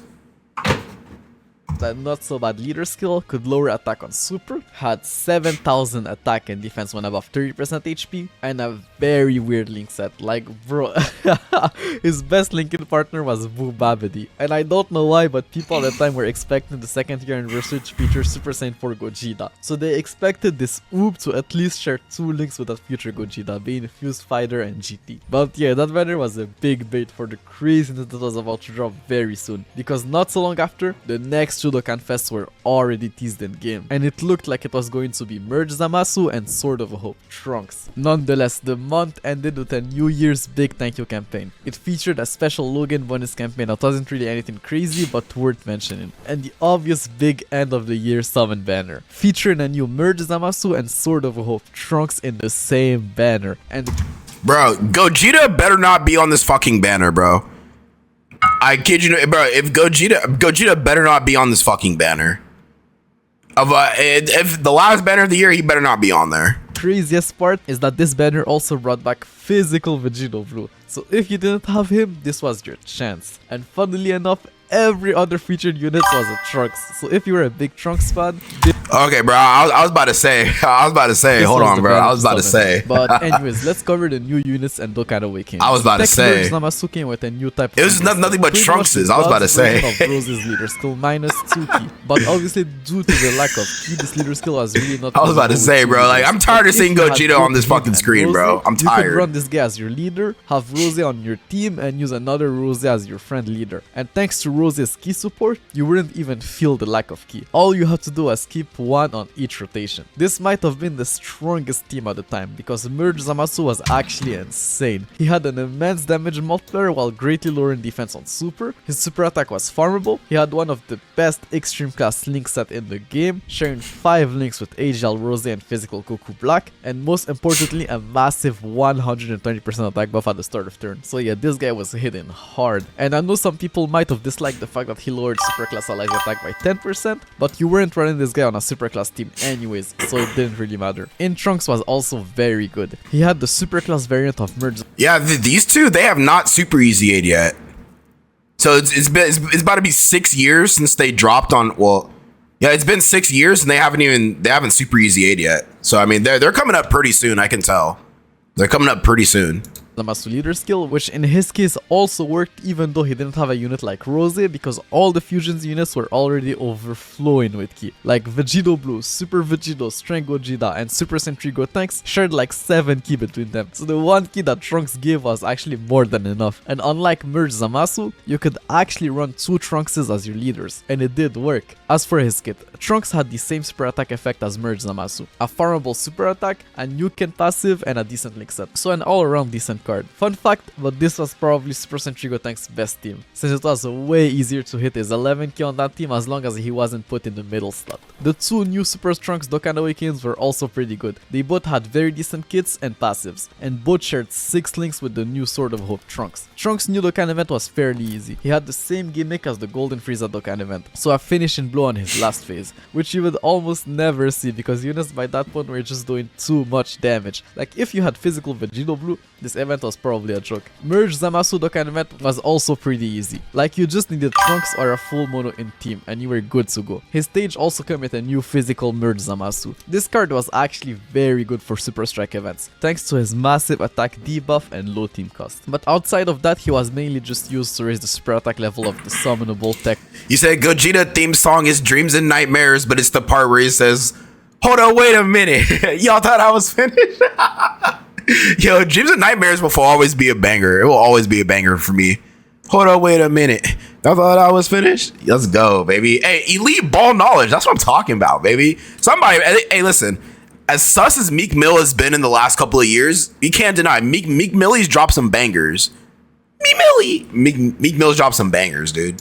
Merge Zamasu. This is also the time where they dropped the second Prime Battle event, featuring Strength LR Frieza. And from what I could gather, his event was not as bad as Goku's. Like, it was still hell, don't get me wrong. But unlike the first Prime Battle event, you are now allowed to use any type of farmable character, not only strike characters, which give you a larger pool of AGL characters to choose from. But most importantly, it let you use LR Prime Battle Goku, which if you had farmed, made the event like 10 times easier to at least beat. But the rates were still the same, so you still had to run the event like 100 times to awaken LR Frieza. But since it was almost 6 months later, players' stamina bars were a little bit bigger, so stamina was less of an issue. Like, it still was a big problem, but just like slightly less bad than before. As for the MVPs of this event, you obviously had LR Goku. He had the best leader skill for that event, while also being the hardest hitter. The true strike Vegetas, they were AGL linked well together and could do some decent damage. AGL Paikuhan with his support and debuff on super. AGL Tien if you were very lucky with his stun. Whis with his stun and free Senzu. And the good Jackie Chun with his steal. Anyways, LR Frieza was obviously very good. Like, he was an LR and had LR stats, but his leader skill sucked compared to Goku's.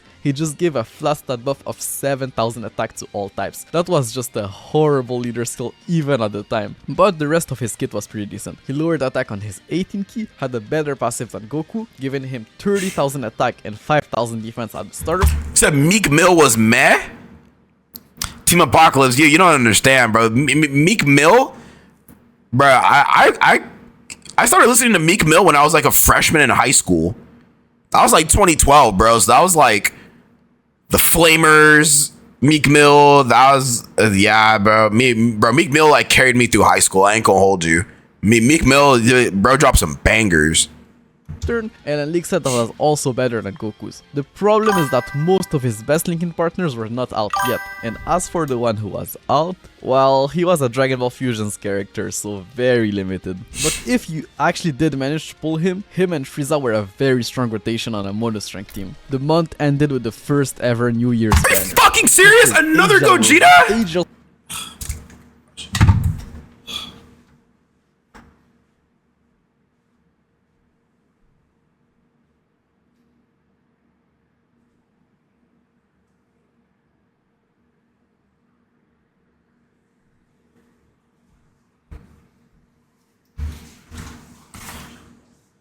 Dude, they cannot can they give this guy a break? Like, please?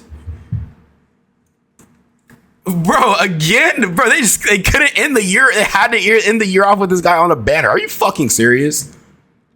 X% Blue Kaioken Goku, Text% Gogeta, Another Gogeta. Damn, bro. What the fuck? Str Gogeta, and Gogeta. I'm tired of seeing Gogeta, bro. I'm tired of seeing this guy on a fucking banner. It had 3 guaranteed. How many banners? Dude, he's on every fucking banner this whole year, bro. Since the day he dropped, he's been on every banner that year. That's crazy. This guy, I think Str Gogeta had the godliest, like, run in his prime, bro. Yeah, he had the godliest run in the history of the fucking game. So your chances of pulling something good were way higher on your first 3 multis. So definitely a banner worth summoning for, especially if you wanted one of those featured units. To celebrate the new year, they gave everyone a free SSR Tech Frieza and announced the New Year's login bonus campaign, which looked definitely better than the end of the year login bonus campaign. Frieza was just a trophy card, like nothing crazy and definitely not as crazy as that here. Like bro, when you think about it, this might have been the craziest year Dokkan ever had. It was a roller coaster of emotions. Like we pretty much got the 2 biggest meta shifts Dokkan had ever known within the same year. But the craziest part is that I think the next year. Alright, so that seems to be about it for the second year. The third year's 3 hours long. Oh my gosh, bro, that's a 3-hour long video. Bro, we're gonna be here for a while tomorrow. Oh my gosh. But yeah, that was a pretty, bro. That was a pretty informative video. I'm not gonna lie. Like, bro, the second year of Dokkan, bro, more like a roller coaster of Gogeta. Yeah, I mean, bro, it might as well be called like Dragon Ball Gogeta Battle or something. You know what I mean? Or yeah, Dragon Ball Gogeta Battle, bro. That's really all it was. It was either Gogeta or fucking nothing. Bro, I think they could not give this guy a break, man. Gogeta, that's crazy. Well, seems like that's about it for today's live stream, guys. I appreciate you for coming through to kick it with your boy. We've been streaming for 4 hours, bro. We've been live for 4 hours, gang. Just reacting, having laughs, having fun. So, hey, listen, I appreciate you guys for coming through to kick it with your boy.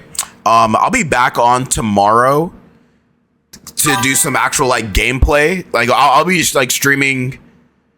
I might do a Festival of Battles run tomorrow. I might. Depends on how I'm feeling, but I might do a Festival of Battles run tomorrow. So if you guys want to tune into the gameplay streams, you know where to find me. I'll be live on TikTok, Twitch, and YouTube. And yeah, thank you guys for tuning in. Everyone, have a nice night. Tell your family you love them. Don't do anything stupid. Be smart. Make good choices. And hey, you know, hopefully I'll see you guys in the next stream, all right? With that being said, adios, amigos. I will see you guys in the next live stream. Adios, gang.